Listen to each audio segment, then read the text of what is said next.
Hospital Porters, Pride and Dignity, Stop the New World Order, welcome to HPANWO TV, and welcome to this, the 29th in my series of comments, reply videos. Great to have you here, really is. I should adjust the camera there so I'm in the right place. Okay.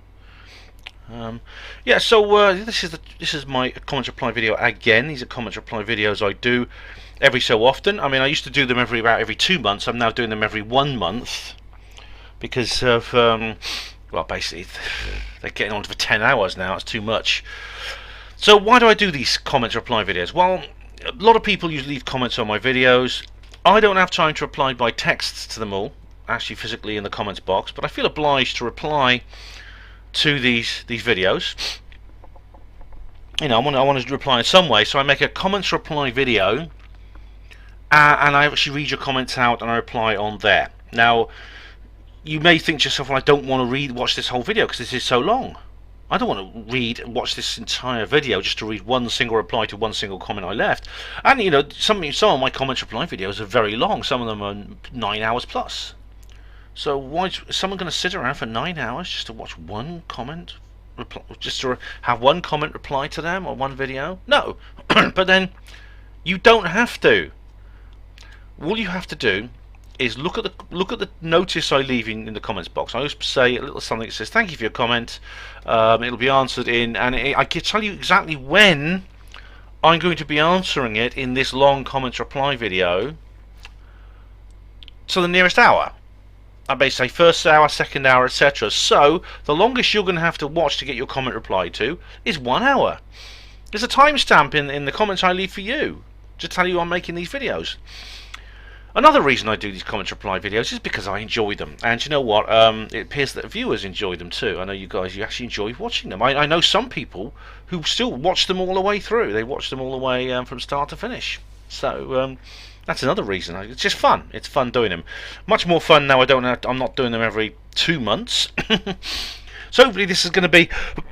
I'm hoping it'll be in the realm of about 3 hours, maybe a bit longer. It all depends on how many comments I've had over the videos.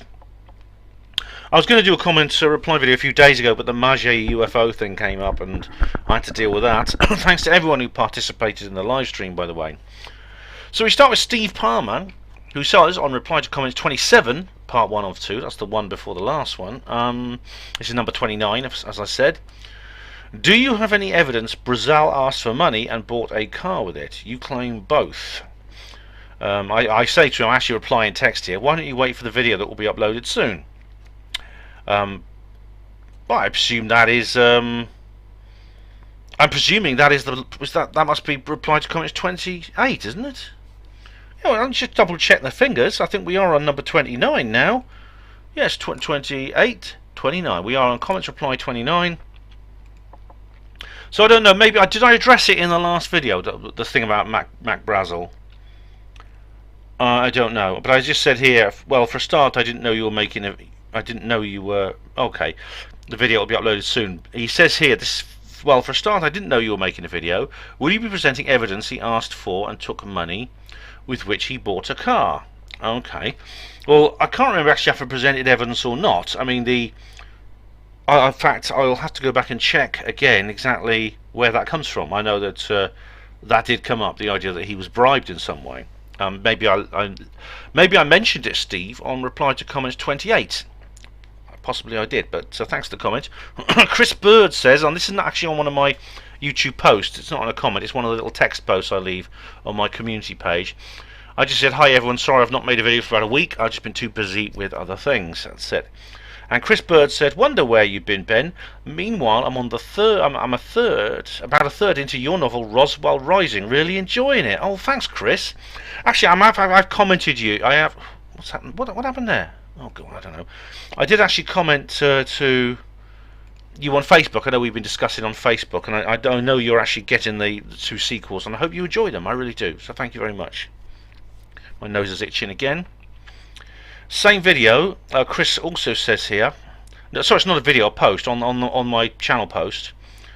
Chris says, I'd be interested in your views on David Wilcock and the battle between the Cabal or the Illuminati and the Alliance, the good guys. Apparently the Alliance are going to win and the world will change. It's to do with the QAnon messages or drops that they send out. Right, Chris, I've done several videos about this very subject. I did a QAnon live stream, I remember. Now, as the months have gone by since I made that, I'm more and more certain that there is a reality behind QAnon. I know not everyone agrees. I know that Kev Baker, for example, my good friend and fellow broadcaster, I know he is totally and utterly convinced that QAnon is a complete fraud. From what I've seen, I don't think so. There are fake Q posts and things like that, but I've tried to look at as much on both sides of this subject as I can, which includes looking at debates between the two sides, and I think QAnon is real. I think there's reality behind it. There are good guys in the government or within have infiltrated the system and now battling against the Illuminati occupation, which is what we'd expect. I've said many times before, the Illuminati do not have everything their way. It's amazing that people go around just like this, just saying, look, everything that happens, absolutely everything, is exactly what the Illuminati want. If it looks like it's not, well, it really is secretly. And I thought to myself, then why are we having this conversation? Why are we still alive? If the Illuminati are all powerful, why are they having such trouble building their new world order? Possibly we're now seeing, since 2016, we're seeing the manifestation of that, and QAnon is a part of that. Watch the videos anyway, Chris, for further details. Gary Robinson says in reply to comments 28, "Hey Ben, how are you? Good, mate. I'm okay, thanks, Gary. Hope you are too. I'm sorry I've not left any decent comments for such a long time. I've been insanely busy since we've been in lockdown. I've had even less time. Really enjoyed your recent Kev Baker Show appearance, mate, and also the latest Apollo Detective. Cheers." Oh, thanks, Gary. And there's been another Apollo Detective since then, and I've been on Kev Baker another time. I'm sorry you've been insanely busy during the lockdown. I have too. Excuse me. But you're getting a love heart anyway. I appreciate you. I appreciate you commenting again, Gary. It's good to see you back. Jock of Ages says on reply to comments 28, "Oh, I forgot to ask a question." Oh, well, go ahead and ask it, Jock. Go ahead and ask. That's absolutely fine. Oh, right, we've got two posts here. We've got on reply to comments 28. Firstly, Woden20 says using data from the UK National Office of Statistics, deaths in the first 3 months, and it gives the list here. I think this may mean excuse me, to do with coronavirus. 2017, 153,538. 2018, 164,000. 19, 143,000. 2020, 154,000. So there's been more people dying. Dying of what? Well, you know about the issue to do with death certificates and things. It's a bit dodgy, isn't it? Anyway, Terry Winter says underneath, in reply, "There is no COVID-19 deadly virus. The COVID-19 test kits show positive for most people who are tested. And the reason is they only test for certain types of DNA, which most people have, so somebody could die of another illness, and they can test them to say they died of COVID-19 virus when it was not the virus that killed them, and the virus is just normal flu virus with a fancy fear-inducing name." Okay. Terry, I have to disagree with you about there being no virus. There is a virus. The COVID-19 virus is real. Now, the viral test kits, like the viral screening, is inaccurate. This is why you tend to get more than one viral screening, and people are getting a diagnosis from just one, and it's wrong. So there are certain issues to do with this viral screening, which I accept. Now, as far as the misdiagnosis, that is people being listed, having one thing listed on their death certificate when it's really something else, that is a serious issue. You're right about that. In fact, this began with things such as AIDS. You know, you'd have like people dying of something, and it would say AIDS. Now, why it said AIDS is simply because they had a positive HIV test, when there's no direct evidence that the HIV in the virus caused whatever complaint killed them. And I suspect we're seeing something similar with coronavirus. Mel O'Brien says, on reply to comments 28, "I think you're right about the virus. It's real." Excuse me. "And the psychopaths are using it to their advantage. This clampdown, the clash, is not necessary, and it's disturbing how compliant people are being. although there are pockets of resistance growing in Texas. Yes, I think the government, psychopaths in government, are taking this to their advantage. They're loving every minute of it. They're milking it all the time, and it's like, and I think despite the fact there is a real virus.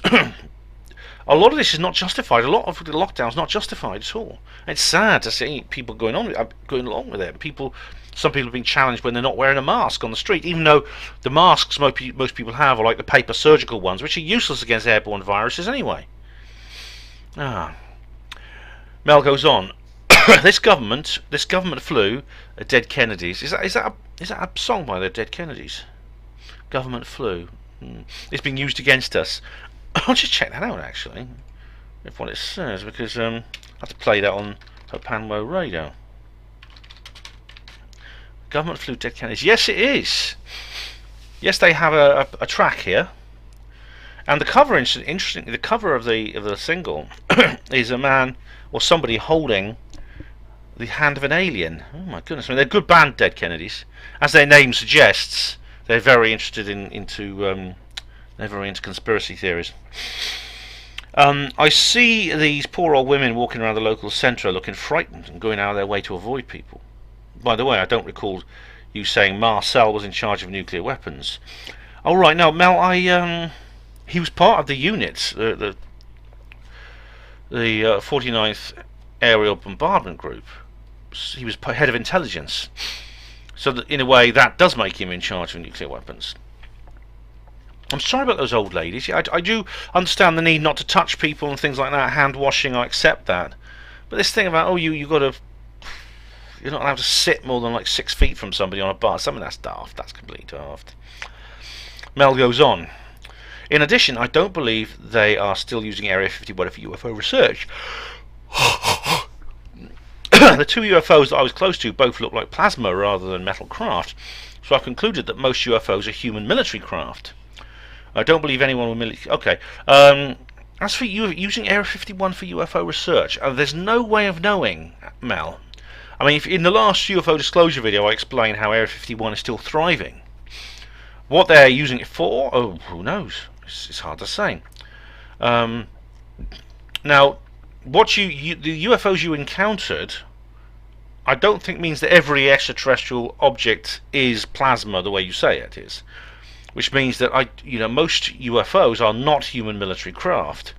Most of them certainly because of their physical properties to begin with, but also the very fact they appear sometimes quite ostentatiously in human populated areas. If they were secret military craft, they wouldn't do that. But what you saw, I mean, what you saw definitely sounds really quite amazing. What you saw obviously was not metallic, but some of them are, like the thing in that video at Maget.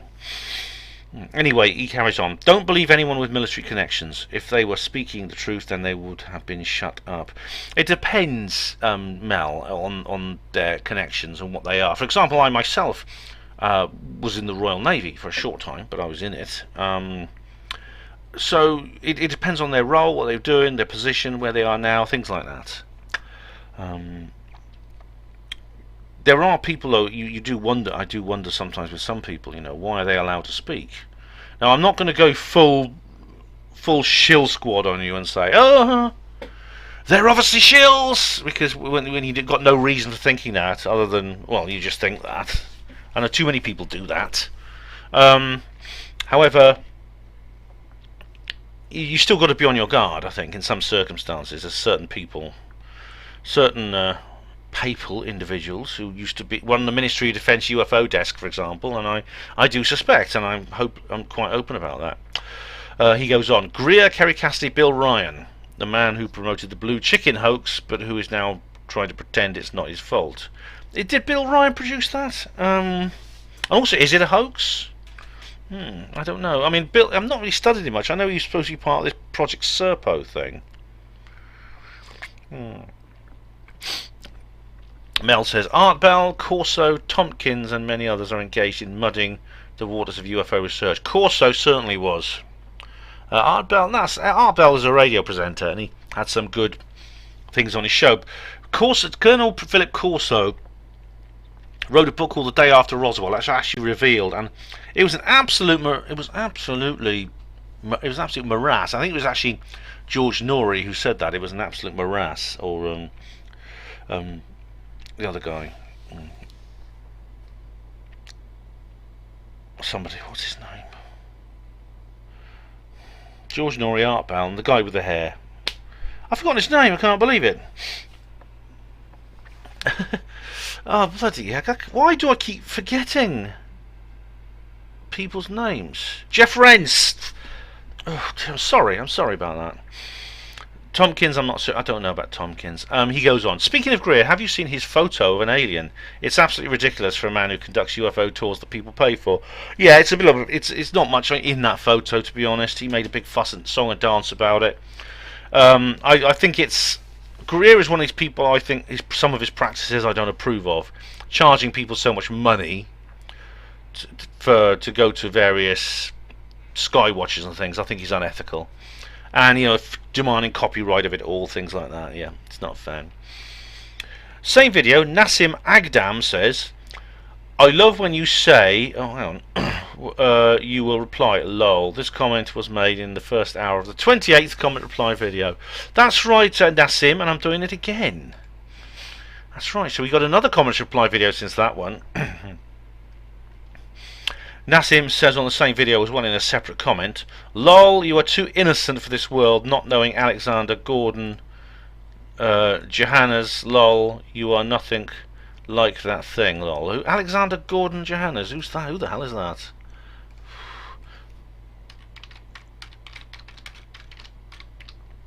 Alexander Gordon, let's have a look. It's illustrations of the topography, the antiquities of what? Oh bloody! It's this old thing here. Oh, God knows what that is. It's... I don't know what you're talking about, Nassim. Sorry. Could you clarify? Lofty, last of the famous international playboys. That's a great name. That is. It's a great song by Morrissey. On reply to comments 28. Ben, change the title to reply to Steve Mumbling's comments. You two should get a room. Well, if he comments less on the video, he chooses to comment. I don't stop him. I mean, he's, if he does something that can get banned. I don't know. Metal Centipede says on reply to comments 28, can you get Annie Jacobson to do your next comments reply video? I could listen to her voice all day. Oh God, I know, man. Her voice, I mean, looking at her, I wouldn't say she's very pretty, but her voice is sex in sound waves. It really is. God, bloody heck. I was on Joe Rogan. I had it on my earphones at work, and I tell you what, could be a bit embarrassing, if you're a bloke and you're listening to a voice like that and you're walking around, Anyway, Metal carries on. Tell her she can bring her oversized mug to slurp out of. Oh, not the slurping again. Oh, just wait till I get onto BitChute. I've had loads of comments about slurping on BitChute. It's actually because, I think it's because the mic I use is this, so it's quite close. So I get that. I could use the mic on the camera, but it's not such good quality. I've actually got a new webcam that's just arrived today, actually. It's just literally a couple of hours before I started this video. It's state-of-the-art technology, tiny little thing in a tiny little box, 40 quid's worth of webcam, which I'm not going to bother with now. I'm not going to fiddle around with new webcams right now. I'll do that over time, because once I've done these recording, once I've recorded this bloody thing, I don't want to have to do it again. Metal carries on. Also, why would the old man care about putting a full statement in an affidavit on his deathbed? It's not like he'd have to worry about the consequences. Would seem the ideal time to do it. No. Are you talking about Agent Cooper or Walter Hout? I mean, you could be referring to several people there. The point is the same, though. They really don't have anything. They have nothing really to gain by lying. I mean, they're very old. They're ill. They're not going to live much longer. If they have family and friends, they want to be around them. I don't. So to be honest, Metal, I really don't see why they would make something like that up. It's the same thing. It can't be proven, but still, I think it's something that's something to bear in mind. That point. Steve Palmer again. Oh wow, what's he got to say this time? Steve is trying to compete. I think Steve Palmer is trying to compete with his fellow Steve Mumbling to do to become the best skeptic commentator on here. In one of your videos, the one about Roswell's reply to Steve Mumbling, I think, you said Marshall was in charge of nuclear weapons. I believe Mumbling commented on this. Also, you did this to embellish a point, exaggerating something I've noticed more than once in the few videos I've seen. Thanks for not swearing at me, calling me names, and making untrue allegations, unlike your last reply to me. Well, what, Steve? When did I? If I swore at you, why was it? What did you say to provoke me? Same with calling names. How about untrue allegations? I don't remember doing that. I don't do that willy-nilly. It's not something I do out of habit. I normally try to conduct myself in a civil manner when I'm doing videos. So you're going to have to remind me of exactly what you're talking about. Okay, we've got a thread here. Here we go. Oh, there's 13 replies to this. This is a reply to comments 28. If Stanton Friedman made his $43 million during his 14 years as a physicist, he must have been on around $59,000 a week, what he paid in tax. That's over $500,000 take home a week in today's money. And these theologists is listed by Fox Business as paying the highest salary in science. They get around $410,000 a week, $410,000 a year, far less than the $500,000 a week Friedman would have had to earn. I didn't link to his payscale.com. That was Steve Mumbling. I see you only managed to reply to me once without resorting back to name calling. All right. Well, look, I don't know about the name calling thing. I do remember people who presented me with what they are saying is evidence of Stanton Friedman's finances. Although I know Stanton's passed away now, but I didn't know that his personal accounts were made public. At the same time, if anything said about him is true or not, I don't know. You've got to ask yourself the question: if he's made $43 million, how's he made it? I mean, that's the question. I mean, what I know that the actual web page you sent me to, the actual web page you directed me to, or someone directed me to, it was Mumbling or you or someone else, didn't actually state where he made this money from. It just apparently just said Stanton Friedman is worth this much and things like that. It was 43 million or whatever it was. Now I don't know if is that true. I don't know. You can see Stan can hardly say so, can he? Unless he's channeled by a medium. He can't exactly refute it, can he? If it's not true. If he has made 43 million, the question is how has he made it? I mean, how's his books? I mean, 43 million. I mean, I know that a few authors earn that much from their worth, and he was 14 years as a physicist. So yeah, so your actual calculation is correct, except it doesn't actually say if he didn't make it during his career as a physicist, how did he make it? And I think the answer that whoever presented me with this evidence is, maybe it was Mumbling. I think the answer is, well, he's obviously made a fortune as a ufologist, and so ufologist is a big fraud, it's a big scam, and it's just a money-making scheme. I think this was the point that was being made. Correct me if I'm wrong, whoever posted me that evidence. Well, in that case, I mean, then I think the onus is on you to explain exactly in what way, writing books about UFOs, firstly makes you a fraud, unless you can prove that what was in the books is not true. Secondly, how many books did he actually sell to make 43 million? I mean, there's not many authors worth that much. I mean, J.K. Rowling is worth. I'll just have a look. See what she's worth. Okay, J.K. Rowling value. Okay, she's worth $1 billion. $1 billion US. Okay, so that is about 20 times, slightly over 20 times what Stan is worth. Okay, okay, that's what she's worth. Okay, how many copies have Harry Potter? How many copies has Harry Potter sold? Here we go.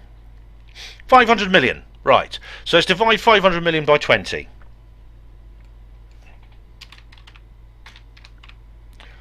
Okay, so we have 500 1, 2, 3, 1, 2, 3 divided by 20 equals 2 million. No, sorry, 25 million. That's 25 million. Okay. So has Stan sold 25 million books? Well, because if he has, then I'm tempted to say, in fact, I think it'd be worthwhile saying that obviously he wrote books which 25 million people want to read. There's no fraud in that. He just happened to write a book which people want to read. Good for him. I mean, the Communist Party didn't take power in the night. People are entitled to earn a living, even a very, very healthy living from what they produce. And if he didn't, then you're going to have to explain where the rest of the money comes from. And if you can't, then your point, I'm afraid, is pretty much mute. Splendid Isolation says underneath here, millionaires pay far more in tax than the common pleb. They have more societal worth in that regard. Yeah, well, of course that's true. Steve Palmer says underneath, sorry, I don't understand your point. Isolation says no problem. Palmer, you're not going to elaborate. Isolation, I probably wouldn't be able to. I'm very depressed and useless right now. Sorry. I'm sorry about that, Splendid Isolation. I really am. Steve says, okay, hope you feel better soon. Splendid says, thanks. John Smith says, here, it's not about societal worth. It's about societal control and exploitation. Consider for the trillions in offshore accounts and the fact that the City of London is a tax haven. Not to mention the public paying for when what they do declare goes bust, including Branson, who owns Virgin Care that operates over 400 NHS services around England and pays zero tax. Yeah, the point you're making is, yeah, I mean, I think we're going into a more general point here, topic about the legitimacy of taxation. I know what Stephen Molyneux says: taxation is theft. Taxation is theft, and he provides. To be honest, I'm not able to refute that. I can't quite understand. I know several people have tried to refute that. I've never seen an argument that actually refutes that. Branson, I mean, yeah, the thing to do with Branson and these big corporations is that they set up these systems where they get by all this ridiculous insurance and things like that, so that basically whenever something goes wrong, they get bailed out. It's awful, that is. And Branson taking buying these NHS contracts is bloody crazy. Just think, if I stayed in Portrin, I might end up being a virgin porter. Can you imagine me as a virgin porter? Doesn't really suit me, does it? So I mean, tax is incredible. I mean, I saw this calculator that the amount of tax we pay, it's now actually the majority of our income. I mean, in terms of when you add up all the stealth taxes and the VAT on bus tickets, betting slips, and chewing gum, everything. You end up paying like over 51 to 52% of your entire income eventually, which is forfeit to the state. Which is incredible. I mean, when you consider that, the incident in Boston Harbour, where they're called the Boston Tea Party, was a protest about import duty on tea. There was only 3%. Oh. Anyway, John, carry on. The few richest that do pay tax, but less tax or no tax at all, and get massive tax cuts thanks to their mates, the tea boys in government. Yeah. It's a perfect state corporate conspiracy. No one denies that conspiracy exists. Like how Trump and Boris have done recently, the same who won't give frontline NHS staff a real terms of pay rise. Yeah.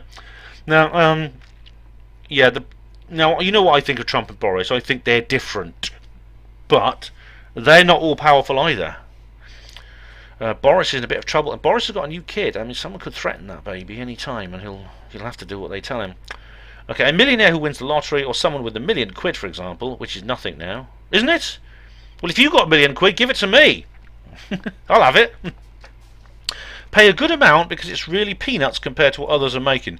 The problem is the super rich who control the majority of the wealth, hence why this world and our children are heading for disaster. Yet channels like this cheerlead for the same people driving us there.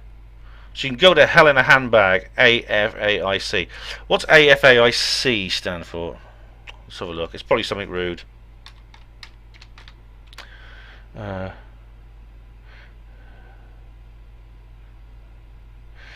AFIC, Wiktionary, internet slang, as far as I'm concerned. Okay, so you're not actually mentioning my name, you're just talking about me. You so people on this channel. Well, why don't you just give me my name, John? I cheerlead to the scene people driving us there. Well, I've actually even mentioned this point in the while replying to you. Trump and Boris, I cheerlead for them. They're not the people driving us there. They're not. They're the people trying to pull us back from that brink. Okay, you want to explain why? Rather than telling me to go to hell in a handbag, please do. But you're going to have to explain why. TK says maybe he invested some money and made loads. Could be TK, in which case, good for him. Good for him. I mean, is the point? I think the point Mumbling or whoever it was who brought this up is making is that it's immoral. Ufology is an immoral thing because people earn such a huge amount from it. Therefore, it has to be, in a sense, it has to be fake because people are earning money from it, a large amount of money. Even if that's true, even if people are. Yeah. No, hang on. Steve Palmer says here. Okay, maybe, but that's not the point. Okay, the point is Friedman didn't suffer financially by spending his time in the UFO circuit. Ben would have us believe Friedman made some sort of financial sacrifice. Well, the thing is, though, do you think that when he started out in ufology, he had £43 million just handed to him? Hey, Steve? Do you think that Friedman says, okay, I'm going to quit my career as a top nuclear physicist working in industry and government, getting a large salary, and I'm going to write a book about something nobody's ever heard of before, because I didn't hear about it till Jesse Marcel told me. And someone said, yeah, Stan, go for it. Look, it's 43 million quid in cash in a suitcase. Do you really think that happened, Steve? No. If Stan is worth 43 million, then it's something he built up during that time. It wasn't something he got into to earn that amount of money. He happened to earn that amount of money.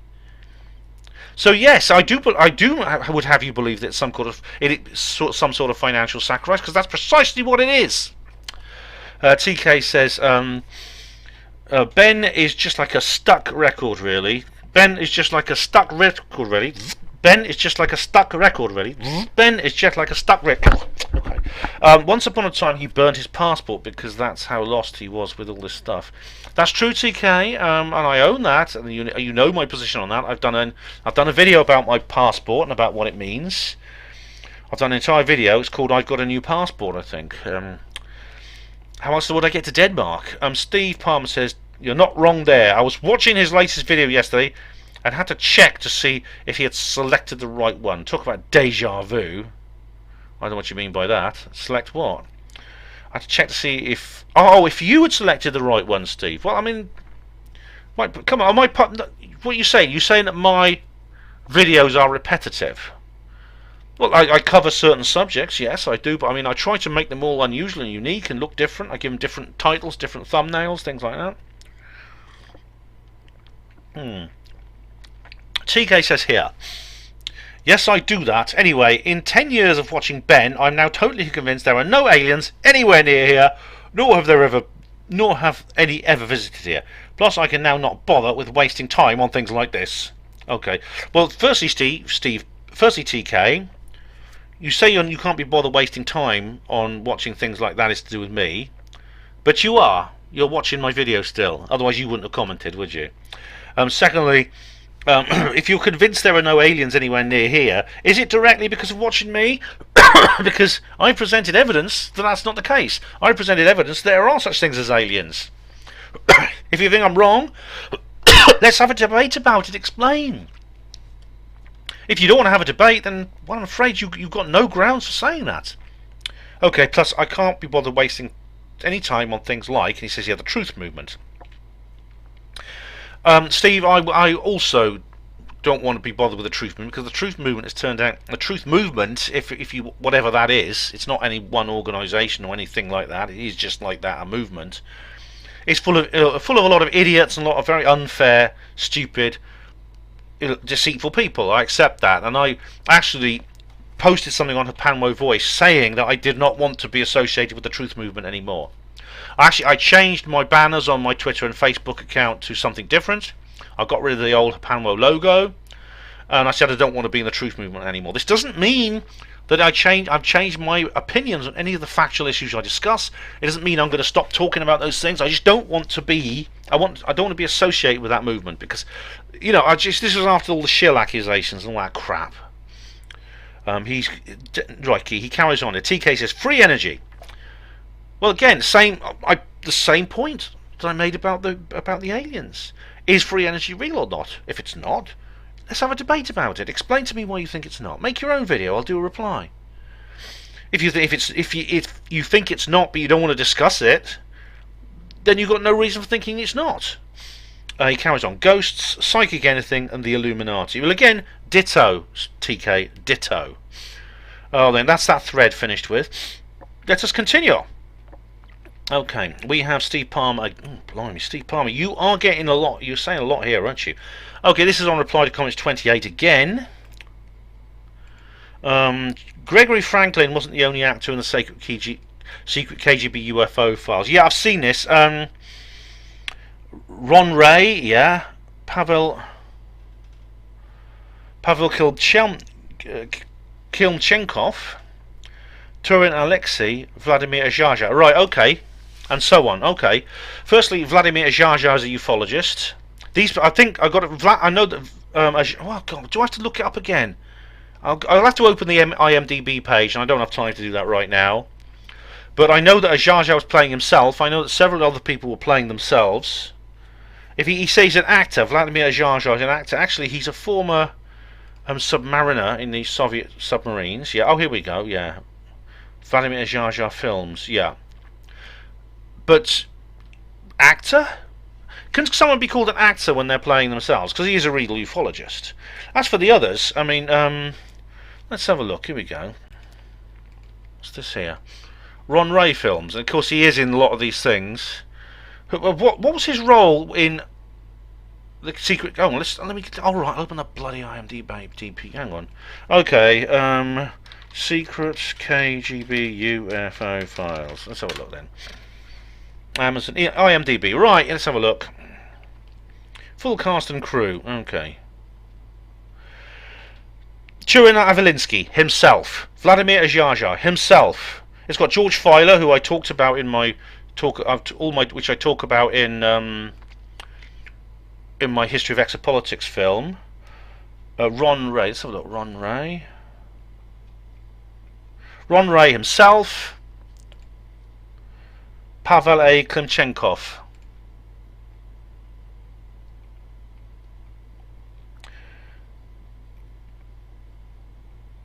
Here we go. Self. They're all self except Gregory Franklin, who plays like who's like a who's playing a role. He's like put in accident. Steve, you say here Gregory Franklin wasn't the only actor in the secret KGB UFO files. Yeah, he was the one playing someone else as a stand-in. And you have a list of people here who are all playing themselves. So you're not making any sense. You're not making any sense. If your point here is this is somehow fictional, you've just proved yourself wrong with your own point. Moving on. Same video, John Nolan. Hi Ben, I am pissed off with people like Kerry Cassidy believing that Trump is a so-called white hat and going to lock all the bad guys with the good ETs on his side, etc. Oh dear, John. Well, unfortunately, you're going to be pissed off with me too, because that's what I think.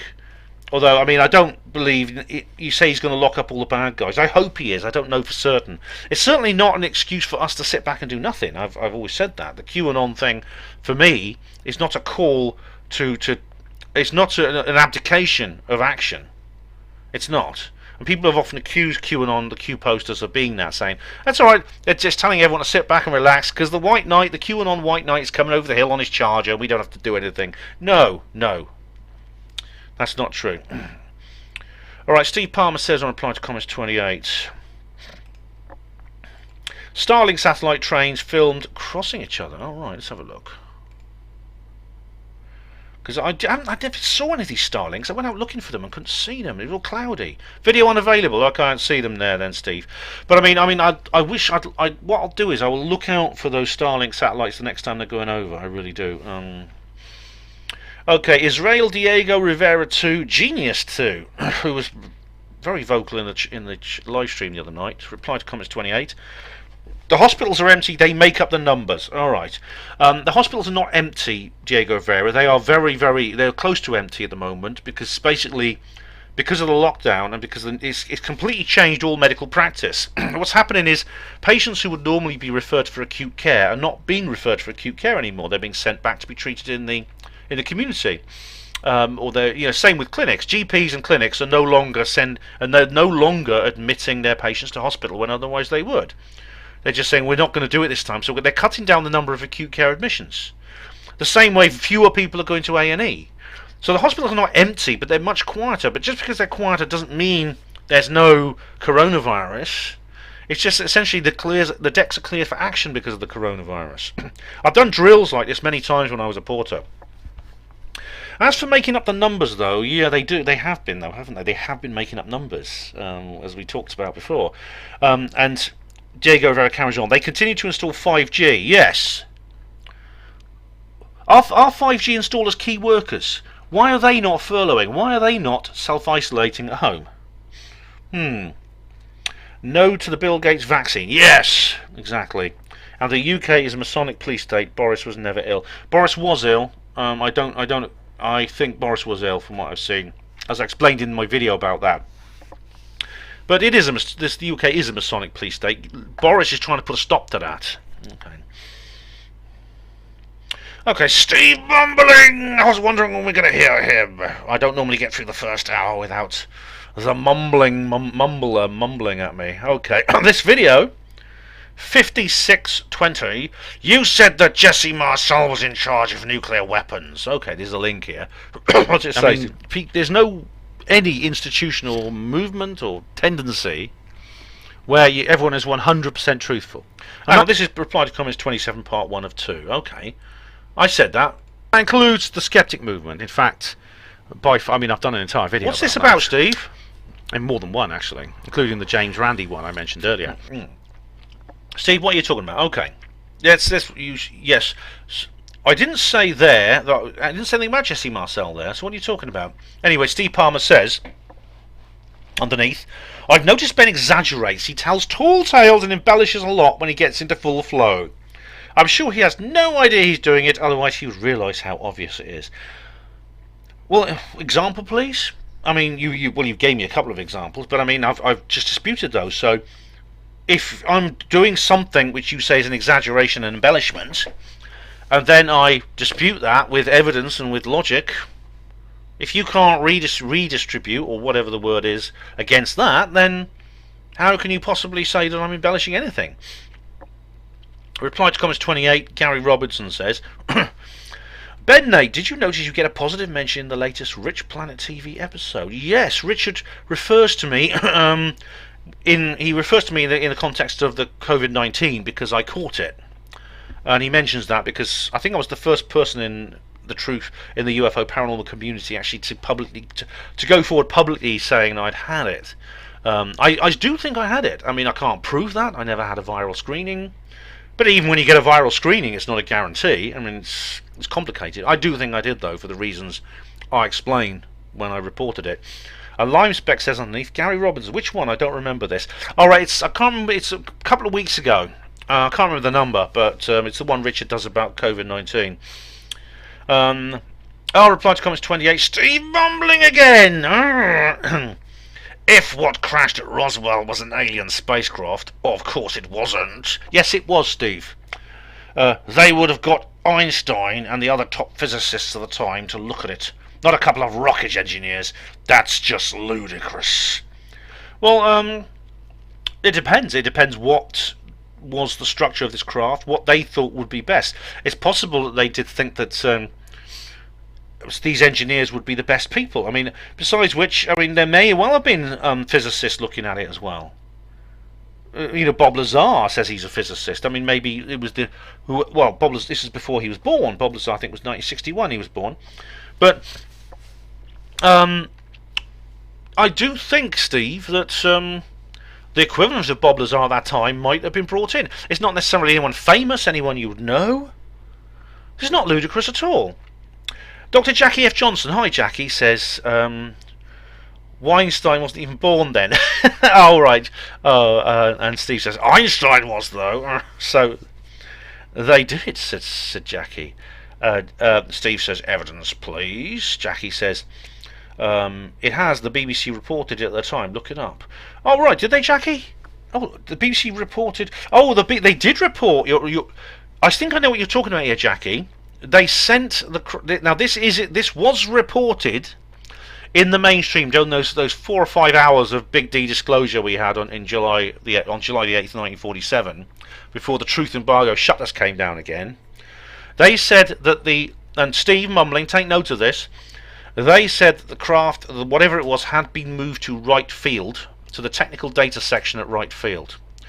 Now, there are all kinds of physicists and scientists and engineers there, Steve. They would have looked at it. They would have checked it out. That's official. That's in the record before the stupid weather balloon cover story came out. We have here reply to comments 28. Here we go. Searle was not a professor or a doctor. My video shows his CV. There's no academic stuff in his background at all.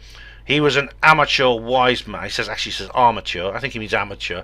An amateur wise man. Sorry, wireman. An amateur wireman. He's just another nutcase.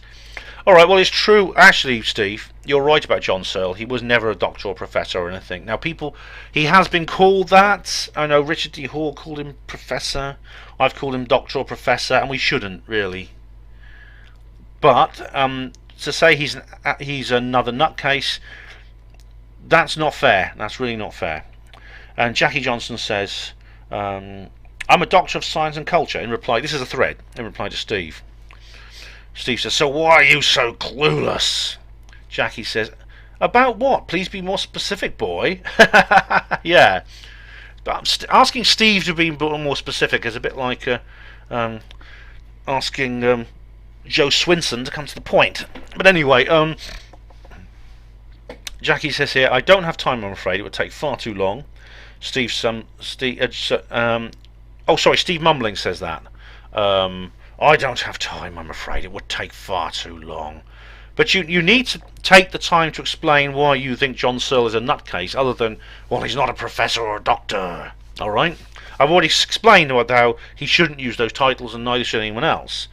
But if he's a nutcase, what did he say was incorrect? Have you seen the documentary about him by David Griffin? Jackie says, need evidence, Steve. You don't understand anything, do you, Steve? Unlike yourself, I can tell fact from fiction. The alien interview. The alien interview is here again. Victor Nevada. By the way, Victor, you were complaining on Facebook the other day that it's annoying when I reply to that I keep replying to you on YouTube. Well, if you don't want me to reply to you on YouTube, don't leave comments. That simple. You leave a comment on my channel on any of my videos, I'm going to reply to you. Anyway, Victor says here, dear Mr. Fumbling, I bet you are on suicide watch now that the Pentagon has admitted that the Tic Tac UFO footage is all genuine. All you can do is keep calm and eat humble pie, lol. Oh, Victor, I've seen lots of I don't know what about Steve in particular. I'll come on to Steve's reply in a minute, but I've seen the skeptics flailing around over this. They're doubling down, mate. They're doubling down. But you may have read Roswell Rising, and you know what happens to the skeptics what the skeptics do in that book, don't you? When they find out that UFOs are real. I hope we don't see anything like that in real life. I honestly don't. But because of the skeptics' ability to delude themselves, I think they're never going to have to face up to it, because they just double down and they come up with more ridiculous cover stories.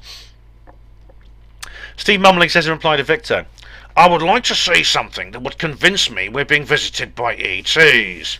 So far, I haven't. The Pentagon hasn't said that ET, have they? The footage doesn't show the Tic Tac doing anything the fighter jets can't match.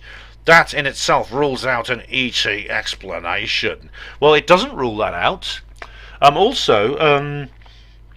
The Tic Tac actually did do things that fighter jets can't do themselves. I mean, David Fravor was talking about the manoeuvres they carried out, the speeds they were travelling at.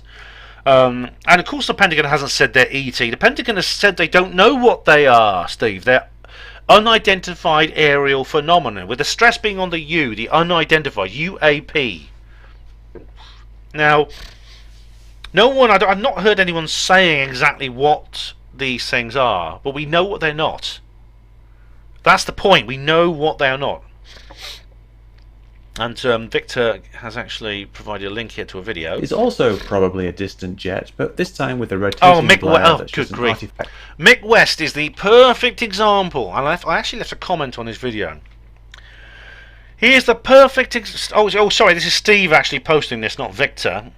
Which is even right. Okay. And Victor says underneath here, clutching at straws. Mick West. Does this solve this one in particular? Not 100%. Mick West is an absolute. He's absolutely got his head in the sand. He really has. He's putting his fingers in his ears and saying la de la de la. Steve. It was actually Steve. Sorry, that posted that link, not Victor Nevada. Yeah, so Victor's right. This is clutching at straws. Yeah, you honestly, Steve. Honestly, I can't believe you provided as a source Mick West. Oh God, I mean, I don't have time to review that entire video, but he's claiming these are jet aircraft seen at a distance. I think I did mention it on one of my videos, didn't I? I think it was my UFO disclosure video, the one I've just done. Anyway, Steve says that. Steve replies, I think it does. What he means is no one has confirmed it's a weather balloon, but if it floats like a balloon, travels at the speed of a balloon would have to travel, is at the altitude you'd expect to see a balloon, it's a balloon, isn't it? What it definitely isn't, as shown by the maths, is something travelling low and fast. But it is, it's travelling just above the surface. Oh dear. If you're referring to the Tic Tac, that's really low down. I mean, the pilots saw it. If it was a balloon, don't you think they'd be able to tell it's a balloon? Was it being blown along by the wind? I mean, it cannot be serious, man, as John McEnroe would say. Okay, we have another thread here, and it's on reply to comments 28, and it is Dr. Jackie F. Johnson who says here, quote, China is the same as Europe, Steve Mumbling 2020. Alright, maybe I haven't seen that video, Jackie, but Steve said underneath, what I said was parts of China are at the same latitude as Europe. If you're going to quote me, and perhaps you could link to the quotes to back up what you're claiming. And Jackie just repeats the thing. It was before. Did he say China is the same as Europe, says TK? That's Steve Mumbling. Thanks. That Steve Mumbling thinks the sentient black goo is just tar. Well, yeah, TK, yeah. Steve Mumbling is a TF, a tit face.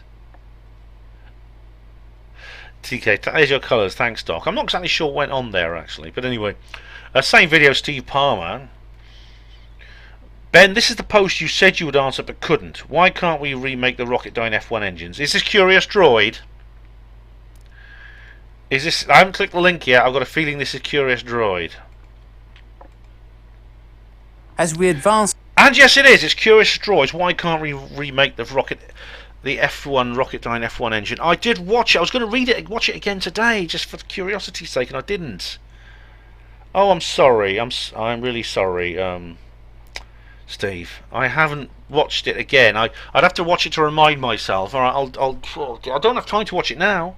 Not that I'm doing this video, but if I said I'd answer that post and couldn't, I'm very sorry. But what I'll have to do is come back to it. When I take a break, I'll watch it. Or look, I'll take a break, watch it, and come back to it. All right, at the end of the hour. All right. Can't say fairer than that. As we advance. Okay, I'll do that. Okay, and I'll put a second tag in. Okay. Okay. Diego Rivera says on reply to comments 28. So far, all the comments, almost all the comments have been on that. How can you say you are a conspiracy theorist, Ben, when you support Boris, Trump and Israel? Here we go again. You support the government. You become a cheerleader for Boris and Trump. You stabbed Richard D. Hall in the back, as it was him that gave you a platform. He must regret it now. Oh, what's for goodness sake, right? I've explained to you why I think Trump and Boris are good guys. They're white hats. There's several others. I mean, Vladimir Putin seems to be not doing what he's told by the globalists. Doesn't mean he's on our side. It's just he's not doing what he's told. Use the word cheerleader. It's very patronising to use the word cheerleader. It's essentially saying that I'm some little girl with a tutu waving pom-poms in the air. I've explained to you why. I stabbed Richard D. What have I done stabbing? What have I done to stab Richard D. Hall in the back? I've not even seen him. I've not spoken to him for months. In what way have I stabbed him in the back? As it was him that gave you a platform. You must regret now. No, Richard had me on his show, and a lot of people found out about me from that show. But is that, in what way? I mean, what way have I been? What way is that me stabbing him in the back? You mean me saying something he disagrees with? Is stabbing him in the back? I mean, as far as I know, people who disagree with Richard D. Hall, the worst that happens is he accuses them of being MI5 agents. That's the worst he does. I mean, that's not betraying someone. That's simply disagreeing with somebody. I don't think I've stabbed him. I think I've always been honest in my dealings with him. He must regret it now, you say here. Well, you know, Richard, basically almost everybody Richard had in his programs from like 1 to 250, apart from Andrew Johnson, he regrets probably having on. I mean, he's totally transformed since he started in 2010. He's completely transformed, and I think he's totally against a lot of those people he's turned totally against. So probably he does regret it. In which case, I don't care. He's not obliged to do anything other than what he wants to do. It's entirely his own production. TK says underneath, Richard D. Hall, Andrew Johnson, what a pair of fools. Oh, that's not fair, TK. It's not fair. They're not a pair of fools. They're actually very good researchers, and they do a lot of good. As I said, I mean, this came up in the live stream about Andrew Johnson. Now, I must say, right, I don't want to go into details here. I have personal issues with Andrew Johnson at the moment, which means we can't have any contact.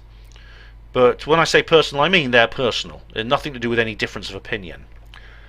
So why do you say they're fools? Just a single sentence here, just a handful of words. Do you want to be more elaborate about why you think they're fools? Zythantiops says, Richard D. Hall's latest book is a pile of crap, 300 plus pages of highly dubious statement analysis, a complete waste of time and money. Now this did come up in the live stream, didn't it, Zythantiops? I haven't read the book. I'm not planning to get it. I might get it at some point. I'm not planning to at the moment. But the documentary is good. The documentary, The Night of the Bang. Watch it. It's bloody good. Watch it for free on his website. That's damn good. I think he's proved his case, I think, about Manchester. Definitely. TK says underneath, yeah, he's gone crazy with the statement analysis. I think he's. Well, you know, I've talked before in my last Shield Squad video, or my Shield Tribunal video, about the thing he did about Rendlesham Forest, which is basically, it was just statement analysis and nothing else, which is absurd. That's a stupid way to go about it.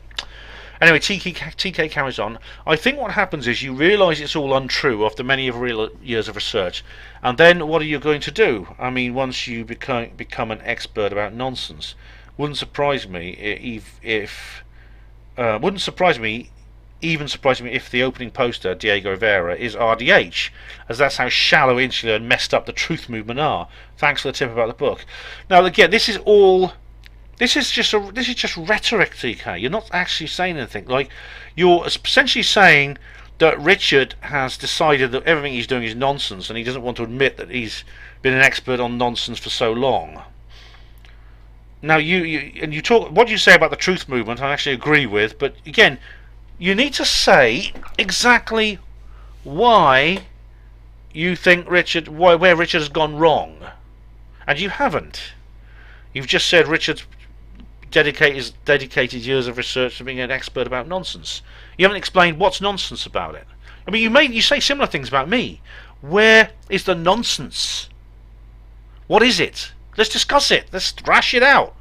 Let's subject it to the marketplace and ideas and see if it's nonsense. Otherwise, it's just you saying something. It's just saying, I could do the same.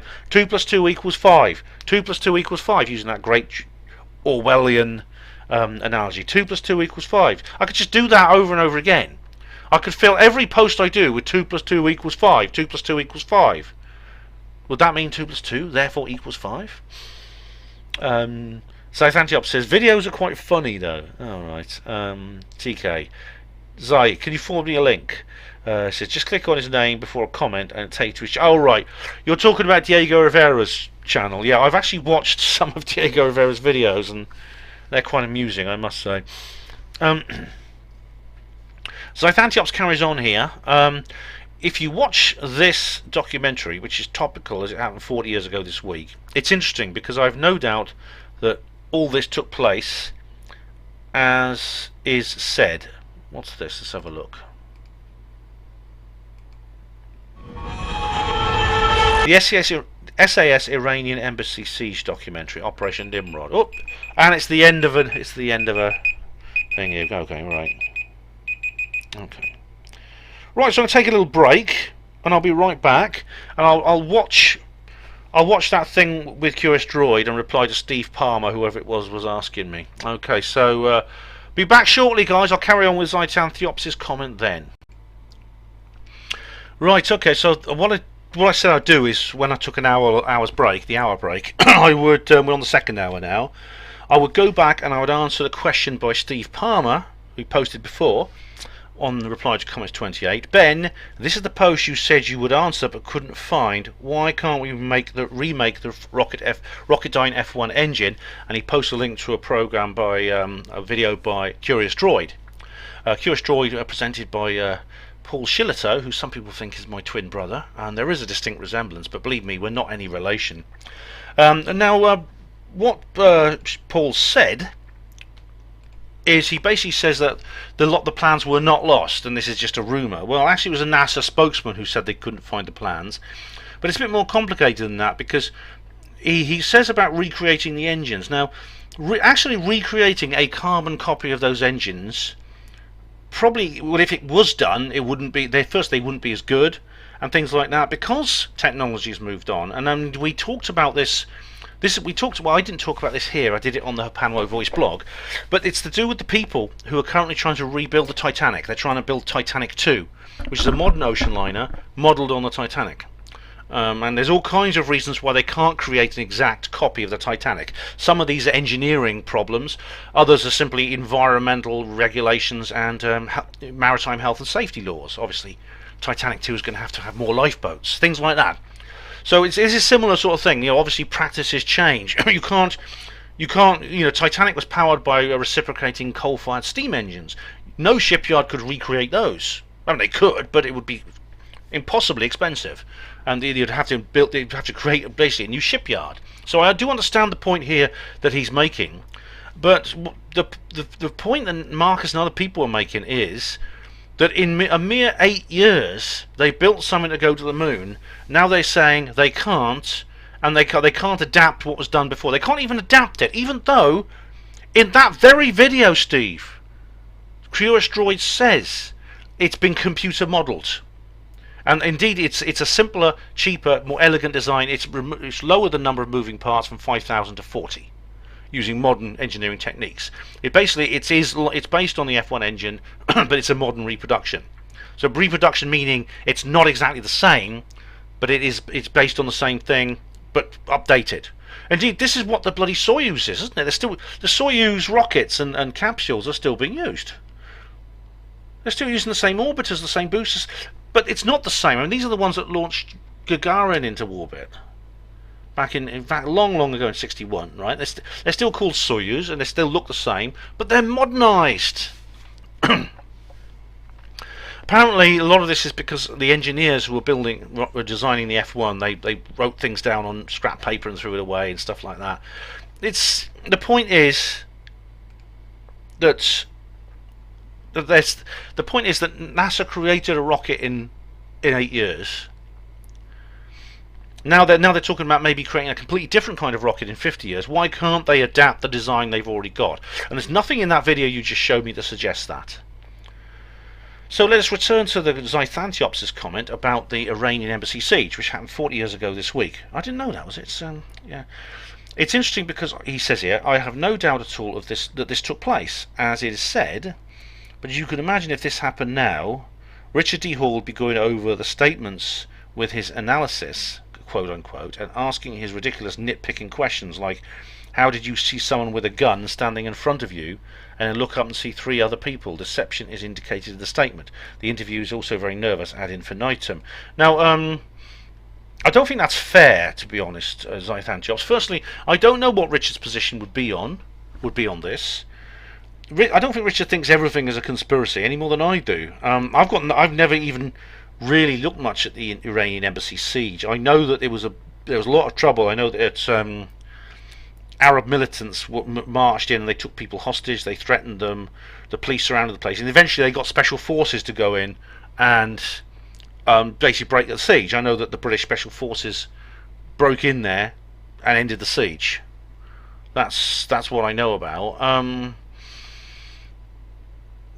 But I mean, it's hard to say what would happen. I don't know, but I don't know what Richard's position would be on that. It's a hypothetical point you're making. However, I do think Richard's fixation on statement analysis, not in addition to everything else, as he used it in his brilliant Madeleine McCann documentaries, but substituting everything else.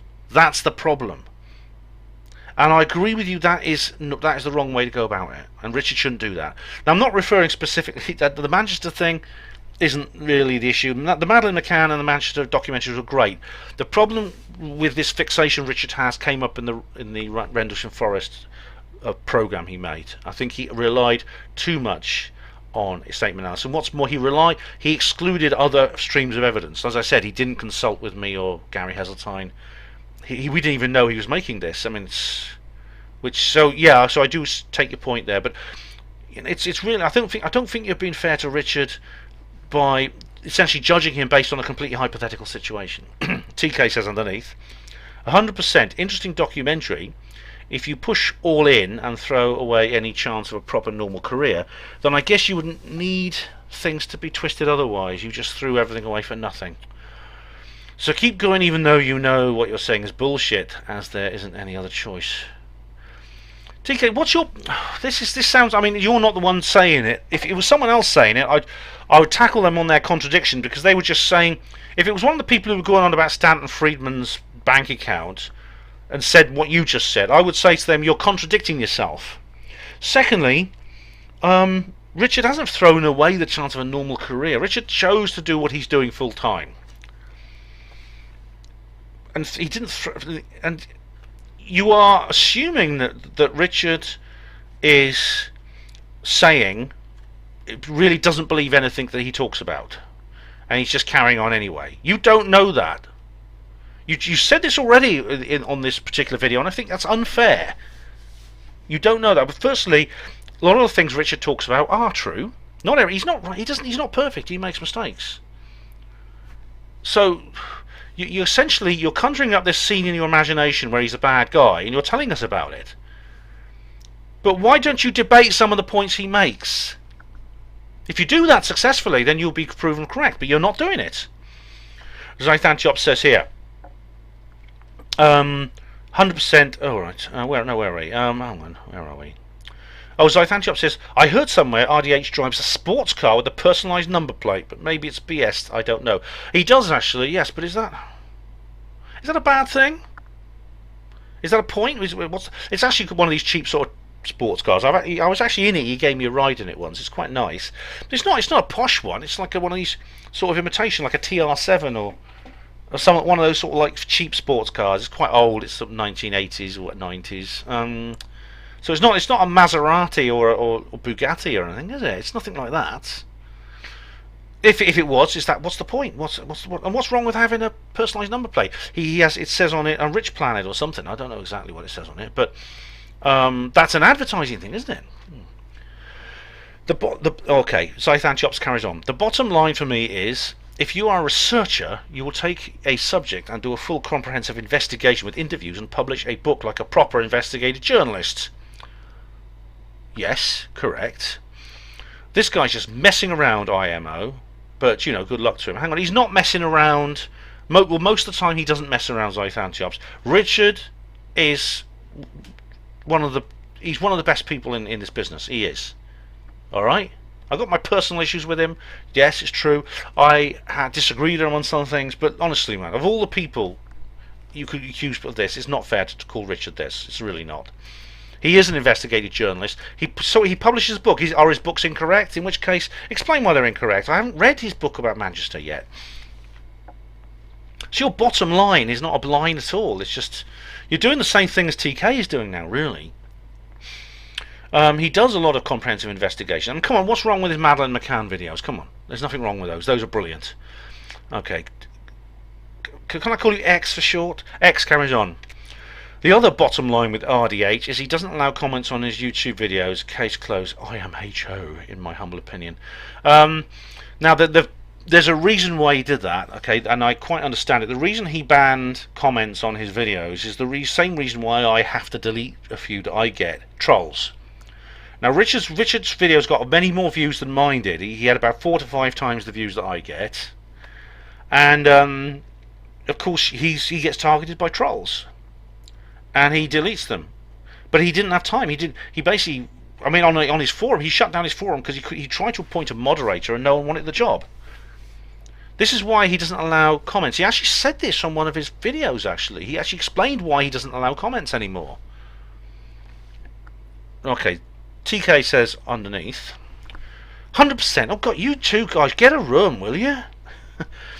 I thought exactly the same when I saw comments to say, well, case closed. No, I've just explained why that's not true.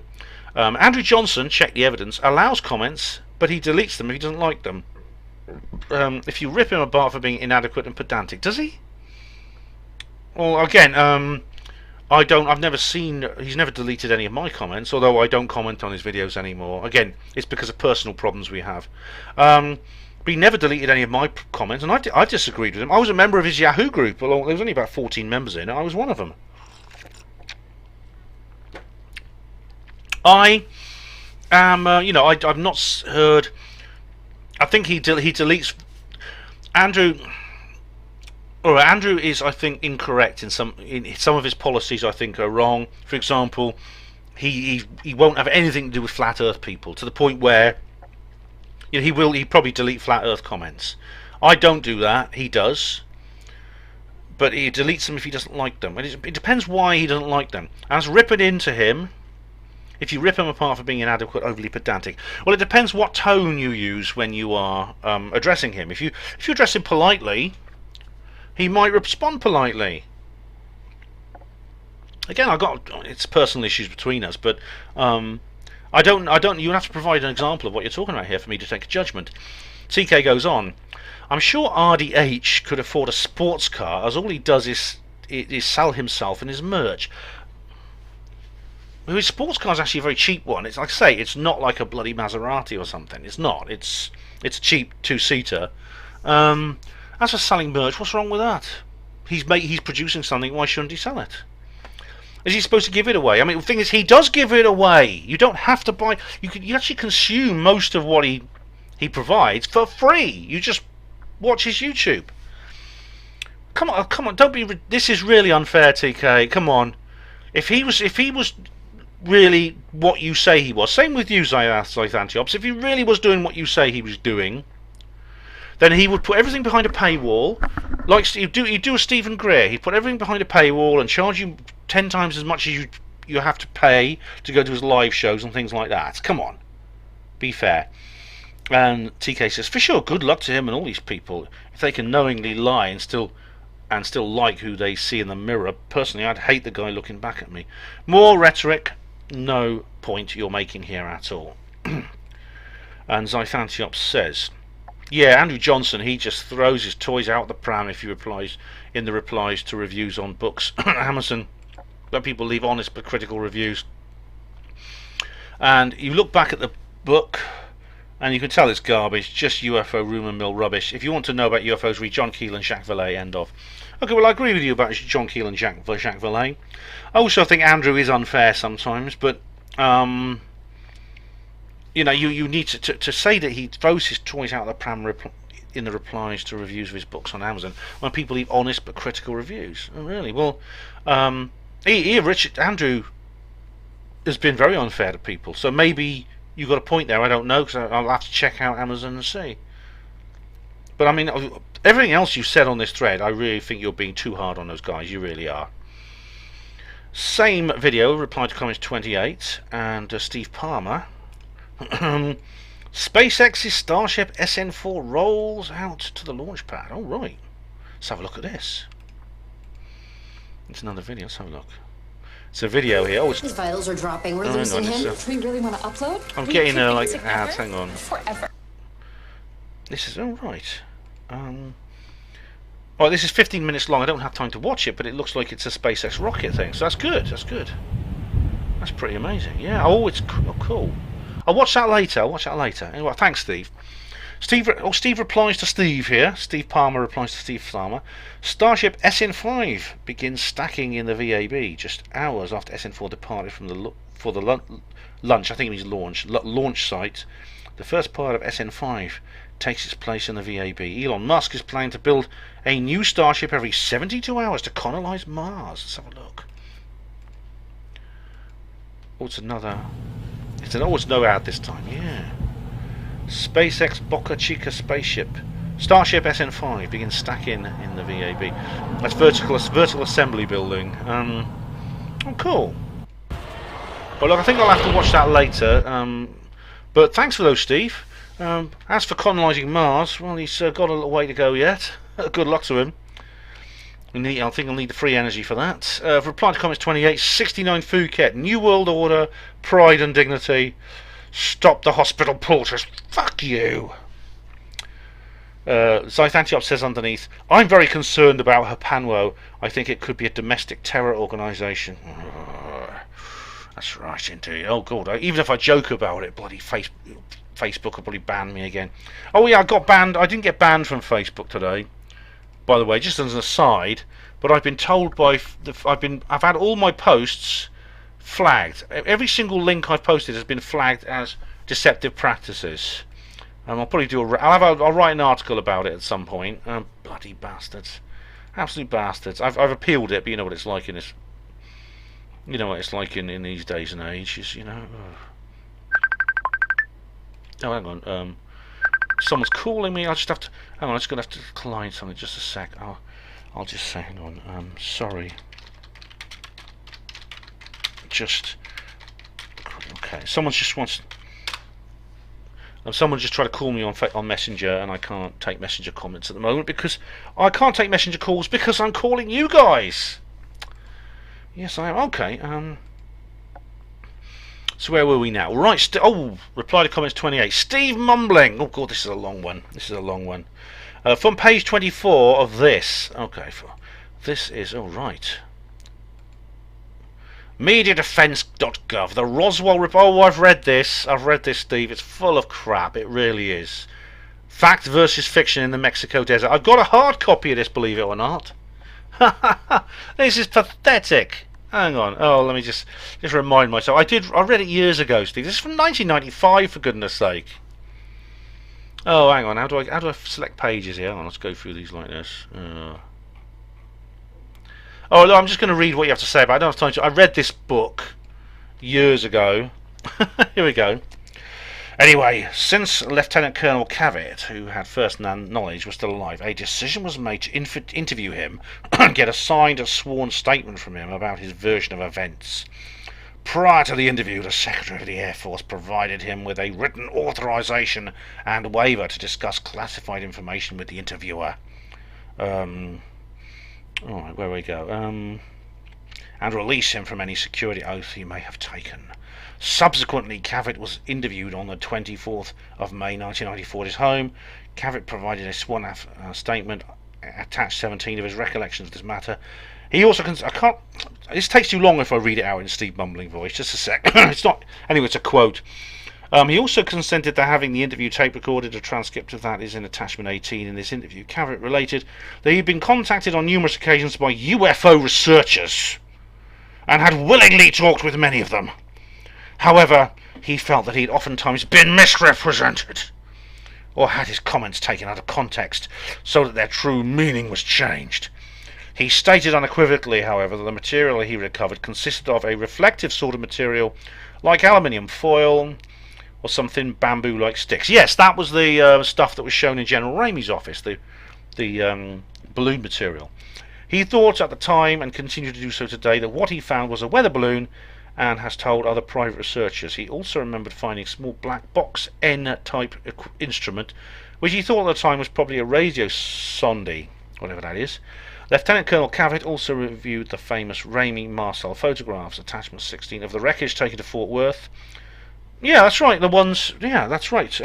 Often claimed by UFO researchers to have been switched and the remnant of a balloon substitute for it. Yes, that's exactly what happened. And he identified the materials depicted in those photos as consistent with the materials he recovered from the ranch. Right. Okay. Lieutenant Colonel Cavett also stated he'd never taken any oath or signed any agreement not to talk about this incident, and had never been threatened by anyone in the government because of it. He did not even know the incident was claimed to be anything unusual until he was interviewed in the early 1980s. Alright, so this is all part of the cover-up, I'm afraid, Steve. I could go into more details here, but that book is a massive 900-page load of, what would you call it, steaming pile. It refers to something called Project Mogul, which was supposedly a electronic intelligence gathering project, which was flown in July. It's actually basically a massive, huge balloon, in fact the biggest unmanned balloon ever flown, with all kinds of instruments for detected infrasonic emissions from the Soviet Union, which would indicate the Russians were testing the atomic bomb, because they knew they were developing it. Indeed, they did blow one up 2 years later. But because at that time it was highly secretive, because of course in those days the government were telling everyone, oh, America is the only country in the world that has the bomb, and that's the way it's going to stay, because we'll never share it with anyone and no one else is going to find out. Yeah, this is before they knew they were bloody developing it. They also had spies like Julius Nethel Rosenberg and Klaus Fuchs and these people. So it was very naive for anyone to think that was the case. But American government often relies on the naivety of its people, let's face it. But really, basically what's happening is the Project Mogul was deliberately, in a sense, conflated for Roswell for what happened with the things that Marcel talked about, including the weather balloon material that was switched in General Ramey's office. It really was. And I can go into a lot more details, but basically Project Mogul is not the solution to the Roswell incident. Project Mogul is just another part of the cover-up. There's a massive amount of material online proving this, Steve. It really is. Honestly, this is really old stuff you're digging up here. It's old hat. It's all been dealt with before. Reply to comments 28 TK. There is a fire. David Icke is saying there is no fire. Now stop listening to David Icke and get out of the theatre. What are you talking about? You lost me there, mate. What do you mean? There's a fire, David, like you're saying. There's no fire? What? I don't know what you mean. Matthew Davis says on Pentuck UFO, did anyone else find this video ruined by his disgusting noises? Alright, that's me, isn't it? Alright. This is the Pentuck UFO, right? This is me making noises when I'm broadcasting. I know I do that, okay? I know. I'm well aware of that. It's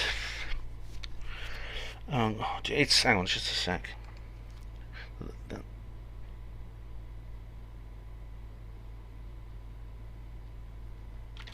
Okay, just God, I just replied to this, but thanks, Shirley.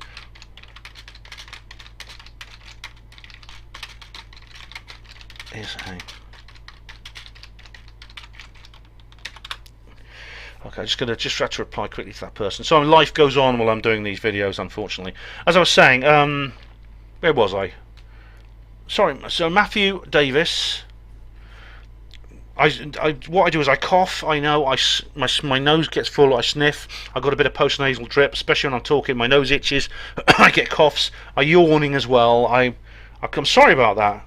I'm sorry if you thought the video was ruined by it. I don't really know what I can do about that. So that's Pentuck UFO. Reply to comments 28. Steve071. Hi Steve, how you doing? Says here, hi Ben, have you heard John Lear's opinion on Stanton Friedman, that he was a paid disinfo agent, and what do you think of his opinion? I think it's because Stanton was called Bob Lazar a fraud and Lear is in with him. Richard E. Hall recently had analysis done on Bob and it didn't turn out well. Okay, I didn't know that Lear had that view of Stanton Friedman, and I mean this. So he's accusing someone of being a paid disinfo agent, right? That's not really very original, is it? I mean, who in the truth movement with any kind of presence hasn't been accused of that? Because I have. So I mean, I have to look into what John Lear says. I know Lear and Lazar were great buddies, and that could be why he's taken this position. As you say here, you yourself say this. But Stan, there's nothing dishonest about Stan. He was not a paid disinfo agent, although someone's going to claim that's where he got the 43 million from, I'm sure. But Stan was wrong about Bob Lazar. He's right about a lot of things. He stood by his point on Bob Lazar. Even in the last few days when Lazar's new movie came out by Jeremy Corbell, Lazar was calling up the people that were mentioned in the film and asking them how they knew Lazar. And this is 88-year-old Stan, supposedly retired, and so Stan was not perfect any more than anyone else was perfect. As for Richard D. Hall's had statement analysis done on Bob Lazar, I haven't seen that yet, but I mean, God knows, I mean, Richard is having statement analysis done on the traffic wardens now, isn't he, when they put a ticket on his car. I haven't seen that, but again, as with the Rendlesham Forest incident, I'm not going to accept his position on Bob Lazar just simply because of a statement analysis. I know that other people have studied Bob Lazar. They've done similar things. He's even had polygraphs that came out all right. And it's just like, I know that he's wrong about some of the characters he talks about on his Rendlesham Forest video. I think I would say to Richard that he needs to use statement analysis, but not rely on it 100%. There's got to be more to it than that. So I haven't actually seen that episode, so I can't answer any more until I do. Steve Palmer says on reply to comments 28. I would like to take this opportunity to invite anyone to my new forum. All are welcome, no matter what side of the fence they're on. Hopefully we'll have some lively debate. There's a space flight forum. Oh, right you are. Let's have a look here. Oh, right you are. Sure, I mean, I see you've got a lot of things here. Oh, I'm not sure I want to go for the moon landings again. You've got a whole section here, Apollo hoax theories and rebuttals. Other conspiracy theories, number stations, UFOs and the paranormal. Yeah, I mean, I'm glad, Steve, I must say, that you're setting up one of the old PHPB forums, because I get fed up with everything being bloody Facebooks, and I'm glad, you have actually gone to a proper forum. You've gone to the create a forum function, and you haven't just done the boring thing and set up a Facebook group. I'm tired of bloody Facebook groups. I actually run one of those old forums too myself, and you yourself are welcome to join if you want. Although if that's the case, we'll have to have a bit of a dialogue, because I have to know who you are, quite frankly. This is because of problems of trolls, but yeah, I'd be glad to join your forum, mate. I really would. I'll just leave that window open so I can come back to it. So Antiops says on reply to comments 28, oh, for God's sake, if you're going to drink tea, can you not slurp into the microphone? Think of your audience, for Pete's sake. Oh, look, there's a load of people on BitChute who've been saying that now. I'm sorry about that. It's because I think the microphone I use here, maybe when I start using my new webcam, that'll be different. Well, is it really that bad? Is it really? It's so off-putting. Oh, get the room sorted. Well, look, I've covered up the bucket. Can you see? Look. Oh, sorry, it's this. Yeah, it's this side. Can you see? I've covered up the bucket there. That's a start, isn't it? I didn't do that in the first segment. I've done it now. But I have to live here as well. It's not like a studio. It's all these things together. It's my home and my studio. So I can't. I mean, maybe I could. I'm thinking of getting a green screen or some kind of sheet which I could hang from these pipes here. I need a big one, but I'm thinking of doing that actually. So I fancy upstairs on reply to comments 28. Right, if you think there is something to the Phil Schneider thing, then ergo you have zero credibility. Really? Oh, right.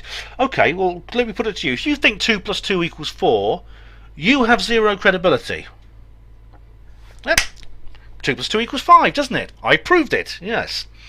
Really? You believe Phil Schneider was lowered down into an underground base in a bucket and had a gun battle with Greys and they shot at him with the same type of gun used by James Bond FFS? If you need explaining why James Casbolt and Phil Schneider are fantasists, then I don't know what to tell you. Okay, Ben, there's a large consignment of gold bars for you. All you have to do is go to Drop Site Delta in St Austell on Saturday night at about 11:30 p.m. and the super soldiers will bring it up to you after they've levitated up the wires that have come out from the front of their advanced craft. All totally legit, and there's a YouTube link here. Let's have a look. Oh, right, it's Miles' thing about James Casbolt. Now, You say here that this is a particular point. You use a lot of rhetoric here. You need explaining to you. If you need explaining to you why James Casbolt and Phil Schneider are fantasists, then I don't know what to tell you. Don't you? Yes, you do. You simply explain to me why you think they're fantasists. The answer is in the question. The answer is in your statement. Right? It's you are being. You're being very, very obtuse here. You really are. You're saying, "Oh, you really believe that? You have zero credibility." I could go back to the 2 + 2 = 4, 2 + 2 = 5 thing. It's just I'm tired of you. You're not the only one who does it. A lot of people do it, but you just keep making these statements about what is and is not, and you provide no explanation. Oh, dearie me. Anyway, let me just note down the old gold bar thing. Hang on. Right. Right, yes I do. Okay, well when I've got the gold, I'll pay for you to. I'll buy you a present or something. TK says you could go to Saturn, Peru, or Malaysia. Fabulous. Oh, of all those things, oh, of course I would choose Saturn, wouldn't I? Steve Mumbling said he's probably sent his last 15 quid to a Nigerian prince. He's still waiting for the cheque for 10 million to turn up. Oh right, you know. Well, me and Nige, you know, we're like that, and I trust him with my life.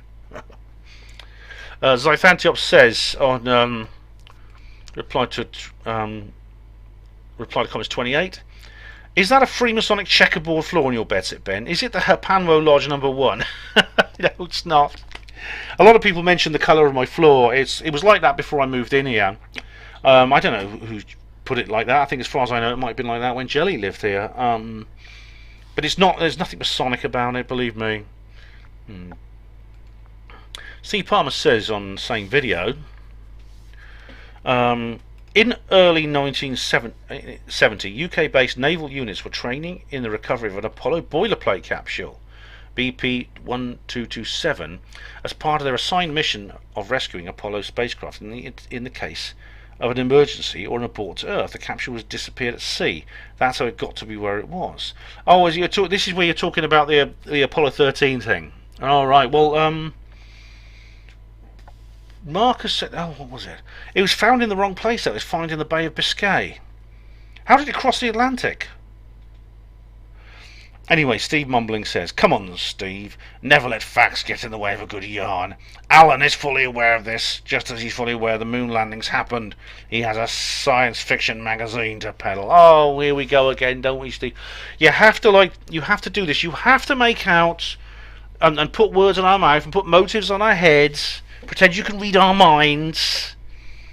Oh, you are nuts. Anyway, Steve, I've got to ask yourself, this boilerplate capsule, what the Russians got it in the end, and it was handed over to the Americans. When are we going to get it back if it belongs to us? And this is just crazy. You keep saying these things about, saying, oh, this person thinks this person thinks that. Because, you know why? Because you want to believe we're bad guys, don't you? You just want, it's convenient for you to just put us down as bad guys. And you can't, and you don't like it. St. James says here on Penturk UFO, I live in Penturk and I only recently found out about this. I want to move away. Oh, Saint, I'm surprised you've only recently found out about it, because when I was there, I mean, it seems to be the gossip of the village. And you know what villages are like with gossip. I mean, the barmaid at the pub knew all about it. The guy in the shop, he's an Asian chap in the shop, he knew about it. So I don't know how you didn't hear about it. Why do you want to move out? There's nothing to be afraid of. There's no danger. You don't need to move out just because of this. Or is it because you just don't want to be associated with? Or is it fear why you want to move away, or because you just don't like the idea of it? If you don't believe in UFOs, that's fine. But moving away. Dr. Jackie F. Johnson says on reply to comments 28, Steve Mumbling has his issues. Yes, he certainly does. Of Skeptic magazine. And Steve Mumbling says, I do. I have issues with gullible half-wits that believe the moon landings were fake. 9/11 and 7/7 were inside jobs. Free energy exists. We have a secret space program. We have recovered alien spacecraft and bodies. There are secret underground bases on Earth, etc., etc. Right, well, you have issues with people who believe things which we explained to you are true. You don't like people explaining these things are true, because that's what I've done, Steve, haven't I? I've explained to you why they're true. And you can't explain to me why they're not. That's what you have an issue with. You have the issue of the fact you've been proven wrong. Okay. Filling the heads of the gullible with this drivel isn't doing them any favours. Okay, well, again, if it's drivel, why is it drivel? Again, I've made numerous videos explaining to you why it's not. Why is it not doing people, and why are people gullible if they go along with what I can prove and what you can't? According to Ian R. Crane, you can easily cure cancer yourself. How's he doing with that one? Steve, Ian is recovering now. He had to have an operation. Now, one thing's for certain, right? You can cure cancer using some of the methods that he suggests, but it's not easy. And what I think this indicates is, and indeed, the alternative cancer research community has said this, is that treatments, not the cut it off and poison the stump methods doesn't always work, but neither do some of the alternative treatments. Just because you don't go along with the conventional methods doesn't mean it's okay, it's only cancer, nothing to worry about. It obviously is something to worry about. You'll be glad to know, I hope you'll be glad to know, that Ian actually has recovered from his operation. There was people talking about him never coming out of the anaesthetic, and he did. He's now on the mend. He's actually at home, I believe, now, and I'm very glad about that. He's a very good man. I think he's a hero, and I wouldn't want to lose him.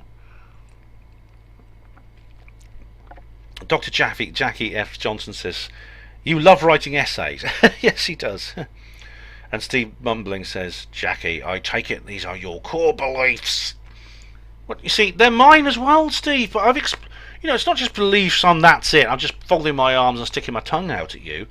I've made videos. I've made 3 videos to you about the moon landings. I've made one about 9/11. I've made one about bloody secret space program and free energy. I've made videos about these things. And you can't prove me wrong. Steve Mumbling said, "Who got that timestamp wrong?" This is on the same video. You or me? This is what it's really about. Let's have a look then. Probably you. Okay. Okay, let's have a look. What's this then? It's all too common, unfortunately. That's Kev Baker. Why would she? Why would she make this up? And of course, she was only a young girl at this time, but she goes on to become this famous soprano singer who becomes very well known in the R&B scene. She got some great song actually. Great songs. She owns What's this about? Christmas, Oh, who am I talking about? Steve, what's all this about? I don't understand, mate. That's an extract from me on the Kev Baker show. I don't remember that show, and I don't know what it's all about. We're talking about somebody. I don't know who it was. Terry Winter, hello, says on reply to comments 28. Ben, please explain why you support Boris Johnson, when to me he looks and acts and talks like an idiotic clown. Okay. Well, you're asking me to explain why I support somebody who looks to you and acts and talks. He says when to you he looks and acts and talks like an idiotic clown. Okay. I can't comment on how somebody looks, acts and talks to you. You alone, in all the people in the world, are qualified thereof. It's your opinion. Only you can comment on that. Why I support him, I've explained in several videos, including the one about Boris being in hospital, about the polling day video, about the general election live stream. Check out those videos. I explain all about it there in very great detail. Alright, Steve Palmer is now repeating a comment he put previously about the secret KGB UFO files and all those paid Hollywood actors who were pretending to be real people, when in fact they are real people and they're not actors. There's only one actor in it, Ron Ray, he was a stand-in for a person who didn't want to appear, and yeah, he's appeared in Dallas and Dynasty, Cheers, Homicide, and things like that. All the others are themselves. They're playing themselves. So as I said before, your own point disproves itself. Reply to comments 28. And Steve has put a timestamp in here for me. Okay. Okay, what's that? Let's have a look. Right, Steve Mumbling says on Project Blue Book episode 4, you really need to learn some critical thinking skills. Yeah, he said that before. Critters with claws aren't going to be able to develop technology, as we won't be physically capable of building the equipment. Imagine a smart dog, cat or bird trying to build an electronic or mechanical device. It's not possible. But Steve, I've said that. I mean, have Have you watched my video, Stefan Molyneux? Sorry, dolphins are applying. Oh right, okay, I know what your point is. Okay, this was a discussion about intelligence. Steve says that if you give your intelligence, if you give some animals, suppose you put a human brain or a more sophisticated brain into some animal like a beaver or something, it wouldn't be able to do much with it because it has like these claws. Now, Icky says here, that's right, creatures with claws aren't going to be able to develop technology. Glad you agree. Where the critical thinking comes in is their stories obviously fictitious. The Hicks describe critters with claws. Critters with claws aren't going to be able to develop technology. So they aren't going to be able to get here, are they? Get it now. Okay, this is to do with one of the Project Blue Book Season 2 videos, the one about the Kelly Hopkinsville case, where these aliens appear and they have claws. Okay, yeah. Now the point is, of course, you know, intelligence, if you give an animal more intelligence, that might not be enough. They need these hands. This is why dolphins have never built spaceships. Dolphins have never had an industrial revolution. It's not because they lack brain power, it's because they lack a pair of these hands. Their four limbs are flippers because they have to swim through the water. So they can't use their intelligence for that purpose, unlike humans who can. Now, I think you're making the assumption that the creatures you saw in the woods came here in some kind of spaceship.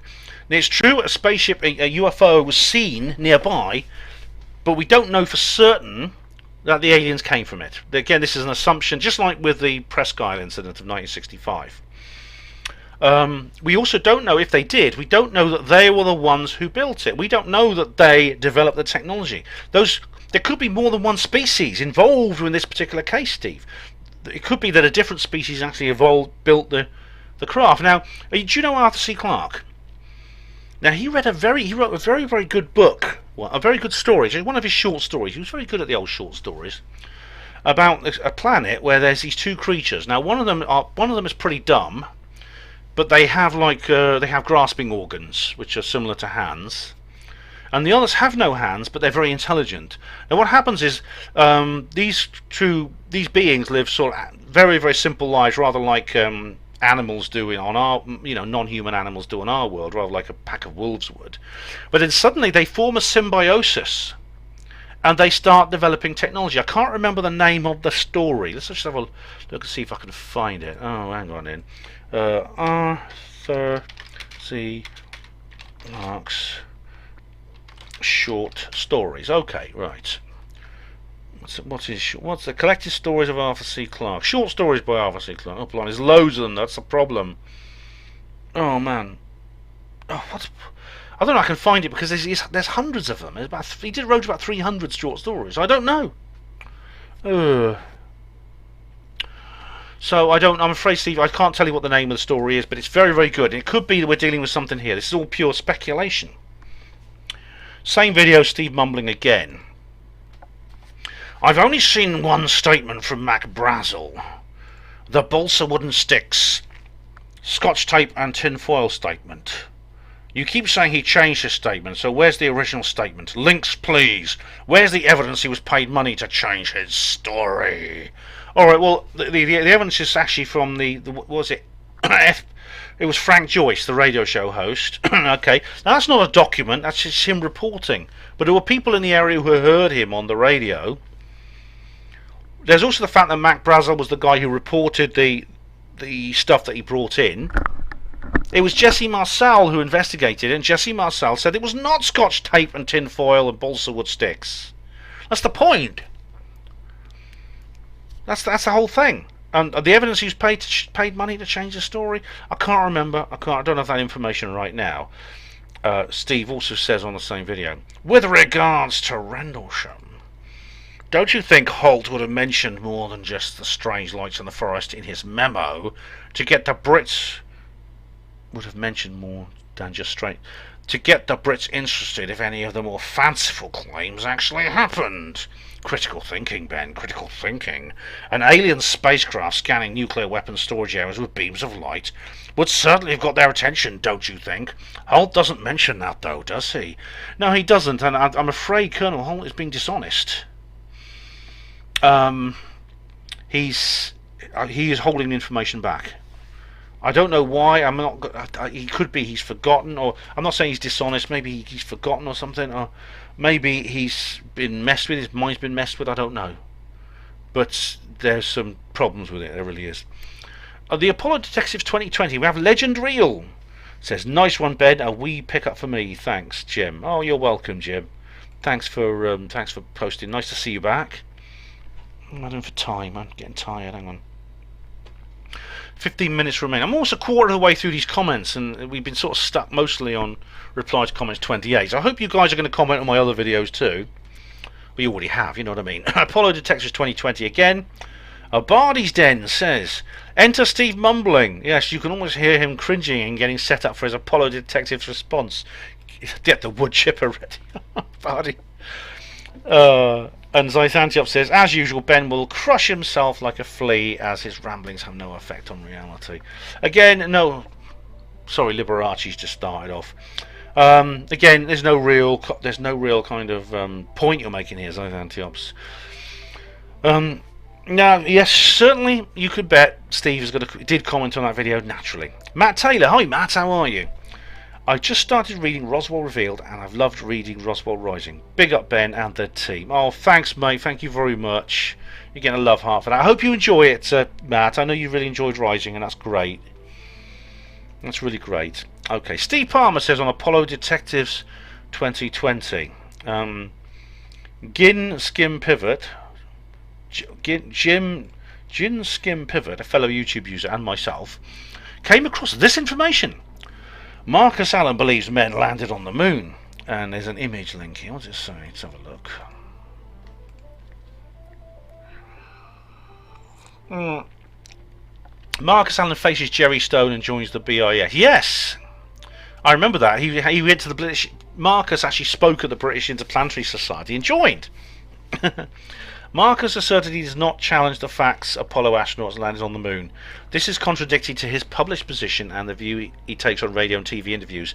That's from the Royal Astronomical Society magazine. All right, right. Let's. I covered this at the time. Okay, here we go.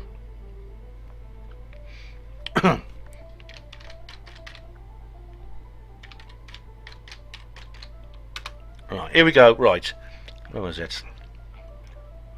Oh, where was that? The bloody hell is the Marcus? Here we go. Marcus at the British Interplanetary Society.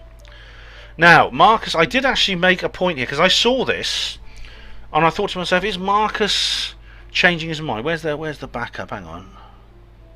Yes, I wrote an article on HPANWO Voice in 2015 called... No, 2012, apologies. 12th of May 2012 on the HPANWO Voice blog. Marcus Allen's moon landing U-turn. And I wrote here, it's come to my attention that Marcus Allen might have done a Charlie Veach-style U-turn over the moon landing hoax. And he talks about the British Interplanetary Society. But I then wrote another one concerning the recording of his lecture. Now, I don't know if Delta V Media still have it up there. But you'll see that if you watch that recording where Marcus is actually talking about the moon landings at the BIS, you will know that that's actually not the case. Anyway, it says Steve carries on the Orlis site, the one that Allen mentions a lot. Indeed, he's an author of it. It says that in fact Marcus Allen's personal view is that we did send men to the moon. Yes, well he said. So it's my view too. We did. I just question the way it was done. Artemis is different to Apollo, very different. NASA's first SLS moon rocket rolls out the assembly facility. Space. Oh right, these are feeds from. Oh, this is about SpaceX as well. You've already posted that. Now you believe there's some kind of contradiction here because Marcus said he believes the moon landings are real, according to this article here from the BIS. And then indeed I did see that at the time, Steve, back in 2012, and I was concerned. But you'll find that's actually not the case. It was a misunderstanding. That's what I'm basically saying here. And if you don't believe me, go to the HPANWO Voice blog, Saturday 12th of May 2012. And Thursday 12th of July 2012, and you'll see that I actually did cover it at the time. Right, same video to Apollo Detectives 2020. Terry Winter, please explain. Okay, Terry is simply replying. He's asking the same comment about Boris and what he said before. So Terry, I'm not going to answer the same question twice. You've already posted that question. I've already answered it. Okay, Mel O'Brien says on Apollo Detectives 2020. The shoe prints are completely unreliable. It looks as if there were numerous prints overlapping each other. No conclusion can be drawn. The rocks are rocks. You can imagine all sorts of things in the shapes of rocks. Inconclusive. Blurry pictures of rocks result of the imagination going wild, apparently. I don't know about that. I mean, the shoe print things, some of them are different, are what they shouldn't be. I think is the tread is different to how it should be. And they do overlap each other, but still you can see distinctly in some of them where they don't overlap. As for the rocks thing, maybe you got a point there. I mean, it's not entirely. I mean, some of the things Neil noticed, I think, is not conclusive, but others, like those pipe things, I think are very interesting. Zythantiops says here, there you go, imagination running wild. What Ben is good at. The footprint shot is totally inconclusive. It seems like it could be anything, but of course, even when Occam's razor is slashing at Ben's face, he still ignores it and wants to go on a trawl through photos of 50-year-old trainers to find his conclusive proof of a conspiracy.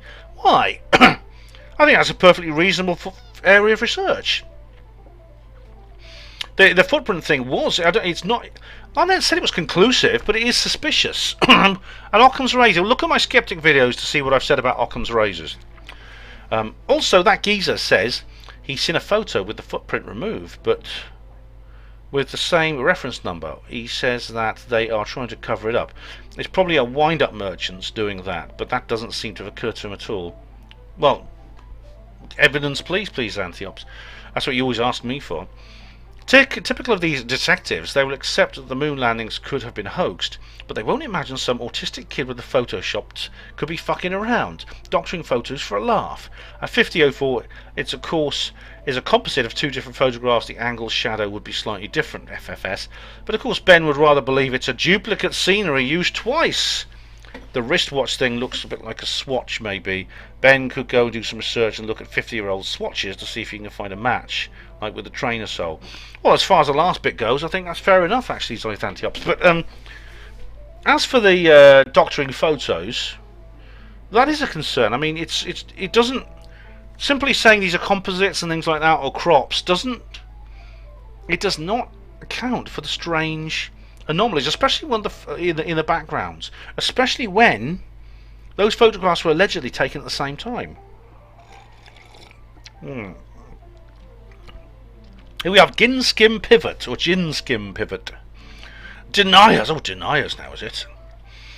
Deniers keep telling us about lunar temperatures, but seem incapable of deducing that irrespective of any heat transfer, silicon rubber soles might flex once in a while on a sharp half turn. Right, okay. I've yet to see a denier actually tell anyone the surface temperature during Apollo 11's EVA by the Bellcom experiment they took actually to measure it. Well, why don't you New World Order deniers explain what that is then, eh? Pan shots were never meant to be taken perfectly.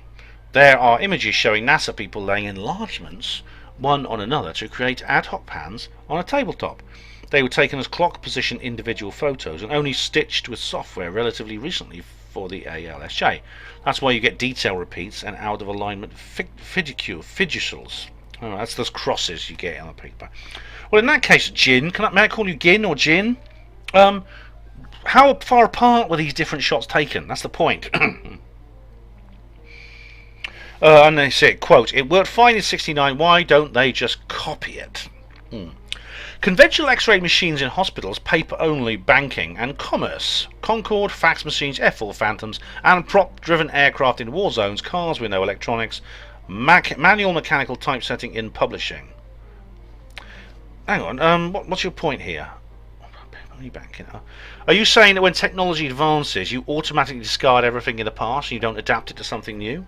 This is I think the point that Curious Droid was making about the Rocketdyne F1 engines, but it doesn't follow. It always doesn't follow. You would abandon something completely and have to start again with something that will take you 50 years. Yeah, a real head scratcher that one, Marcus.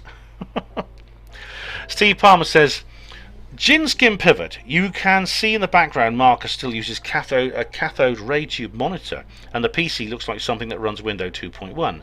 Jar said in a video his computer runs on a version of Windows that predates XP 97 or 98. In another video, Chaplin asked why NASA still use old Soyuz rockets to get to the ISS. Oh, the irony! Don't be too hard on them. Clearly out of touch with their modern age. Like, I think again the same point applies.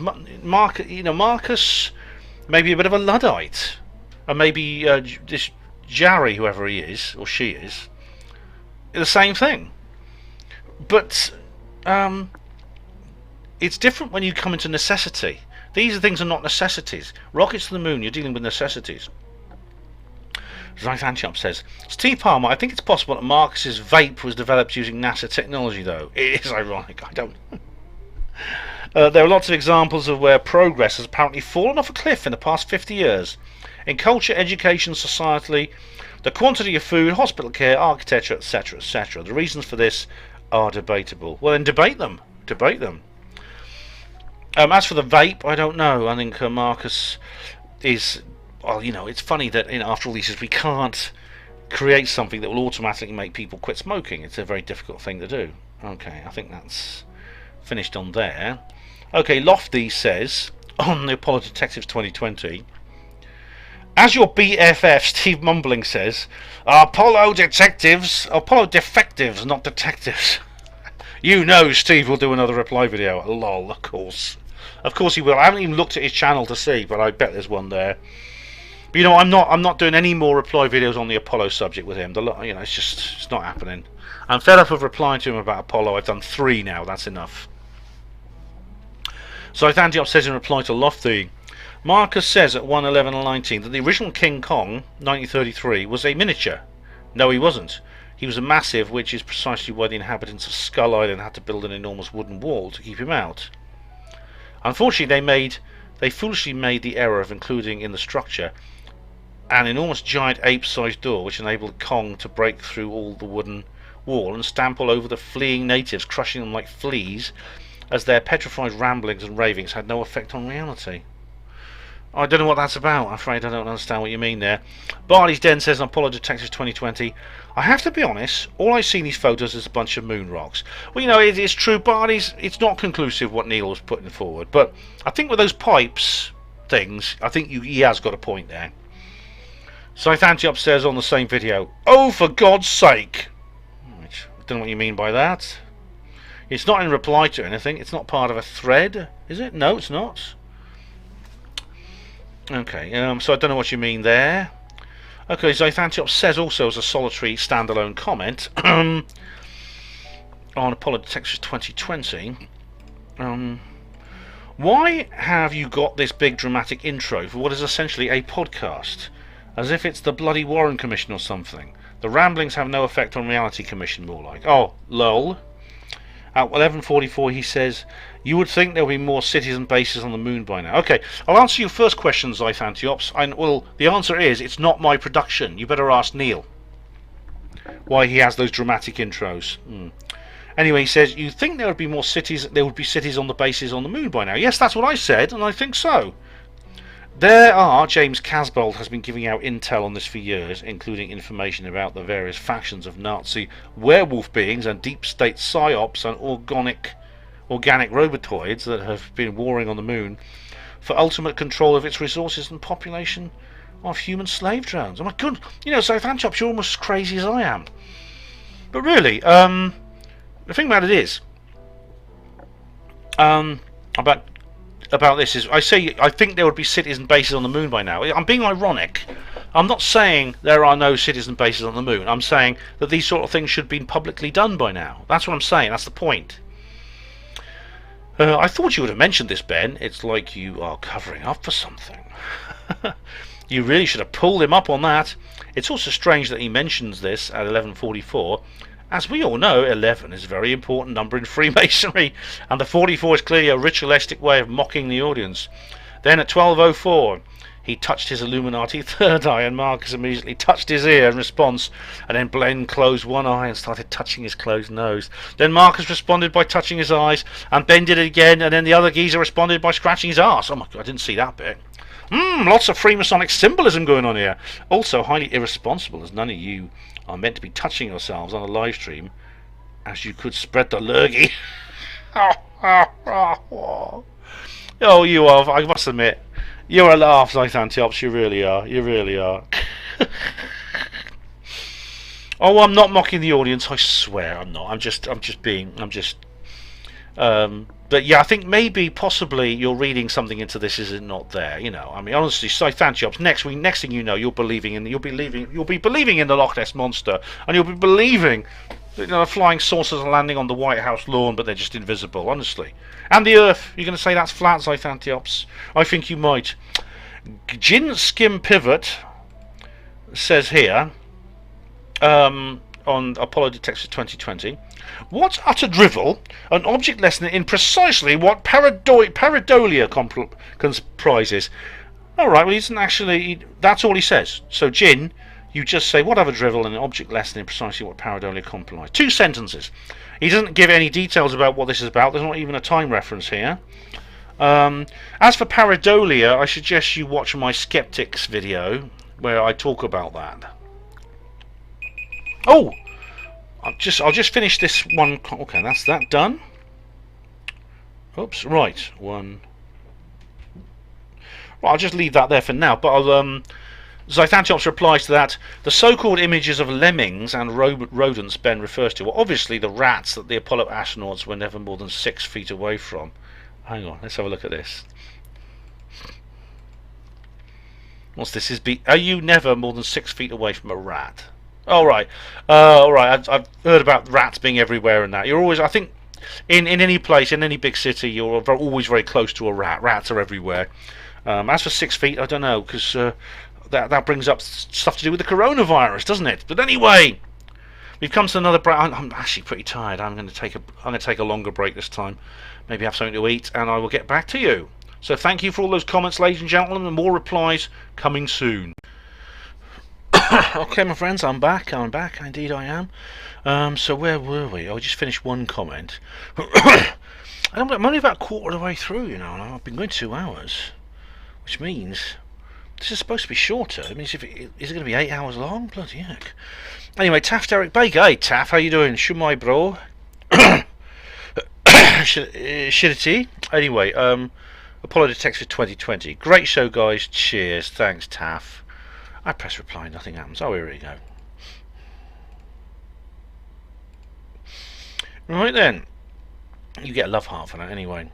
Rick Bowker. Hello, Rick Bowker. How are you? Ben. I found the real moon landing video. Oh, have you? And there's a link here. Let's have a look.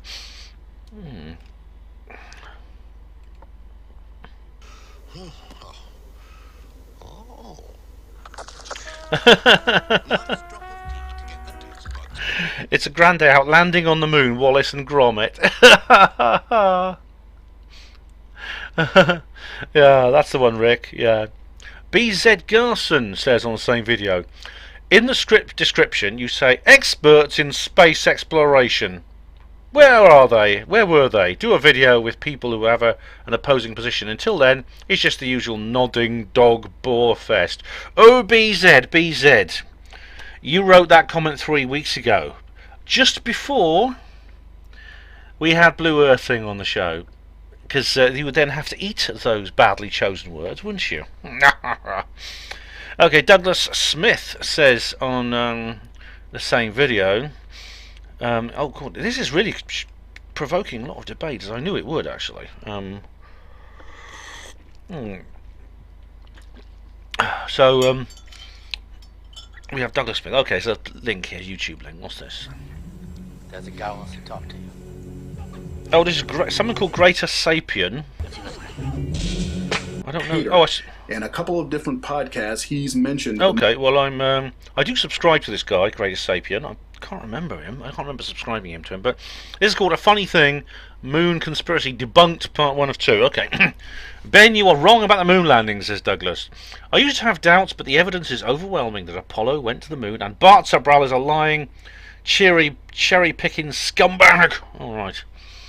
Well, you should watch the YouTube channel owned by Greater Sapien, whom I have linked here. Well, I am, as you can see, Douglas, I am actually subscribed to him. Please do not ignore this! Oh, okay, sorry. This is only part 1 of at least a dozen more in-depth videos showing absolute proof the moon landings happened. Please do not ignore this! The truth is the truth, and I believe you will acknowledge that you've been hoodwinked by Sobral in particular. Watch and enjoy. Peace. Douglas, I will watch Greater Sapien. I mean, the fact that I've subscribed to him and I can't remember him means I've probably watched his videos already. And indeed, Douglas puts a part 2 here. Okay, but I just can't. I don't have time to do that right now. I can see that Greater she has made quite a number of videos, and I'm afraid it'll take me a while to go through them. And Douglas, this is a different one here. Is this Greater Sapien again? It's an interesting watch made by a filmmaker with an ability for critical thinking, quote unquote. What's this then? We all want. Moon landing's faked. Filmmaker says no. Let's go through the bloody ads. Hang on. Skip. Oh right, I think I've seen this. Right. Did they fake going to the moon? Yeah, I've seen this. Douglas, in my view, I can't remember exactly what I said about this video, but I've seen it, and it's not. It doesn't hold water, I don't think. Terry Winter says on Apollo Detectives 2020. Proof the moon landings were faked. In the link below, in the first photo hatch area, is dimly lit despite the fact the sun is shining from the left lighting surface and the moon and the astronaut who's taking the photo. But the second photo of the hatch area is brightly lit. Let's have a look.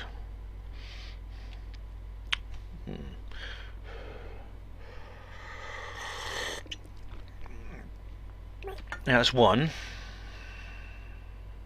I know this photo. You see like a bright spot on there. We're in the shadow side of the land, but of course there's some fill-in light. You can see a very bright spot on the left-hand side, but on the descent stage. What's this here? It must be sunlight actually. It's a second photo. They're quite big.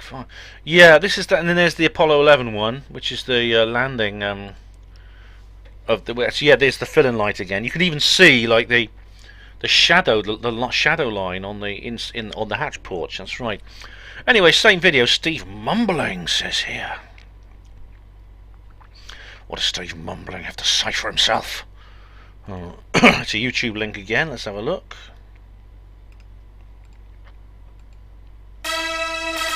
Circus theme song. Alright, it's just a Barnum march from the. I don't know what the point is there, Steve. I think you're saying that this is a circus, aren't you? Okay. Alright, so Terry Winter says poor evidence about seeing objects in ground and rock. I know several people have brought this up, Terry. I think Neil has brought up an interesting point which doesn't necessarily follow in all the things that he says. Not all the points he's made about the different rocks, but he does. I think the thing about the pipes, those pipe things actually do count. Zythantiop says underneath, when he refers to the dead rat, he says, it just jumped out at me. What he means is, I noticed it when I was painstakingly scanning pictures of Moon to see if there's anything that could possibly resemble something else, like a rodent, for example, that other people have referred to in photos of Mars. Oh, that's like the Rich Planet show, yeah. And then suddenly an image of a rodent jumped out at me. Anyway, there would be more sense of an actual dead rat jumping out at you than a genuinely getting a sensible, level-headed bit of detective work, quote-unquote, from this panel of buffoons. When he describes the rubber inner tube at 0121, there are literally... Oh, I've got to read more. About 15 other things in the photo look exactly the same. He talks about in my file. What he means is, in my hastily typed up Word document I did last night, when I looked at some grainy online NASA photos for a couple of hours with the remit to find some things that could possibly be construed as looking like other things.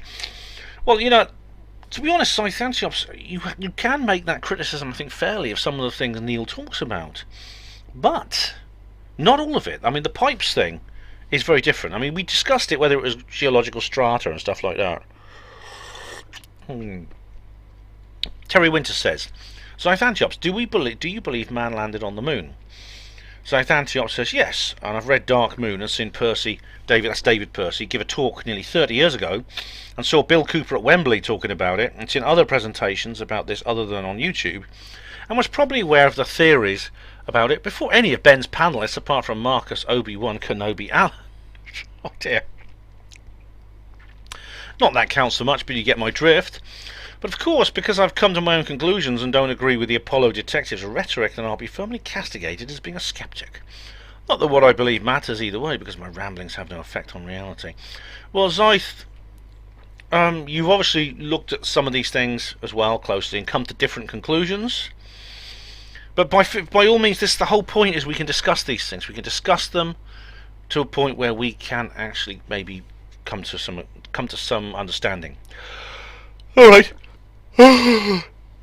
Terry says, okay, what do you think about this? In the link below, in the first photo, the hatch area is, alright, it's shining from it. Okay. And Terry is actually repeating the post he made earlier, which is interesting, actually, yeah. And Zythantiops doesn't reply, or hasn't yet. Grumpskull! Hello, Grumpskull, how are you? He says here, the rock face just under Piggy 2 is the same as the rock face on the left of Piggy 1. Oh, right, yeah, I know which one you mean. The dark patch above each Piggy is the same. Ground details are the same too. It is a composite join of two different images with the details distorted because they're each horizontal extremity of the lens. Piggy 2 has a dark face faded over the overlapped to join the other image. The join is on an angle. Let me just... Which one did you mean? Hang on a minute. I thought I knew what you mean in. Look at these two rocks. What's the odds of these two rocks being exactly the same? No, Neil is actually quite right to bring that up. The dark patch is the same. Now, why do the two Piggies have different lighting effects? That's the point. One seems to be much more shadowed than the other. So if it's a composite, they would be identical. Grumpskull says, the pictures do have the same details adjacent on composite joins. Try scrutinising properly before claiming otherwise. Oh, well, let's have a look, Grump. Let's have a look.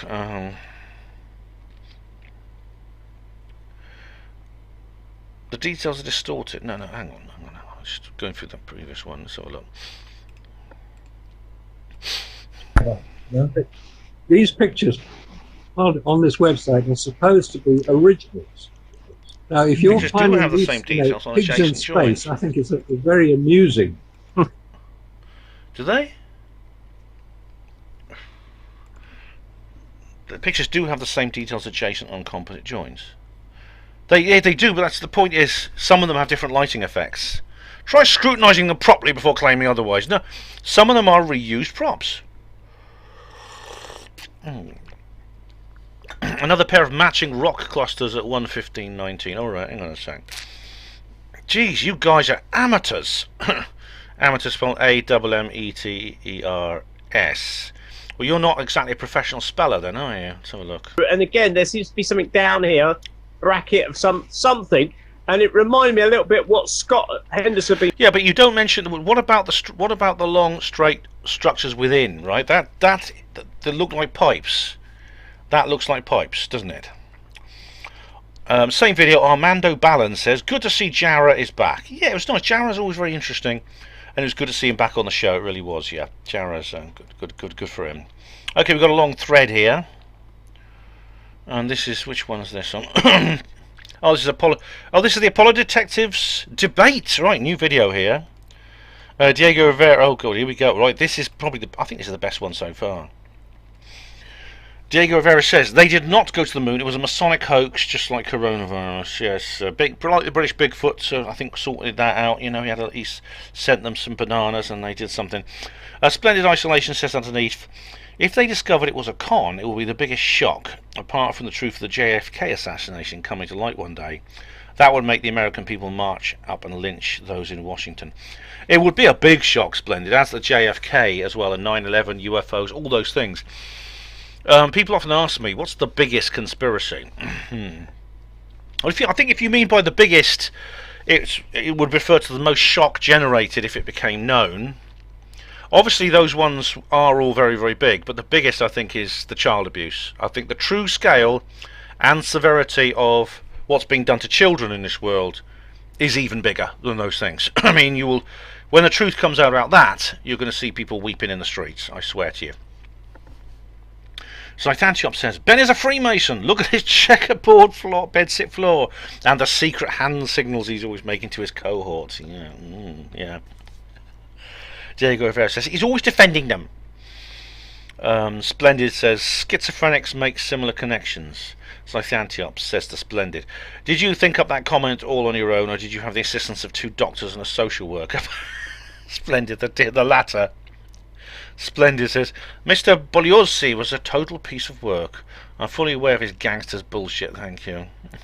David Smith says, And replied to someone I don't recognise, a name I don't, maybe someone, I don't know who this is, John Mack. And that's where he's going wrong, you see. He doesn't have a prior belief that requires it to be a conspiracy, so he falls for those facts and evidence. Pardon me.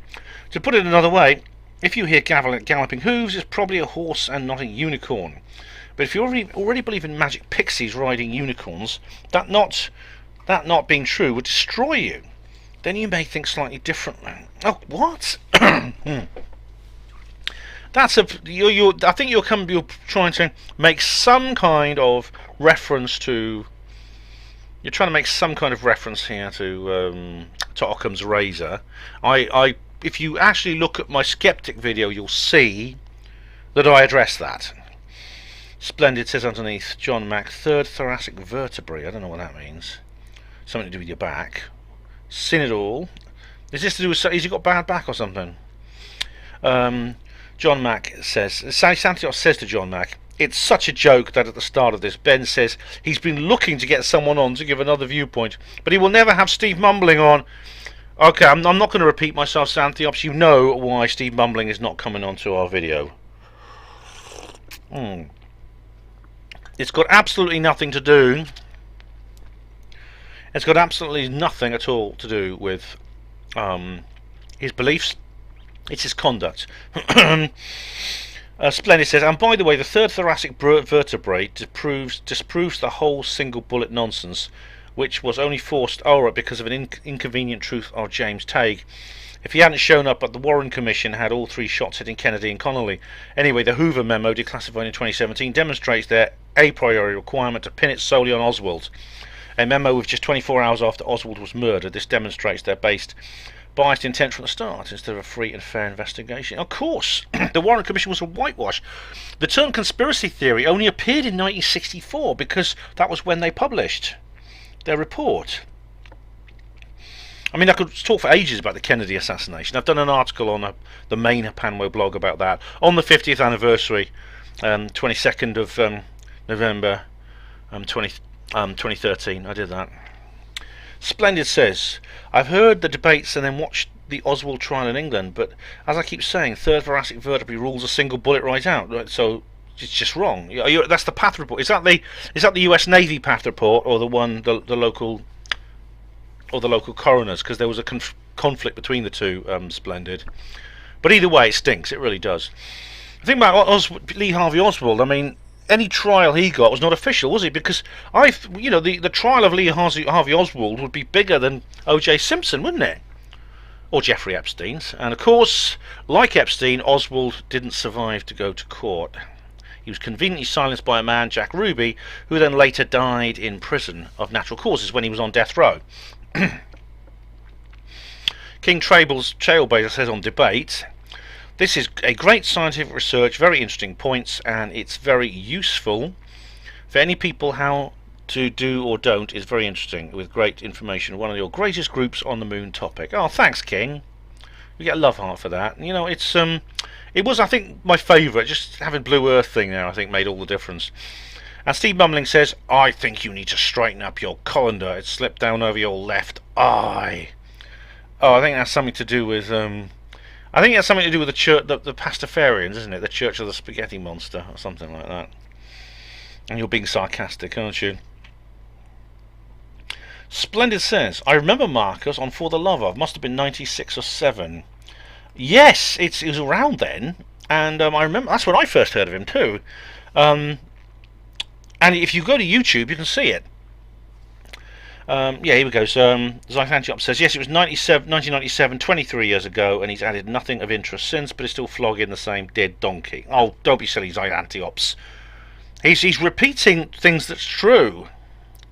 And Steve Mumbling says, it must have been for the love of bullshit. And Splendid says, Steve Mumbling, you're such a massive edgelord. He is, isn't he? It's good for the love of moon landing. It was a series with John Ronson. There were several in it. Miles is in one of them, actually. And then Matthew Williams is on the show with Marcus. That was interesting. Okay. Lofty says, bring on Steve Mumbling. And I actually write underneath, If he doesn't comment on this video, I'll eat my hat with Madras sauce. Quite exactly. And Dazasar says underneath, put your life savings on it. Yeah. And Lofty says, Steve Mumbling has just entered the building. Lol. Cornelius Crew says, clearly you've eaten enough hats. And I reply underneath, nope, sure enough, the mumbler commented. Cornelius Crew says, not precisely what I meant. I said, well, what did you mean? This is a text I've had here. What did you mean then? And he didn't reply. So I don't know what it is. He's probably saying something to me that he wouldn't dare say to my face. Lofty says on the Apollo Detectives, or as Steve Mumbling would say, the Apollo Detectives. Yes. Very witty, that, isn't it? Apollo Detectives 2020, Patrick Patel, hello Patrick, how are you, says, I love this, Ben, thank you, all of you guys are awesome. Oh, thank you very much, Patrick, you're getting a love heart. Much appreciated, mate, much appreciated, glad you enjoyed it. Oh, we have another thread here. Steve Palmer says on Apollo Detectives debate, in the video the defectives keep asking why they don't use technology, Apollo technology, blah blah blah. Okay, I think we've been through that, haven't we? No matter how many times you tell them, sure enough, next video the same old rubbish. They seem to be stuck in the past and incapable of learning. Artemis is very different from Apollo, very different. NASA's first SLS moon rocket rolls out of the assembly facility. Hang on, I think you've shown these before, haven't you? And I've covered the whole thing about the moon. Google's premium video meetings, now free for... So we got an ad. There's no skip button. Hang on. The space and look at our planet. Oh, bloody Greer. World wars, weapons of mass destruction. Oh, I'm getting an ad for Greer. They know what my... Between 1968... Oh no, I've not NASA's seen this. next chapter of lunar exploration Mars. No, I've not seen In this. short, I've not seen this one. What's the next one? Yeah, is Artemis the new one? Oh, it is. Yeah, I remember now. Yeah. Okay. Artemis is very different from Apollo. All right. But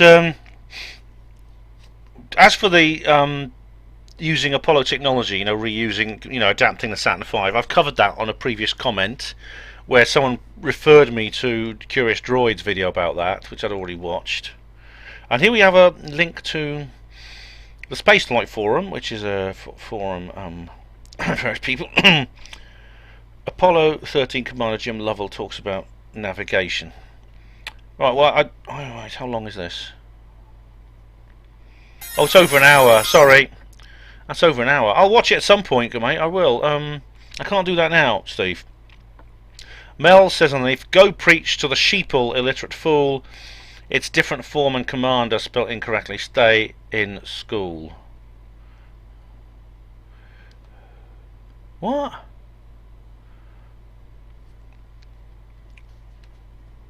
I don't know what you're talking about there, Mel. Steve says, there you go, all fixed. I guess that makes it right now, yes? Zythantiop says, pointing out typos fixes everything. Oh, I see. So he made some spelling mistakes, Mel. Is that it? I think, Mel, I think you're being sarcastic, aren't you? I think you're just having a laugh. And now we have a thread. And who's this? Oh, Hugo Rune comments on it. That's interesting. And this is the debate one. And it's Hugo Rune.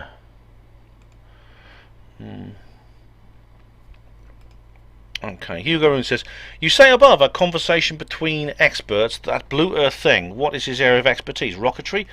Or is it a case of you don't have to be a rocket scientist? Sorry, Blue Earth thing, you are too woo-woo on America did it first. Oh, right. Steve says, what are the defectives expert in regarding spaceflight? Hugo Rune says, in my humble opinion, gravity doesn't exist, but I'm a retired telecoms engineer, but in a long retirement, I've had time to study tides, and tides are nothing to do with gravity. It's the dark matter energy that is dark to our science, and the 95% they can't identify. I can identify it and call it charge, and it is the charge from the moon that causes tides. It's not rocket science. Oh, it's okay. I think I know what you're referring to now. You're referring to your ideas about physics, Hugo, and about gravity and electrics and things. Steve says, so when will we be seeing you receive a Nobel Prize? Oh, Steve, you that's bitchy, that is. Zythantiop says to Hugo Rune, So scientists can't identify dark matter, but you can after you were informed about the existence of dark matter by scientists. Maybe you can prove a link to a paper that you've written on your charge. Hugo says in reply to Steve, never, I'm not interested in writing anything, only in learning. Okay, so that's about the Nobel Prize thing. Hugo says, to Zythantiops, existence of dark matter? All that means is they could not identify, could not see, could not understand. They knew that there must be something but could not identify it. I can. It's nothing new. It's just unrecognised. The proof is on Wikipedia. The mass of a proton and the charge of a proton. You don't need to. Just need to use Newton's work. The unit Newton is an F, and that is F equals ma, and that m is an important part. Newtons are kilograms per meter squared. Right, meter per second squared. That kilogram are the 95%. I'm not sure I understand you all, Hugo, but I know about how dark matter was kind of put in there to explain the expansion of the universe, how it was balanced, and there was dark energy as well. When they discovered that the expansion was getting fast, it was actually accelerating. Obviously, there was something, because they assumed it would be slowing down as gravity slowed it down, but they turned out it's accelerating, which means there's some kind of energy out there which is causing that to happen. Now, no doubt you have your own opinion. I know a lot of people have come out with ideas to explain that, and it's weird because the further away something is, the faster it appears to accelerate. If there's some kind of a lensing effect.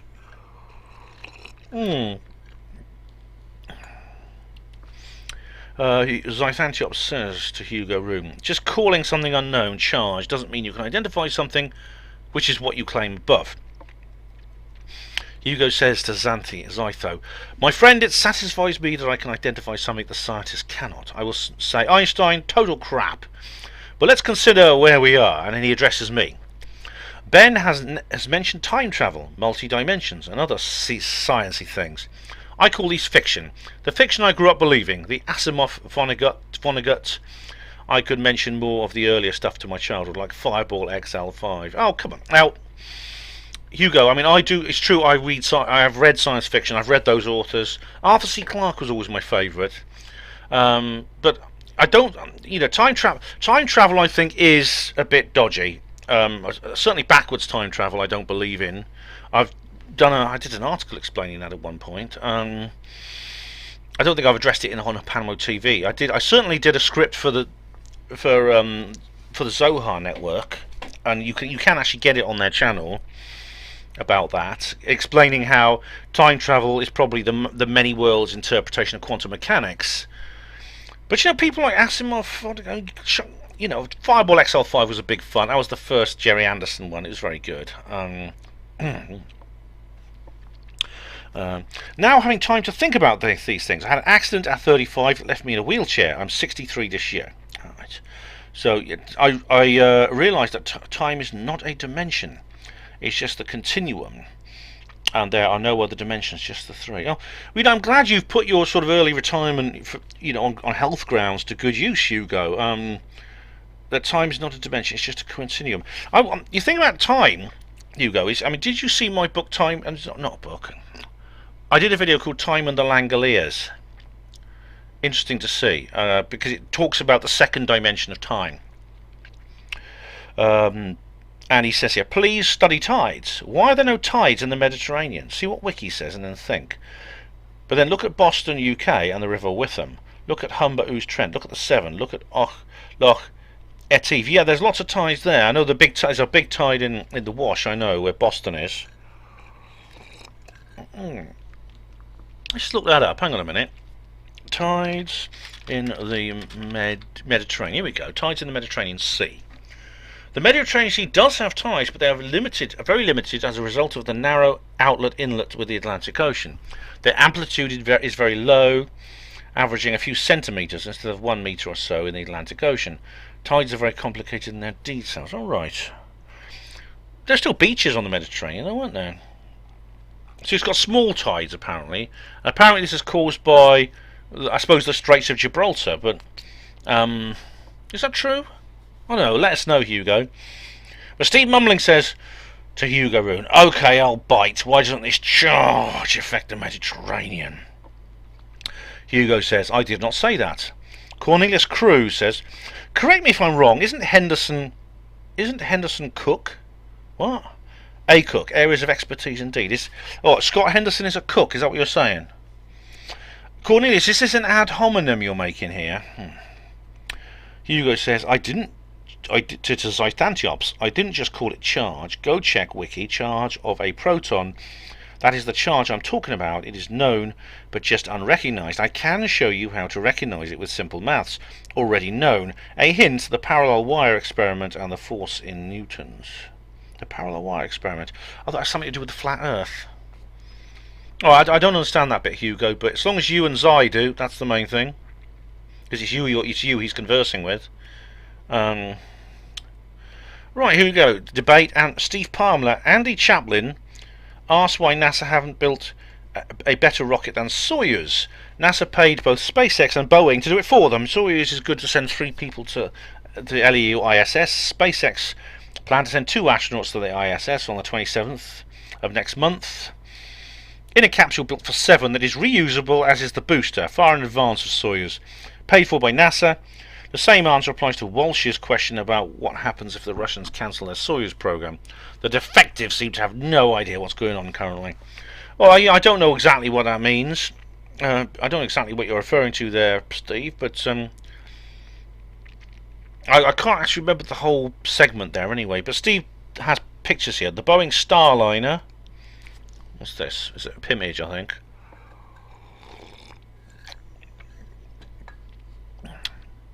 Oh yeah, that's the capsule. I've seen that. That's and the SpaceX Dragon. I've seen this one, I think. I do believe this. Yep, I've seen that. Yes. Okay. Oh, there's a bit of a thread here. Mel O'Brien says, in case you haven't noticed, these SpaceX rockets are blowing up left and right. A lot of their landings are CGI. Good luck with those astronauts. Steve says to Mel, since June 2010, rockets from the Falkland 9 family have been launched 87 times with 85 full mission successes, 1 partial failure and 1 total loss of the spacecraft. In addition, 1 rocket is a payload, and its payload were destroyed on the launch pad in the fueling process before the static fire test. Steve Palmer says, tens of thousands watched the landings. How is it possible it's CGI? Steve Mumbling says, just like your ET encounters, eh, Mel? Steve Palmer says, Andy Chaplin saying sarcasm. The Ford Focus is a great car. Why don't we build one based on that to win the Formula 1 championship? Sarcasm. Alright. Steve Palmer sends an image here, YouTube to Mel, which says what? 10, 9. Oh, it's the launch. It's the NASA and SpaceX thing. 5, 4. Yeah, alright. I actually doubt if the SpaceX landings are CGI manned. I really do. I doubt that. Mel, it's as you say. There's a lot of people. There were boats all around it and everything. It seems unlikely. It seems very unlikely. And why would? I mean, sure that they can do that. I mean, there's no reason. The technology is well known. It's been developed. Patrick Patel says, I love Marcus. The guy's a genius. That's on debate. He is, isn't he? I love him too. He's a great guy. Really nice chap to know as well. He really is. Steve Palmer says in reply to Jin Skim Pivot, who I can't see who's posted on this thread, but anyway. Oh no, sorry, he's not replying. He's just mentioning Jin. Jin and myself came across this information. Mark Salams believes Apollo landed men on the moon. All right, he's going now. He's going over the thing to do with the British Interplanetary Society, which I've already covered. Zythan says, old Obi-Wan Kenobi wants to have his cake and eat it. No, Zythantiops, it's not true. I referred to this earlier on. Steve Palmer is posting some information, very old information, which I've already covered, and I talk about it earlier on. Steve Bumling says, there's a huge difference between knowing what you're talking about and sounding like you know what you're talking about. And Steve says to the other Steve, then there's those who do know but have something to sell, and those who don't. Oh, you see, you have to attack. And Patrick says to Steve, I totally agree on that. Well, so do I, but I mean, you're trying to put that label on these guys unfairly. And why? Just because you don't agree with them. That's what it's all about, isn't it? Nothing else. You're trying to put labels on people like that. It's not fair. Zythantiop says on debate, Ben, you are so disingenuous. You get a skeptic on who admittedly doesn't know much about that, and the panel is skewed 7-1, and you state you've been trying to find people to give you an alternative viewpoint. Rubbish. But we have tried. Now, the reason the panel was skewed 7-1 is Blue Earth Thing is the only person who would agree to come on the show. Am I supposed to drop those other guys because we can only get one person on with Blue Earth Thing? Literally, we asked so many people to do this. So many. This is an alternative viewpoint. I think Blue Earth Thing, he put up a good fight. I think he was civil. He was rational. I don't think he succeeded in proving us wrong, but at least he was willing to try, and I think it was a good show. I think he did a good job. I mean, in terms of what one can when one is doing this. And Steve said in reply to Zythantiops, they need to get someone acquainted with their nonsense. Someone's been round the block a bit. Oh, so now you're having a go at Blue Earth Thing now. See? You are actually ad hominem Blue Earth Thing. And several people have done this, actually. They've attacked people who believe in Apollo are attacking Blue Earth Thing. And Grumpskull says, yeah, like a smart Boy Scout who knows he's not. Oh, for goodness sake. You want to get someone acquainted with this supposed nonsense, someone who's been around the block a bit. The thing is, maybe one of the reasons why we can't get people to come and debate us is because people on your side of the debate attack them when we do. Maybe they don't want this aggravation. Yes, oh dearie me. He's supposed to be on your side, for goodness sake, and you're attacking him. What's wrong with you? Okay, Steve Palmer says underneath that, Grumpskull, I would like to see an even numbered debate between defectives and people who know their stuff, like these guys. Oh, he's put a link to bloody Apollo hoax. Do you think we haven't asked people associated with that publication on the Apollo Hoax forum to come? Do you think we haven't asked people who endorsed that publication? Do you know how many people we've asked? I mean, Andy and Neil, who produced the program, they basically drawn up a list of people. They've been through them all. You want to see an even number debate? So what are we supposed to do? We're supposed to have just one person versus Blue Earth Thing. Is that right? Who should that be? Pick one. We'll kick all the others out. Come on. Or if you really want to get more, then come on, encourage more people to do this, and stop having a go at them when they do. Stop having a go at people when they actually agree to debate us. Mel O'Brien says underneath, it's truly difficult to find rational people who support the moon landing nonsense. Perhaps you could go on. Well, it's difficult to find. I think there are people who support the moon landing nonsense, which you think is nonsense, and so do I. But getting them actually to agree to be on our show, that is the tricky bit. It's just getting them to agree. I used to think it was because they just couldn't bear the fact that they'd been proven wrong, and they were, but it may also be because people on the other side, the Apollo believing side, will have a go at them. Mel says underneath that again, in reply to Steve Palmer, all my life I've been handed ridiculous explanations of historical events, beginning with the single bullet assassination of JFK. If you want to believe in WMD or VMD, the latest nonsense, fine, go ahead. You're one of the sheeple. It's frustrating, I know, Steve, when you take the red pill. I mean, I've been handed these explanations too. I believed. I didn't have any reason at all to doubt the Apollo moon landings right up until probably the late 90s. I just didn't have any reason to think. There was no reason to think that they lied about something like this. It's hard to know. It's hard when you take the red pill and you get out of the matrix, so to speak. It's difficult to even remember what it feels like to be in the matrix. And Zythantiops says to Steve Palmer, he won't get Steve mumbling on, he won't even properly respond to the points. Firstly, we won't get Steve mumbling on because of Steve's conduct, not because of his beliefs. He won't even properly respond to the points. What am I doing here? What was I doing with all the reply videos I made to Steve mumbling? I must have made a dozen now. Is that not properly responding to points, Antiops? If you think I've made a mistake in those videos, just explain. You haven't put one single comment on any of those videos.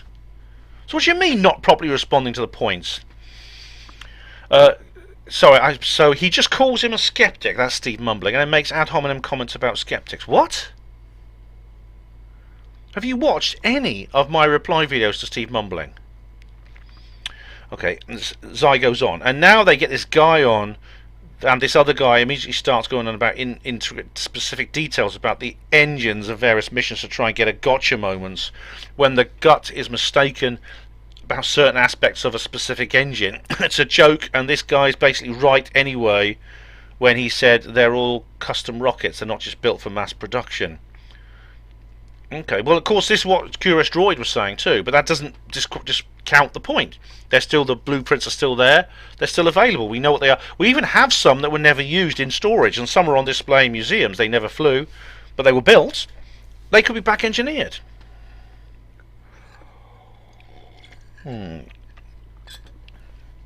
Steve Palmer says to Mel, "You don't like me very much, do you? Not to worry, I'm sure you'll get it. I'll get over it." Steve Palmer says to Zai, ad hominem comments. Had a few of those today. Not as many as you've given out, mate. TK says to Steve Palmer, "Poor Mel, all his life he's been handed ridiculous explanations of historical events. We all know WMD was a story, and the babies in the incubators was a story, and there's lots of other stories, Mel. So what? What do you mean, so what? We were told these things as facts. We had Tony Blair standing up in Parliament saying the WMD things were true. We had Ronald Reagan and George H.W. Bush saying the baby incubator story in Kuwait was true. What do you mean, so what? These conspiracy theories proven true. Just Google it. Conspiracy theories proven true. It doesn't mean he carries on here. That doesn't mean there's a controlling secret elite. No, but it makes it more likely, don't you think? Does it mean you know anything more than anyone else about anything? To be in a position to call anyone sheeple if they don't agree with you? Attacking is a good form of defence, so carry on defending your incorrect ideas. Alright, look, TK, I do understand the point you're making now, and I must say, you're right about the sheeple thing, alright? But, I myself have used the word sheeple lately. I know it's not right, but it's sometimes I just need to vent my frustration. I apologise for it, I really do. I haven't called anyone sheeple here in this particular comments, but it's been in other situations. Steve Palmer says to TK, Mel made 2 comments about SpaceX which clearly show he's either trying to fool somebody who knows better, or he's completely detached from reality. According to him, SpaceX rockets are blowing up left, right, and they fake the landings with CGI. Yeah, okay, well, that's something you got wrong. Falcon 987 launch. Okay, goes through a list of stats for. Oh, he goes through a list of stats for SpaceX, and I must admit it's pretty good. Yeah. I would like to explain how SpaceX are faking landings with CGI when each one is watched by tens of thousands of people. All right, Steve, that's a good question, and I agree with you. It's not those landings are not faked. TK says it to Steve Palmer. My guess is he's completely detached from reality. Poor Mel, surrounded by sheeple. TK then says to not be a sheeple is actually. You have to watch all the lunatics on YouTube and believe most of it, then you are not a sheeple. That's a bit extreme, TK, isn't it? I mean, come off it now. I don't talk to people who don't believe in Corey Good and David Wilcock and the Blue Chickens and stuff. I don't say just because they don't believe in those things they're sheeple. So you are strawmanning us there. You really are. Any doubts whatsoever about anything you've seen on YouTube and you're in danger once more of becoming a sheeple? Again, that's a complete and total straw man. That's a complete exaggeration. Very dishonest there, TK, I must say. And debate, and of course we have Steve mumbling. Roll up, roll up. The only things these guys are expert at is making themselves look like a bunch of clowns. Give it up, FFS. You're a joke. And here's a YouTube link. What's it saying? Oh, it's the bloody Barnum March again. Oh, Steve, honestly, he thinks playing a video which just shows the Barnum March, you know, the circus, the circus scene, you know, you think just by playing the Barnum March somehow it means that this is just a circus. Again, you're not making a point. Okay, we have TK now on Apollo Detectives 2020. We're going back to that one now. Oh, here we go. It's a long thread too.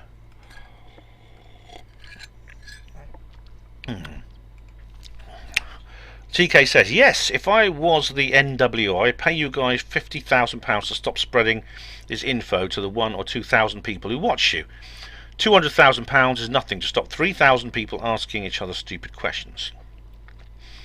So yes, watch out guys, as the world's elite are definitely going to try and put you in a compromised position to stop you guys bringing them down. Alright, I think I made a point. It's because I made a point in this video about disinformation. Yep, I did. But no one's offered me any of that kind of money, you know. They haven't. If they did, I'd be very ashamed of myself if I agreed. If this doesn't show you how deluded you are to yourself, nothing will.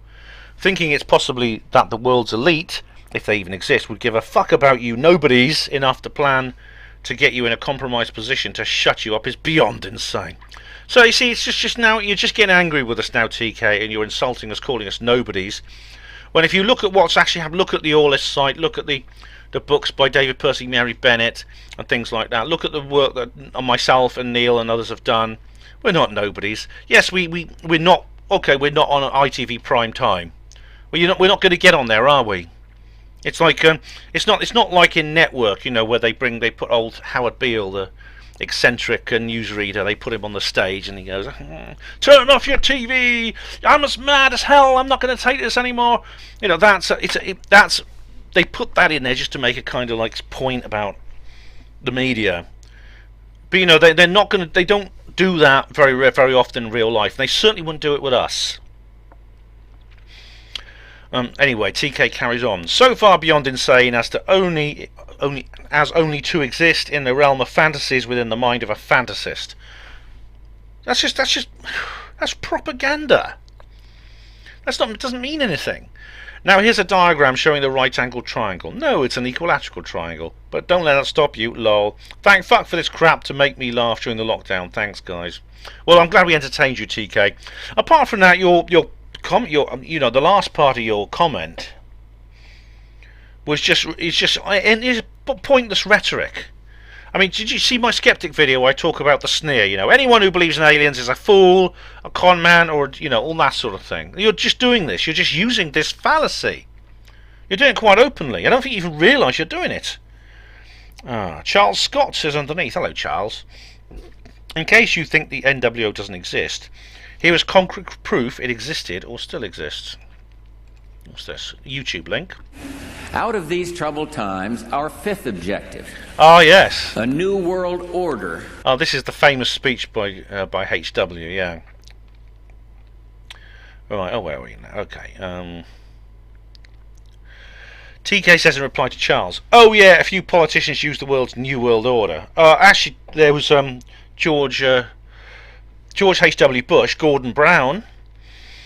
So what? A new world order isn't the new world order. You are saying in the NWO, or the idea of a new world order. As I can order the world in many ways, as its various things fluctuate, there would be a change to that world order into a new world order, which is just normal everyday common sense rather than some fucked up Illuminati conspiracy crap. Well, the thing about it is, TK, when we refer to the new world order, we refer to a specific thing. Right, it may not mean the same thing that every politician or political analyst means when they say New World Order. I mean, that phrase very often refers to the post-Cold War era. With the collapse of the Soviet Union, the term New World Order came about. But what we are doing is we're referring to the creation of basically a post-democratic world government. That's what we mean by New World Order. That's it. I mean, that's the context we use. That's the definition for that particular phrase, which we conspiracy theorists use. And indeed, we have reason for believing that. We've been studying the trends within world politics towards greater internationalism and authoritarianism. And I've talked about that a lot in my videos. If you think I'm wrong, find the video, post a comment on there. But just saying, just laying out, just calling something fucked up Illuminati conspiracy crap, to quote Stefan Molyneux, it's not an argument.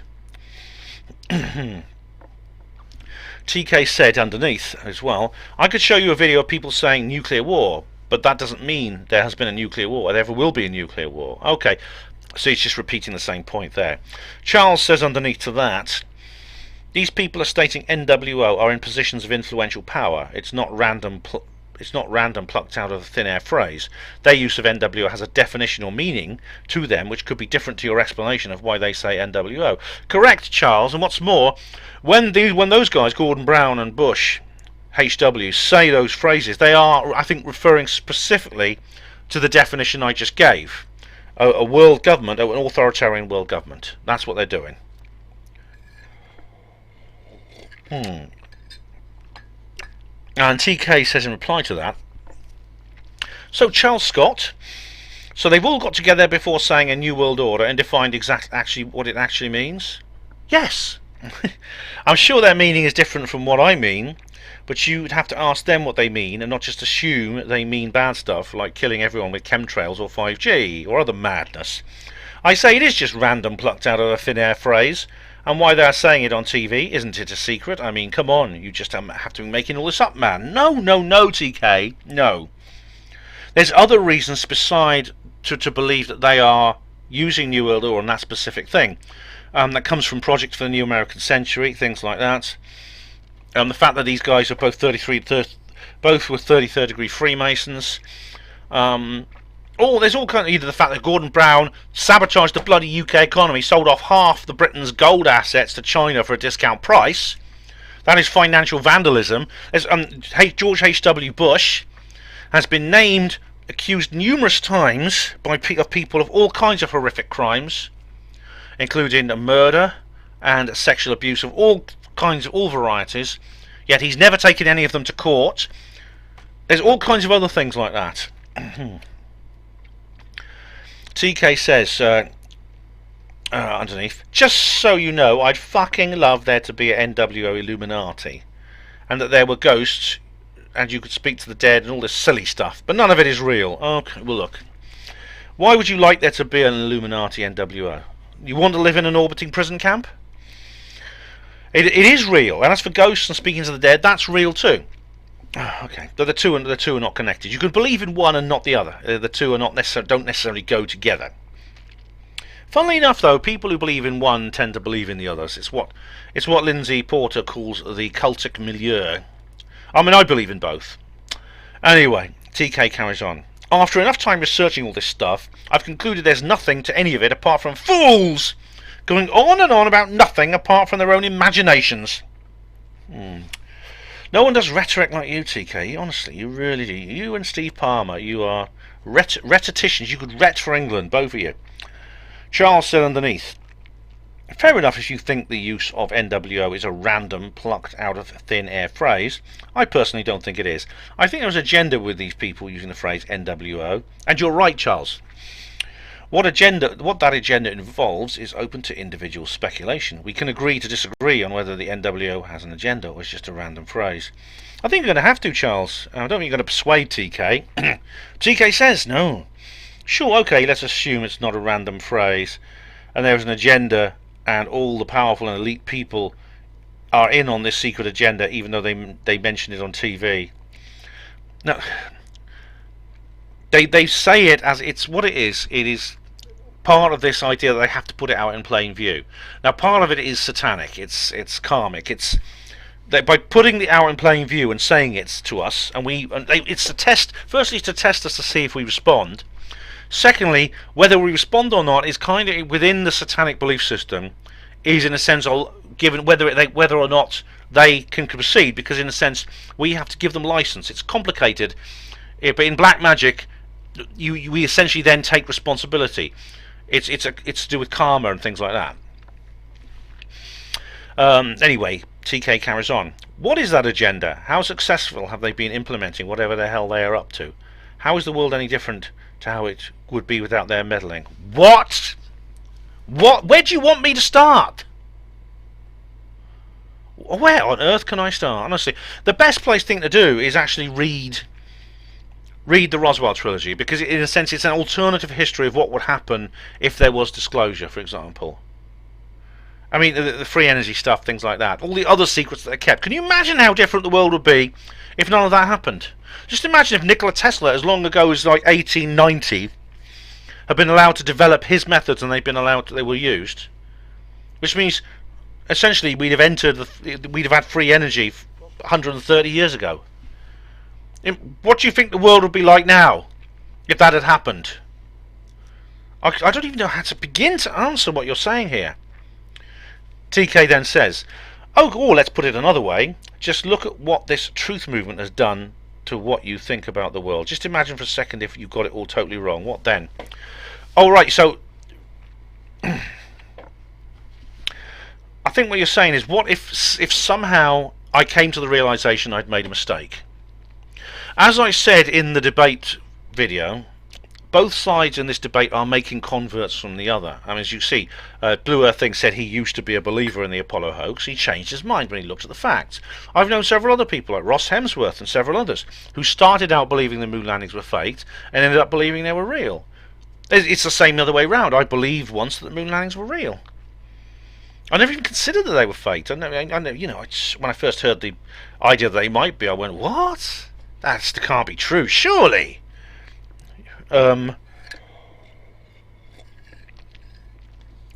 Honestly, everything I say is falsifiable. I don't have unfalsifiable hypotheses.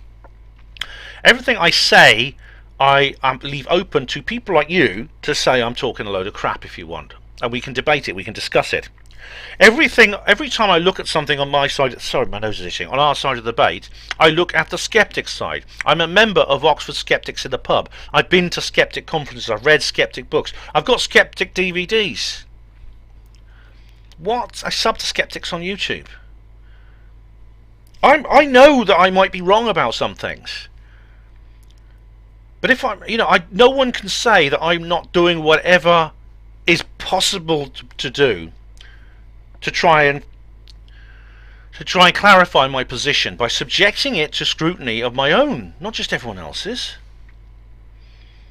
You can accuse some people of that, you can't accuse me of that. Be honest, you cannot accuse me of doing that. Charles Scott says underneath to TK, it's possible they want the New World Order phrase in the conscious minds of the people rather than keep it a secret. Yes, precisely.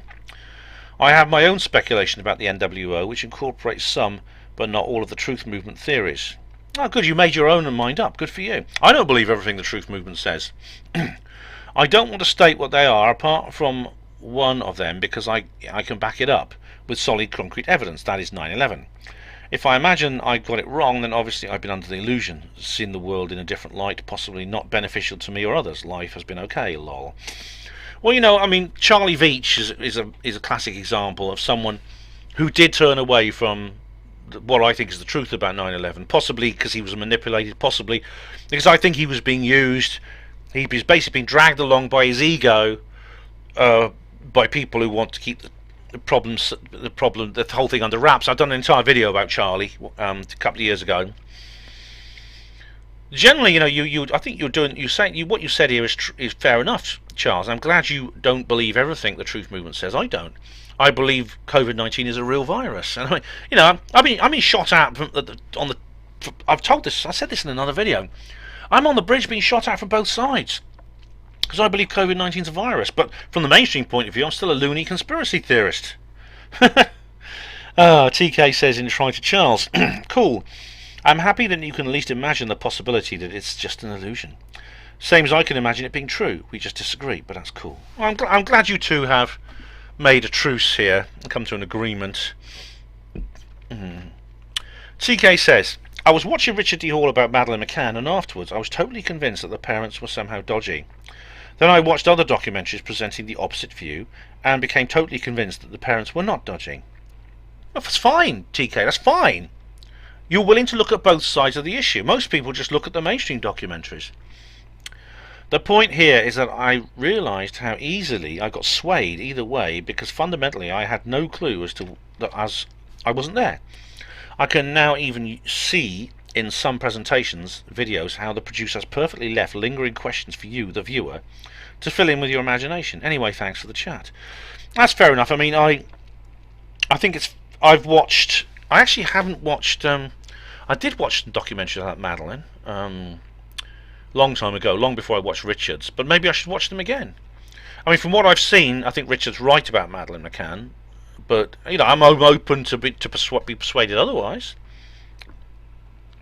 Apollo Detective debate. Zythantiop says no such thing as a sonic boom.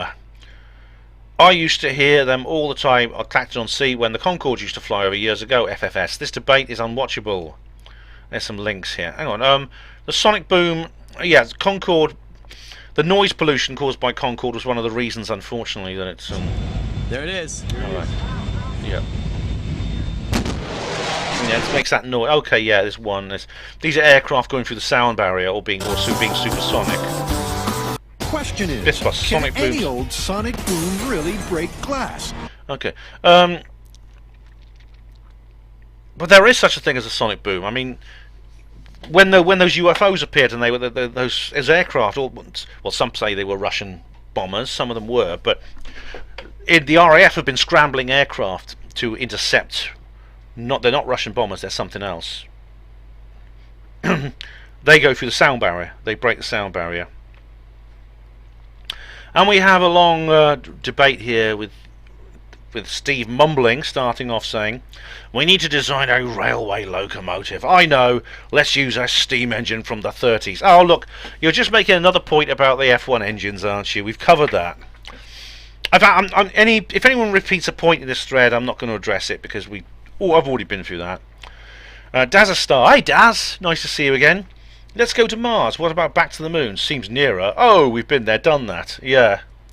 And Steve, once again, posts that rocket picture, that rocket video. Oh, we've just stopped now, so I've got to start a new thread. Oh. That's it. It's a good job I do this, because otherwise I just wouldn't. I think I would probably just forget myself as usual. Okay, so I'm going to just take a little break now, and I'll be back shortly. Alright then, guys, I'm back again. I'll start the timer. I tell you, if I'm only about halfway through all the comments. It looks like this is going to be long, even though it's just for 1 month's worth of comments. It's going to be almost as long as the old 2-month ones. I don't understand why that is. Maybe I've just had more comments than usual. I think the moon landing ones seem to have been very popular. But what I'll do is I will just. I think if at the end of this hour I'll leave it. I'll do some more tomorrow, so it might be a few days before this is done. But Steve Palmer's just showed the rocket being rolled out again. Zythantiop says to Steve, yeah, Ben and his cohorts will see that immediately start banging on with their, you would have thought it would be bigger, you would have thought it would be similar, you would have thought they would make something more advanced than a firework, you would have thought they would have perfected by now, the usual crap. It's not crap, Zythantiops, it's a damn good question. About why they're saying it could take 50 years. It could actually take 50 years to design a rocket that could take for a manned mission to the moon. 50 bloody years. They did it in 8 years last time. And now they've got 21st century technology. Steve Mumbling is completely misrepresenting the issue by going on about that steam engine comment. It's a complete distortion of the actual point. Steve says, according to one guy here, SpaceX faked landings. They use CGI. Alright, he's just repeating the point about that, which I agree with him about. And Steve Mumbling says, lol, clueless. Cornelius Crew says, in reply to Steve Palmer, I had one idiot tell me the booster landings were 3D holograms, like the one used on 9/11. Oh. Again, I don't think that's the case. I mean, you had maybe one person saying that, doesn't mean that lots of people do. Terry Winter says to Steve Mumbling, proof of this Apollo moon landing photo in the link below was taken on Earth. Oh right, it's a repeat of the two photos which show different lighting effects, yeah. Oh, and Steve's put a YouTube link as a reply. Apollo 12 did also the next day when they arose. This is Neil Armstrong talking. Rose from their sleeping period and the sun was higher, of course, then the browns were observable to them. Oh, okay. I don't know. Does that amount of change in lighting effects can be changed by just a few hours sleep on the moon? I mean, I don't know if that's the case at all. That would need to be calculated. Terry says to Steve, how can light be shining on the gold foil? Terry says, Steve Bungling, you cannot answer, can you? The reason is because the photo was taken on Earth with a second light source. I think it was too, yeah. Terry Winter says, oh sorry, Steve says to Terry, watch the video, do you think the Chinese faked it too? Well, I don't think I've got no reason to think that is Steve, but I do, I think that the stuff to do with I don't have time to watch the whole thing now, but I've seen a lot of people trying to claim that the Apollo was real because of effects from the Chang'e 2, and it didn't cold water, I don't think. Terry says, why is the photo fake? Steve says, having seen the foil on the shadow side of the Chinese lunar lander illuminated in exactly the same way as the foil on the lunar lander, why do you think the photo is fake? Well, it depends if the lighting effects are the same, that's the point. Do you see, like, is it exactly the same? Terry says to Steve, can you show me the link? So where is it, Steve? Terry says, look at the dark left side of the moon, of the lunar module. Yep. Alright, now here we go. Oh, this is a picture of, what's this? Towards the source. The wheels, which are right down deep in the shadow, do not get much reflected light. I don't know. Just like Buzz's boots. No, Buzz's boots get more. Hang on, who's this? This Bertie Slack. Oh, I've heard of Bertie Slack, yeah. No, it's not the same effect. There was one apparent discrepancy that caused the hoax nuts to wet themselves. The colour of the lunar surface. No, it's a totally different lighting effect. Okay, so Steve Palmer says to Steve Mumbling, Starship SN4 static fire test. Oh, that's we talked about that earlier. Yeah, that's to do with SpaceX. That's all right. I'm not going to answer that because I'm not going to look at that because I already agree with Steve about that. Daz Star says on debate, fabulous podcast with a great array of speakers. Try and reach out to get Bart on. Oh, thanks, Daz. You know, we did have Bart on before. I'd love to get him back. It'd be great to get Bart back. He's cool. I get a love heart for that. Zai says that Bart bloke has been out, and guess what? He spoke a load of crap. No, he didn't. And Daz, and then Daz. Zythanchiops explains that Bart has been on before. Yeah, he has, Daz, yeah. And it was good having him on. Now we have a long thread here by somebody here. Oh, TK says, let's hope this other side person could on debate can pull you fools up on some basic things. Well, in my view, he didn't. TK, he put up a good, valiant effort, but I don't think he did. TK says, yes he is, thank goodness, go blue. And TK also says to John Mack, well, he shut the first guy up pretty quickly, let's hope he doesn't get angry. Oh, you know, he didn't really. I mean, he gets heated, but there's no real anger, I don't think. No, there wasn't.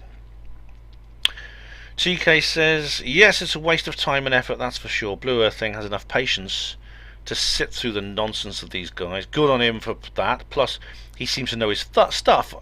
I think these guys are going to eventually wear him out with their pedantically slow and disjointed rubbish. Well, I don't think it was. It was not those things. We didn't wear him out. We answered his questions. That's not wearing someone out. At the end, I mean, Blue was actually pleased to have been involved. And we're still in touch with him. He's not. You know, he's not sticking his tongue out and saying, damn bastards, I shouldn't have gone on that show. He seems to be quite pleased to be on. Guess what? He's doing another programme with Marcus Allen this weekend. That's not somebody who's been, worn out by pedantically slow and disjointed rubbish, is it? Oh, Steve, shut up. Steve says, I didn't see the expert. They're just repeating themselves now. I'm not even going to read that shit, Steve. TK says... I know Marcus Allen is showing some minor thing, and then when Blue Earth thing hasn't heard it or hasn't seen it before, then he patronisingly said, well, you have some homework to do. Like researching into some rubbish about nothing is legitimate homework or research. Totally delusional. Actually, no, Marcus actually is very to the point. He's very rational. He's to the point. What's more, he's done numerous debates with Blue. He's doing another. I think if he's patronisingly... was it delusional? Probably Blue wouldn't want to do that. TK says, well, in the end, at least it's a little better having someone with balanced view instead of just when it's all people agreeing with each other's nonsense. Steve Palmer says, Steve mumbling is a smart cookie, but that there are others out there with a far greater understanding of these things, experts who work in the industry. I would like to see an even debate with... Oh, right. He puts another link about suggesting a debate with people on the apollohoax.net. He says, I'm pretty sure it won't happen. Sure spelled S-H-A-W. You are pretty sure it won't happen. So are we, because we've already asked.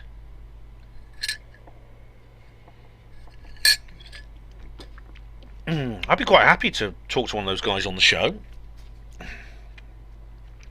With the exception of maybe one or two, because they're members of a troll gang that's been attacking me for years. But apart from that, I'm fine with that, yeah. Steve Palmer says... Oh no, here we are. No, TK says to Steve Palmer, I hope proper experts wouldn't waste their time with this fringe crap with a couple of thousand views. And lots of them views are me commenting.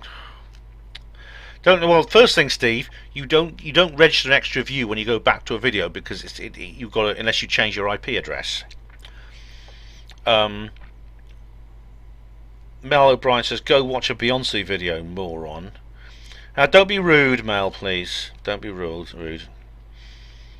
And so, for some reason, people keep replying to John Mack, and John Mack must have deleted his comments because I can't see them there. If it's someone I blocked, they wouldn't be able to comment, so I don't know why we have John Mack here. But anyway, Mel says, John Mack, have a laugh, you two fucking idiots. Get your head out of each other's udders. Children or sheep will not a clue. Now, look, I should say, Mel, look, I don't mind if you're rude to people. How I deal with it depends on how they accept it. If they're willing to have a go back at you, then you can slog it out as far as I'm concerned. So we'll see what they say. But if they really object, I'll remove your comments. A TK said, educated people sick and tired of fools talking crap. Your minor insults are meaningless to me. Well, again, you're not explaining why it's crap. You're not explaining why we're fools. Zyth Antioch says, the problem is their balanced view is 7 against 1. Here we go again. Alright, there's a lot of stuff here about using a court analogy. You know, Zyth Antioch, I've already explained to you why we've only got one person Blue Earth thing. Don't you think we'd like to have, like, maybe three of the detectives against 3 Apollo believers? That would be great if we could find 3 of them to get together. That's fantastic, but we can't. It's not because of it's not for want of us trying.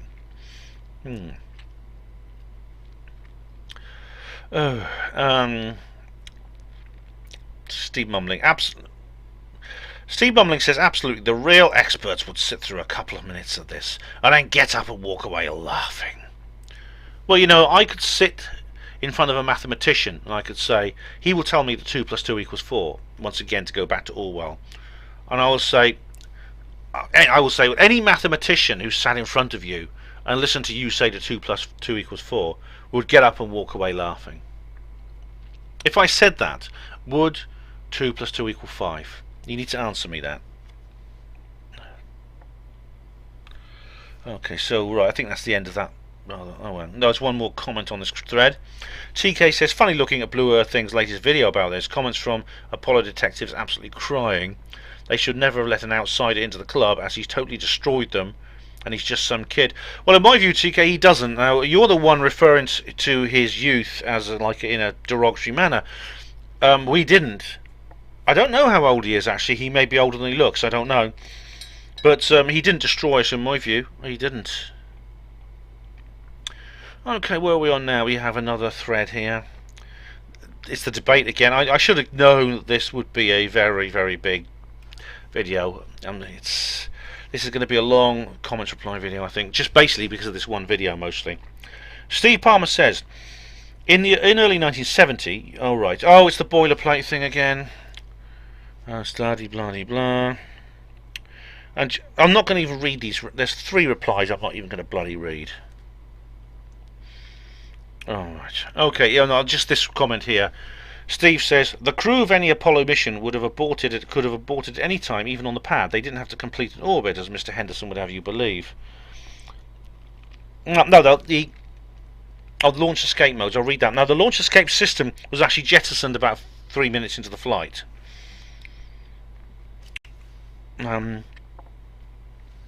There's also about the where they're going to come down, you see, as well.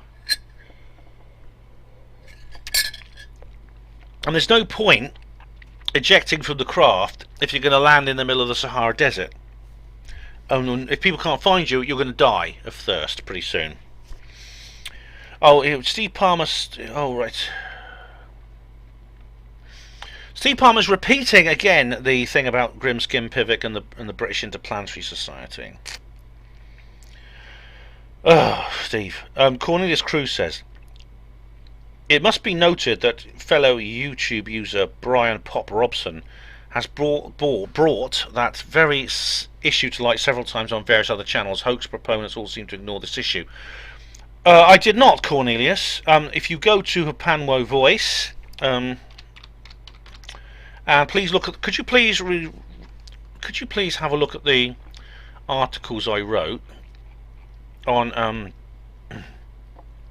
please look at the articles I wrote on HPANWOvoice.blogspot.com on Thursday the 12th of July 2012 and Saturday the 12th of May 2012.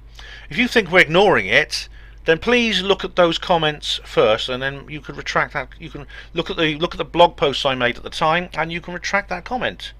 Feel free to retract that comment at your leisure. BZ Garson says here on debate, I only came here to count the times my book was mentioned.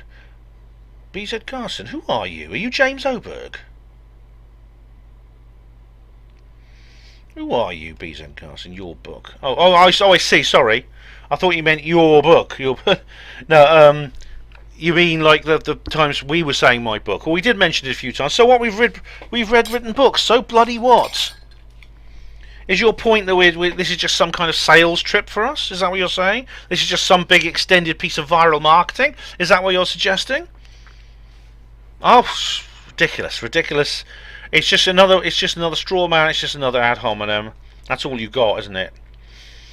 And Zai says underneath, it's always my book and the book I'm currently writing, which is a new version of my old book with some mistakes corrected after random members of the public has torn it to shreds.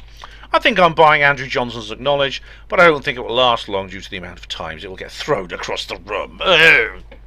I've read that book. I think it's pretty good, actually.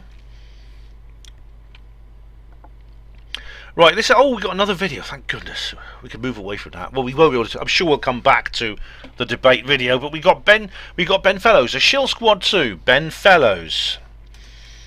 All right. L. Shannon says that Ben Fellows is now using the name Zed Phoenix. I know.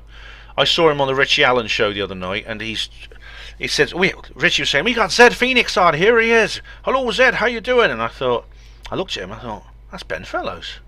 I looked again. Yes, it's Ben Fellows.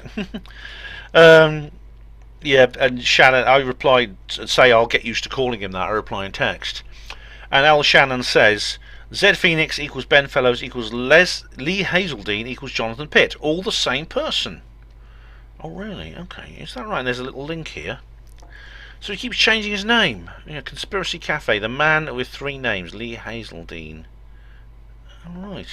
And there is Ben with his camera. Okay, so he keeps changing his name. Why do people do that sometimes? Anyway, let's carry on. We now have 2020. Apollo Detectives 2020. Grim. Oh, here we go. Right. What do we have here? We have Grim Skin Pivot. Grim Skin Pigott. I think we're going to get a serious comment from Grim Skin Pivot.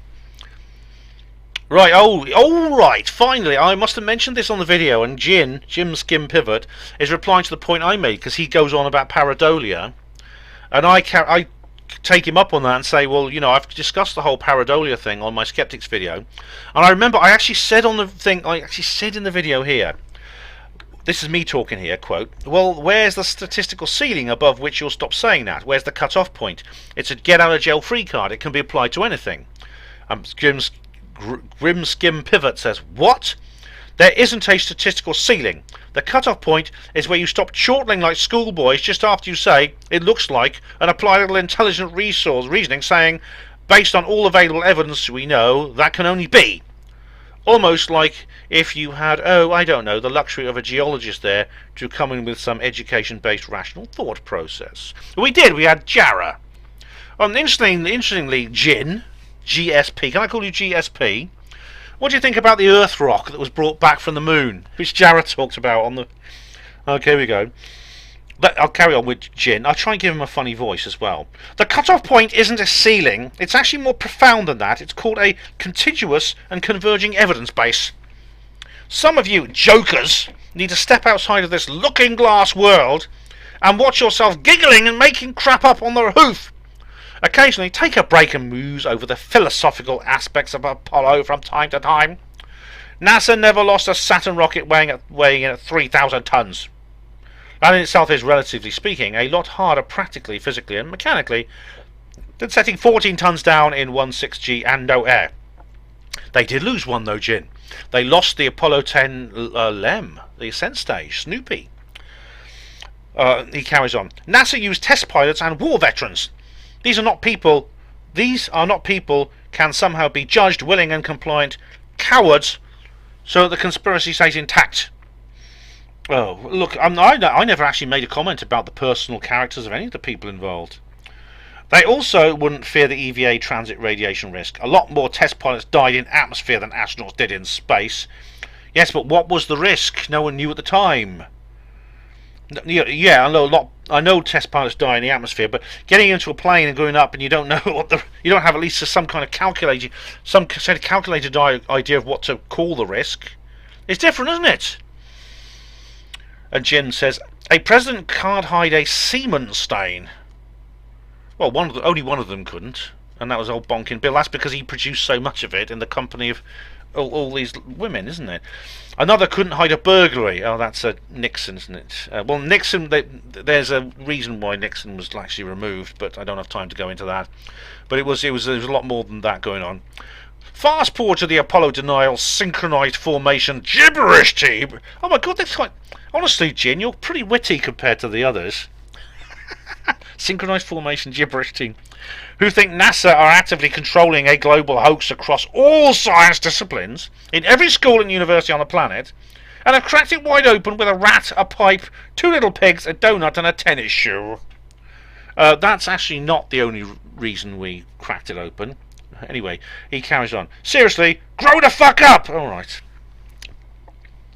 So, in that entire tirade, GSP, you never once addressed the point I'm making about pareidolia. You made some joke about contiguous converging evidence base, but you didn't actually say why we were breaking that rule, or why you can just put in some random stuff and say yes, well, it just happened to have that to be that way by chance. You never answered that question, did you? Exactly. Anyway, go and take a pill. For goodness sake, calm down before you get a bloody heart attack. Oh, GSP's back on 2020. Jarrah White says, I'm a geologist. I believe you are, Jarrah, but I think you missed out the prefix crap somewhere between I'm a and geologist, mate. Tell the group how you faked the off-Earth isotope proportions, lack of gravity, compression, and microscopic glass spherules in lunar rock. There's a good boy. All right. Well, he didn't. I mean, I suppose you're referring here to some conflict with Jarrah you had somewhere. I don't know. Debate. Zythantiops says, this crap about the sand at 2 hours too. You can't compare sand on Earth to dust in space. It's not the same thing, for fuck's sake. Move more of the you would have thought logic from Marcus Obi-Wan Kenobi. Hang on a sec.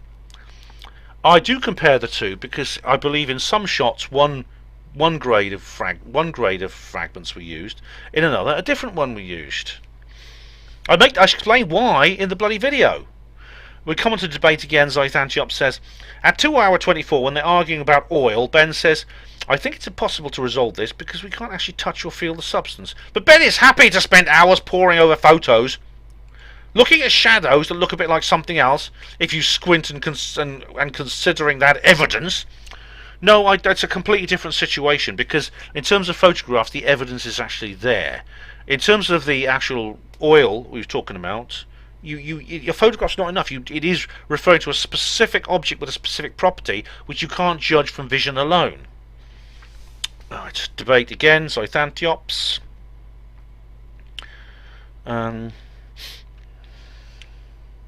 Come on. Alright.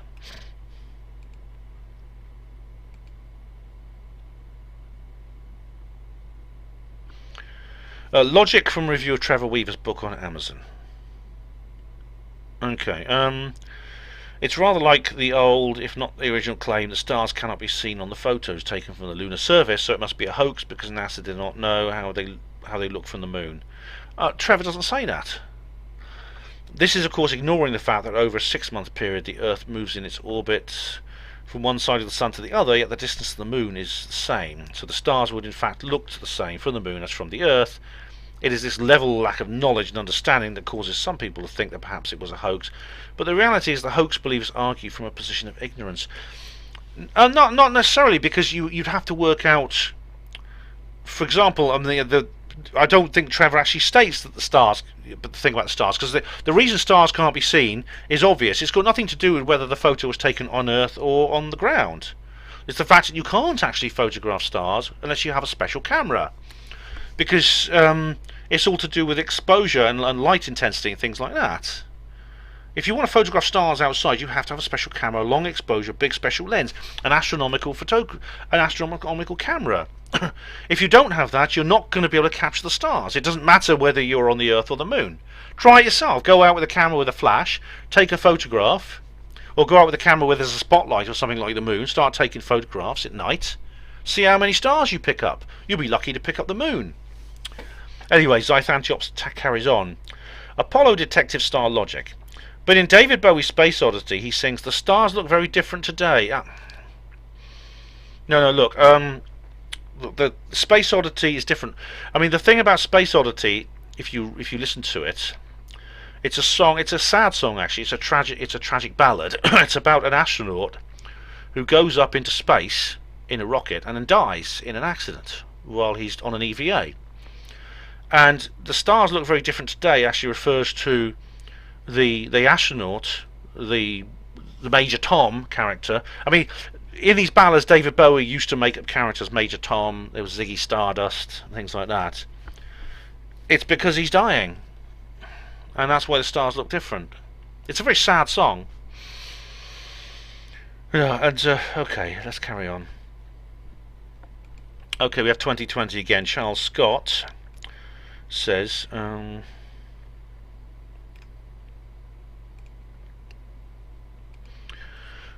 the following two hyperlinks are plausible explanation about Buzz Aldrin's conversation. There's Snopes. Alright, I won't look at the BitChute one because it's probably a video. Let's have a look. Buzz Aldrin admit that he never went to the moon. Well, in fact, we deal with the actual quote. We never went to the moon. Reply to Snopes. Yeah. Do you want the actual quote is different. He goes, the child didn't ask Buzz Aldrin if he ever went to the moon. Rather, she posted the question, why has nobody been to the moon for such a long time? When Aldrin said in reply, we didn't go there, that's the way it happened. He was referring to the fact that the US had sent no missions back to the moon since the final Apollo spaceflight. Well, again, you are claiming you can read Buzz Aldrin's mind just as much as lots of other people on our side of the debate do. I actually don't claim that. I believe Buzz may well be suffering from some kind of condition which causes him sometimes to let stuff slip. He did it again in the White House in the Oval Office more recently. I think it's not an admission, but it is an odd thing to say, and I don't think you can honestly put words into his mouth saying, "Oh, he's only referring to this, that, and the other." It doesn't mean we never went to the moon. You don't know any more than we do, Charles. So don't pretend you do. Oh, and I'll quickly look at the BitChute link here. Oh, it's Buzz Aldrin admits we never went to the moon. That's Jesus Truth 2. Okay. Based on Charles says, based on the controversial Buzz Aldrin answer to the question, I think it's more probable that he is saying we never landed on the moon because of his wording. If this is the case, then Aldrin's answer to the question makes sense, and perhaps he's implying, what was the point in wasting money on being unable to land on the moon? I don't accept there was a lack of money. It's possible. Well, neither do I. They had a budget of 20 billion, didn't they? It's possible everything he said was fully intended. that is about a lie about landing on the moon and telling the truth they didn't land on the moon. Buzz Aldrin wouldn't want to spill the beans full on because of the backlash he received. He perhaps has a conscience and is nearing the end of his life. Felt better by hinting that they never landed on the moon. I recognise, although less probable because of the wording, he didn't lie about landing on the moon.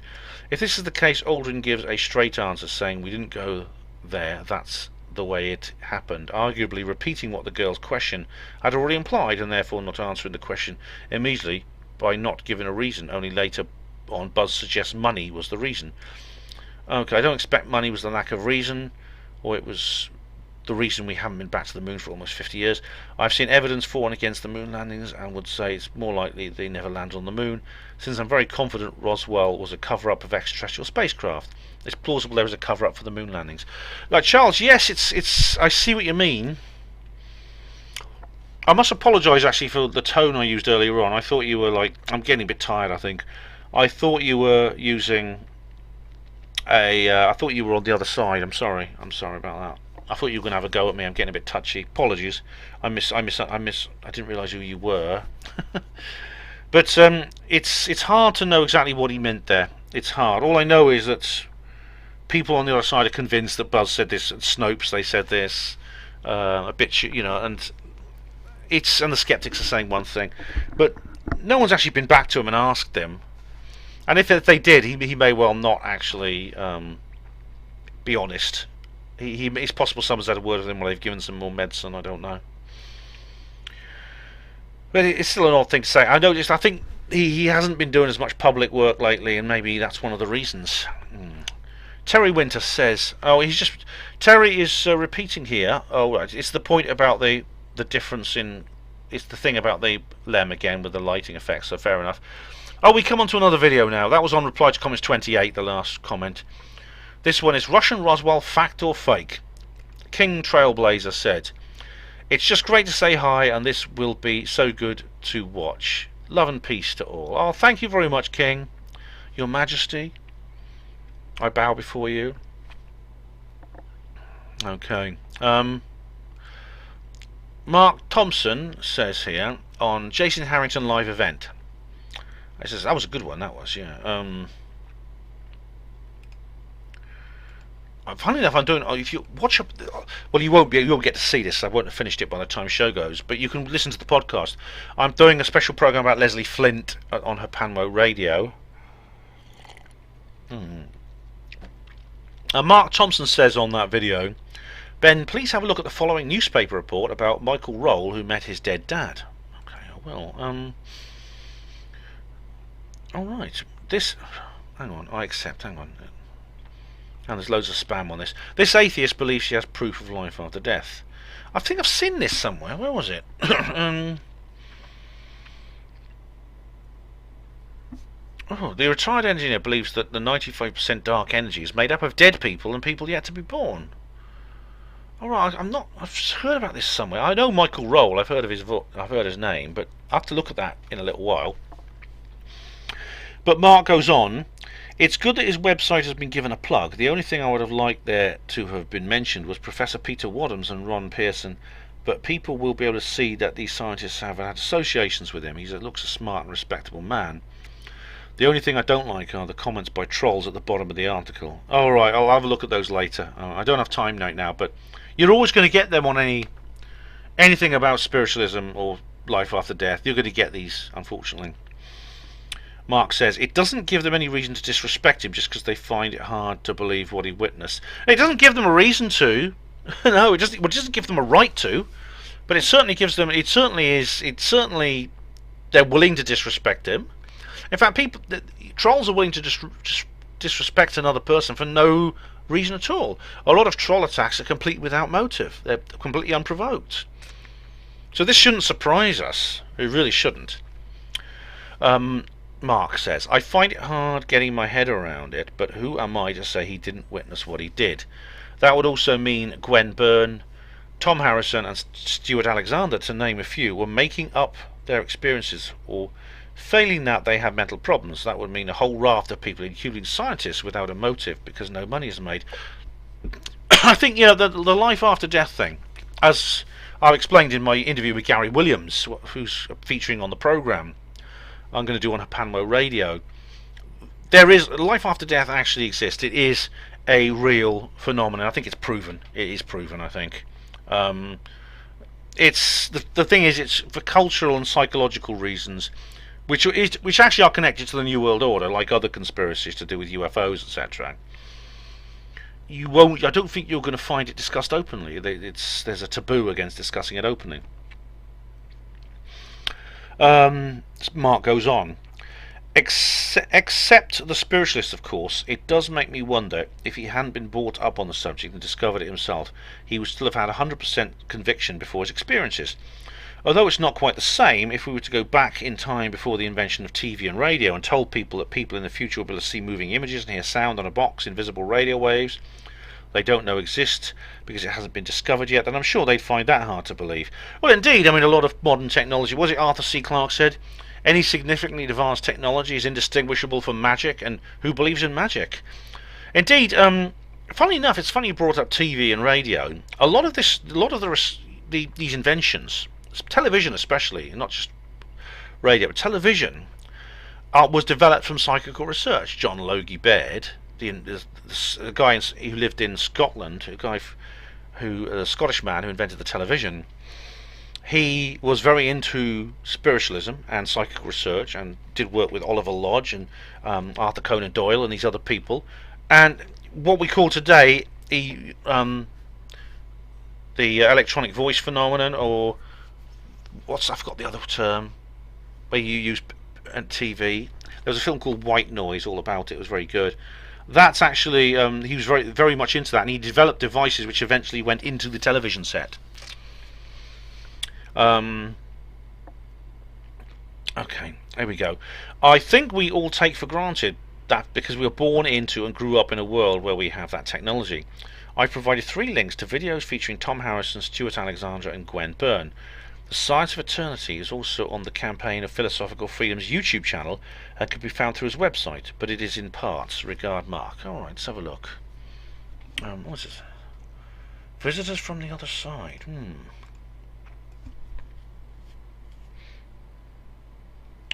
This looks interesting. So precisely. Oh, I've seen her before somewhere. I have here. Is that Gwen Byrne? Alright, Physical Mediumship, Stuart Alexander, Bournemouth Spiritualist Church. Alright. Welcome to Bournemouth Spiritualist Church. Deal you've been between us, that nobody on earth was my brother. Alright. That's an hour and a half long. The lady came to see. Right, thanks very much. And The Science of Eternity, full documentary. That looks very interesting. Alright. World, and they could not answer that to satisfy modern science. They put forward the theory of where they thought it was. They said, we think it's another wavelength, like television and... Oh, okay, I'll have to watch those later, Mark. But anyway, your camera's on here. Michael Roll has provided a link to his website in one of the comments at the bottom of the link to the newspaper report. You can find his email address at the top of the website. Please also listen to his radio broadcast with Jeff Renz. I think I have actually, Mark, but I will do so again. You can find a link to them near the top of his website. I've also provided British radio broadcaster Michael Roll on my channel, so check them out. It'd be great if you could please incorporate this into your talks. You did a talk on Helen Duncan, and I heard you were going to do a studio version of it, or have done, but I can't find it unless I've missed something. It'd be great if it were done along the same lines as you did with your Skeptic 2018 video. I'll keep an eye out for it, thank you. Alright, well I'm actually going to give you a sub, Mark. Hang on a sec.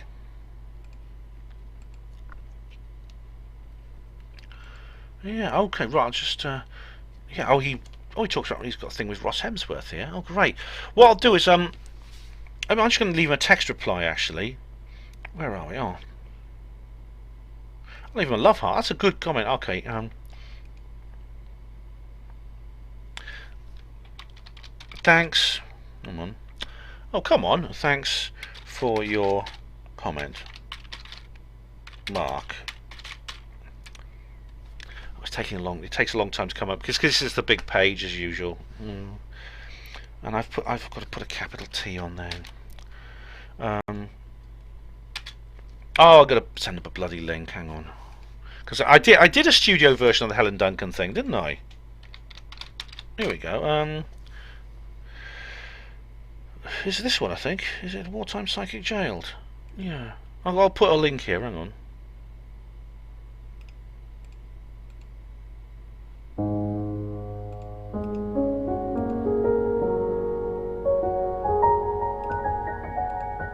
Okay, let me just go to... Here we go. Here's the studio version. Sorry, I was taking action of my Helen Duncan video. It's wait for the text to appear. It's actually more than 2 weeks ago he posted this, so I'm really sorry about that. Now the link should have come up. It should come up on here actually. Okay, and so right, I'll just paste that in. Either way, I mean, hopefully he'll see, because it's actually my channel. Hopefully that will come up. Okay, so right, so I'll leave that one behind. That was an interesting comment. Thanks, Mark Thompson, for that comment. That was very good, very interesting stuff there. Apollo Detectives 2020. You have Expat Taffy. Hello, Expat. Hey Ben, for God's sake, check Apollo 15 photos in magazine 82. You will found thousands of man-made metal objects. Oops, and I got to put in the tags. Where are we? Well, I will do, Taffy. Thanks. I know you yourself, I know, do a lot of work on the moon too. So I'll check that out. Thank you very much. Okay, here we go. This is Bluebeam, spelled B-L-E-W-B-E-A-M, and this is on a Facebook test live stream, new video.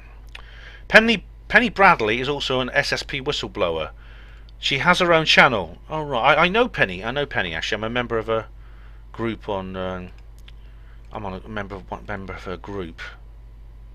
Have I? Oh, I have. Have I, Penny? Yes, I haven't. Yes, I have. Yeah, I'll just sub. No, I haven't. I'll just sub to her channel. She rejects Trump completely. Why is that, Ben? I think she's wrong, basically. Anyway, Bluebeam carries on. Are things just color-coded, or what is it that makes people in some aspects totally disagree with you? Some disclosure maybe comes around, but what it all will be, and it might take another 5 to 10 years, who knows? Okay, I didn't really understand the last sentence there.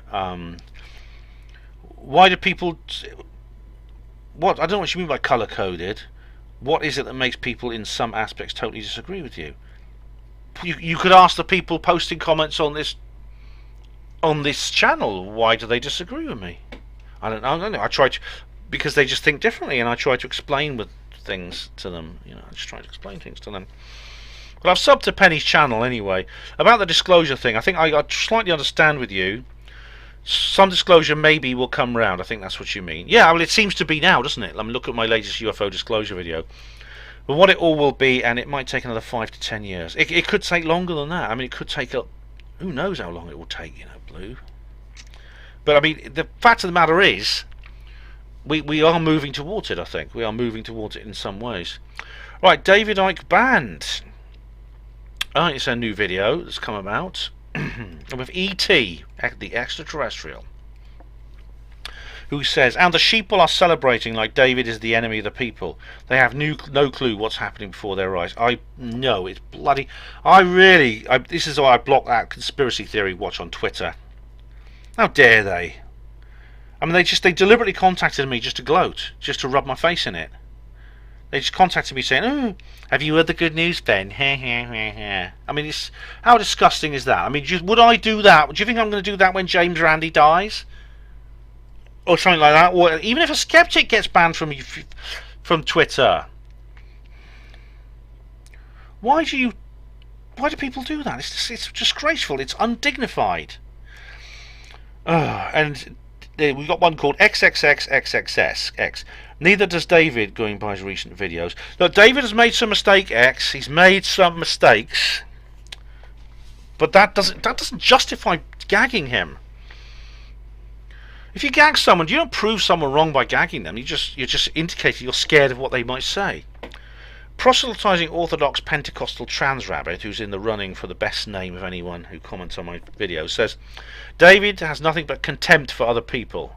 This is because most people do not take his silly nonsense seriously. He's like a failed, bitter, angry prophet. Nonsense. Absolute nonsense. He doesn't have contempt for other people. He's actually very respectful to many other people. He knows there's people who don't take what he says seriously. It's not silly nonsense. A lot of it's true. This doesn't mean he's right about everything. I don't believe everything he says. And everything you said else here is completely unfair. We have here, what's this? Oh, it's a bit of a thread here. And Woden finds the quote that I said on, which I've just kind of quoted. I quoted in another way just now to Pentecostal Orthodox Trans Rabbit, and that is the one that's quoted. It's actually quoted, yeah, George R. Martin in Game of Thrones. When you tear out a man's tongue, you are not proving him a liar. You're only telling the world that you fear what he might say. Which is kind of another way of saying what I just did. And that's on David Icke Band. Beetlejuice says, you can't catch a virus by shaking hands if you wash them straight away afterwards. You can only catch a virus by failing to wash your hands. That's correct. Yeah, I should have qualified that and gone into more detail. Also, I believe there's a lot of shady bullshit going on, and I think it's because we stopped listening and believing.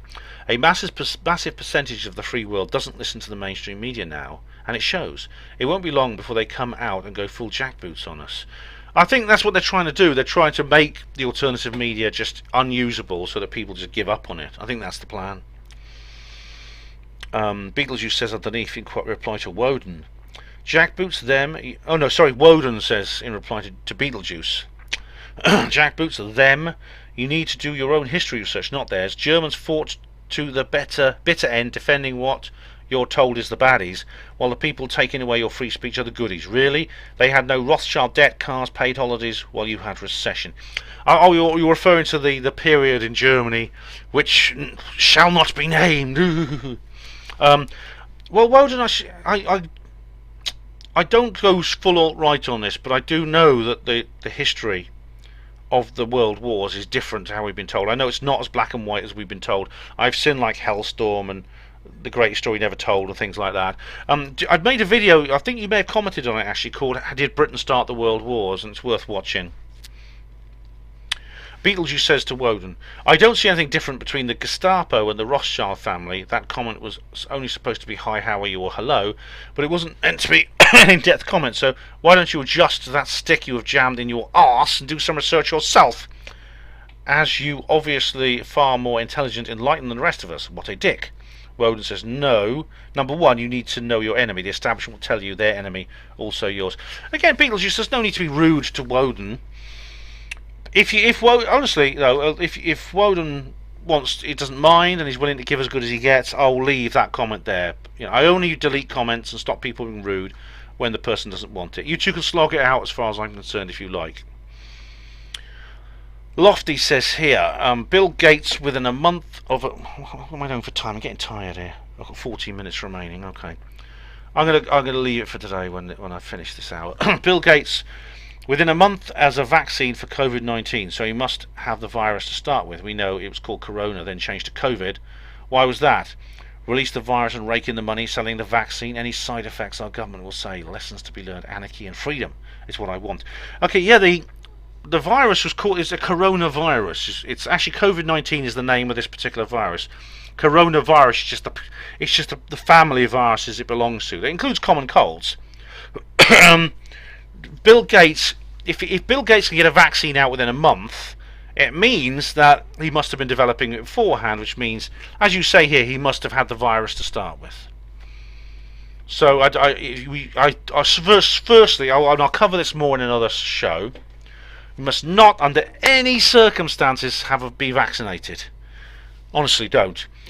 BZ Garson says here, read and learn, and there's a link here, which is naming the coronavirus. Okay, yeah, I've just made that point. Grumskull says corona is the type of virus because it resembles a crown.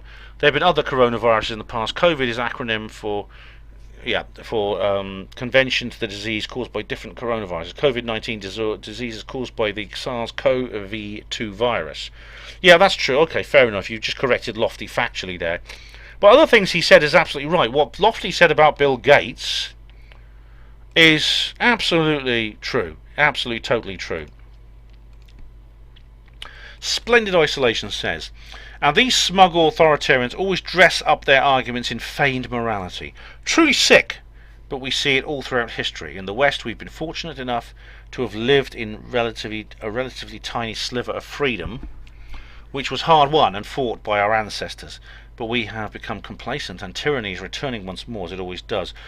I think it is true. We've essentially had it too easy, maybe, in the West, and we're not used to having foreign enemies, and we have one now. Although it's not, it's kind of foreign, but it's also like it's invaded and occupied us. That's the thing.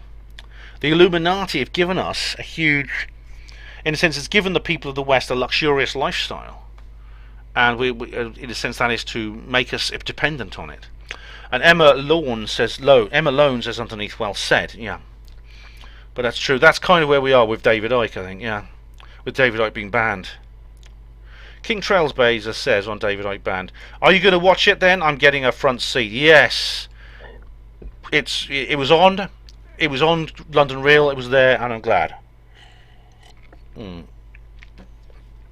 Rick Bowler says on the same video, you can now get your video banned if you disagree with the WHO. Yes, that's wonderful. Incompetent, corrupt organisation which funded Bill Gates. Yeah, and all the other things. Just see what Dr. Len Horowitz says about it. You disagree with that and you're now in trouble.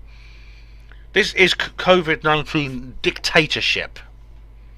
That's the thing. There was a time when people could disagree. They could even disagree and be completely wrong, and now you're not allowed to be anymore. Mel Bryant says, whatever happened to freedom of expression? It's like, no, that's so. It's such a like poignant thing. It's like that Adam Curtis's The Trap. You know, the subtitle of The Trap is Curtis's best documentary, and the subtitle is "Whatever Happened to Our Dreams of Freedom." It's true, isn't it? Mel goes on, YouTube's days are numbered, as are the days of Facebook, Google and Twitter. All evil organisations. And when did Icke ever engage in hate speech? Never, never. I mean, it's a rhetorical question, Mel, I know, and you know very well he never did. Yeah, it's Facebook, Google and Twitter, they seem to have won, but, you know, karma always comes back to bite you on the arse. Every time, it really does. He goes on, were any of these people honest, they would provide examples of hate speech. No, they don't have to provide examples, they just have to say it. They're a bunch of bloody retarded dictators. All of these organisations are currently attempting to destroy Western society by promoting homosexuality, transgender and pumping hormones into children to alter their physical and emotional development. And the latter is child abuse. Yes, it is child abuse. As far as homosexuality goes, homosexuality is a fact of life. It's something that's always going to be there. I think by promoting it, you mean they're kind of like they're trying to make a political issue out of homosexuality when all it is, in fact, is a part of a man or woman's private life. And so that's what, by promoting it, I think that's what you mean. I don't care about another man or woman's private life. I think that's their business. I have no opinions at all on it. My brother happens to be gay. It's just the way he is. But the hormones thing with children and the transgender stuff with children is child abuse. Transgenderism in adults is big. I think Cosmic Claire will probably say more about this when her book comes out. But it's being put in to confuse and to alter our perceptions of the world and things like that. No, it's a form of abuse. Steve Palmer says underneath, what about my freedom of expression, Mel? In the last Apollo Detectives video comment section, you attacked me with name calling and assumptions not backed up with facts. Something another user has done here. What? Steve, you and Mel gave as good. You both gave as good as you got. You both laid into each other. Come on, don't play the twittering snowflake now. Steve goes on. As I clearly showed, you were posting nonsense, examples of your ridiculous SpaceX claim. I proved you wrong and you ran away. Have some conviction, man. Oh, for goodness sake. That's off topic, Steve. And Steve Palmer says in reply to Bob Short, who's now deliberately... I can't see on here. I read Mel attacked you and name called you. I guess that's his idea of freedom of speech and expression. David Icke does not allow freedom of speech on his forum, but demands it from YouTube. What? No, that's not. This is people getting rude to each other on the internet is not the same as free speech. Mel has not suppressed your free speech by running away, as you say, even if he did that, or by giving you as good as he got. I told you earlier on what my policy was on this kind of thing. I actually said to Mel, look, if you're going to be polite, if you're going to be rude, I won't allow you to, because being rude is different from having free speech. You're just attacking people. Being abusive and free speech are two different issues. But Steve, the way your response to Mel led me to allow him to just continue. Okay, it's because of your response to him. Okay, where are we now? We got long thread now. What's this on? This is on David Icke. Oh right. Oh, I don't think I can finish this thread. I'm not sure I'll be able to finish this thread. It's a long thread here. Okay, I've got 6 minutes to go. I'll get through as many of these as I can. I'll remind myself that tomorrow. I'm gonna. It's just gone 11 o'clock. I'm not going to do any more tonight. Diego Rivera says, YouTube are a disgrace. Trump does nothing to stop censorship. Under Boris and Trump, censorship has increased, and now we're living in a police state. It's not because of Boris and Trump, but you're right about it increasing, definitely. And Trump, Trump needs to start saying he's monitoring the situation is not enough. When's he going to actually do something? A lot of us are saying that. When's he going to take action? Because if he wants to win the next election, he's going to have to. Steve says, stop using it there. Nobody's forcing you to use their services. The more you use it, the more money they make. Now, Steve, come on. You know very well that YouTube have essentially a super monopoly. You know that they really should be classified as a public utility. You can't exactly say, well, stop using electricity and running water then. No one's forcing you. Just imagine you saying, I'm not going to look at another YouTube page again. I'm just going to look at other video sharing sites. Just think how restrictive that would be. Diego Rivera says to Steve, it's the main platform we have for using to combat propaganda. You must agree with censorship like a good little coward. Alright. Diego Rivera says, straight in there with the assumptions and ad hominem attacks, I see. Okay, but you can give as good as you get, Steve. You are doing that as well. Steve continues. You're moaning about YouTube when you had entered into contract with. Did you read that contract? Didn't you? Hang on a sec. This is the point. They're breaching. YouTube are breaching their own contract they enter into with people. The answer is simple. Don't like it, don't use it. No, it's not that simple. I've just explained why. But you're using it to have a pop at YouTube. David Icke deleted his own forum. Millions of members post gone because he tried to cover stuff up. No, he got hacked. The whole thing. Oh God, he got hacked. I don't have time to go into this now. In fact, you may not be referring to the same event. Because let's face it. Actually, this is how many weeks ago? 2 weeks ago. Sorry. So it's not the same incident, but I don't know about David deleting his forum, so I don't know anything about that. Members post gone because he's trying to cover stuff up. Go to his new forum, the David Icke Social, and have a pop at Icke. See how far you get before they censor and delete you. David Icke moaning about censorship. How ironic when his own forums have been on some of the most censored places on the internet. Icke's new forum is a ghost town compared to the old one because he pissed most members off with his censorship. Well, Steve, I don't know about this specific subject because I'm not a member of David's new forum. I was a member of the original official David Icke forum, and I was on it for years, and complaints about censorship were made all the time, and they were false. So I'll hesitate judgment. I'll suspend judgment at the moment till I have more information. Diego Rivera says to Steve, YouTube changed the contracts, yes. So you believe in political censorship? YouTube started as a platform to share free speech. You are obviously in favour of censorship and living in a police state. Are we not allowed to criticise YouTube? Good question, Diego Rivera. And you know what? They're refusing to declare them. They're refusing to state whether or not they are a platform or a publisher. Now, if they said they were a platform, they could get out all this issue to do with being responsible for content. They won't because they want an excuse to commit censorship. And they just do it willy-nilly. I mean, look at Exurious Music. They just get rid of him. I mean, he just puts music on there and it's instrumentals, but they get rid of him because they don't like him, so they just drop him. They're so arrogant. They have this swagger of people who have a monopoly of force. Steve says the right to change TOS was the contract you agreed to by as TOS terms of service.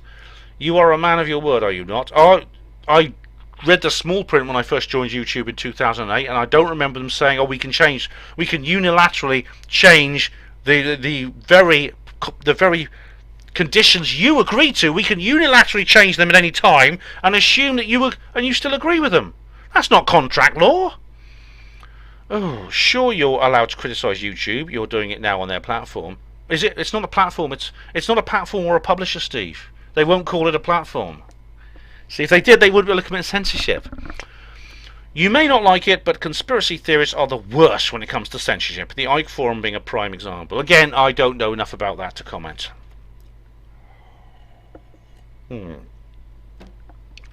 Okay. Diego Rivera says, "Had little choice. YouTube say they are there to share people's ideas, but the guidelines are not specific and are general. They allow..." Oh, where are we now? Okay. They allow what? They allow vile pro-Israel propaganda, yet not the opinions of others. Their guidelines are based on subjective bias. Well, you've agreed I have the right to criticise YouTube, so your first comment is silly. So that is what you did. I'm not a fan of Ike, but I defend people's principles to free speech, debate and opinion.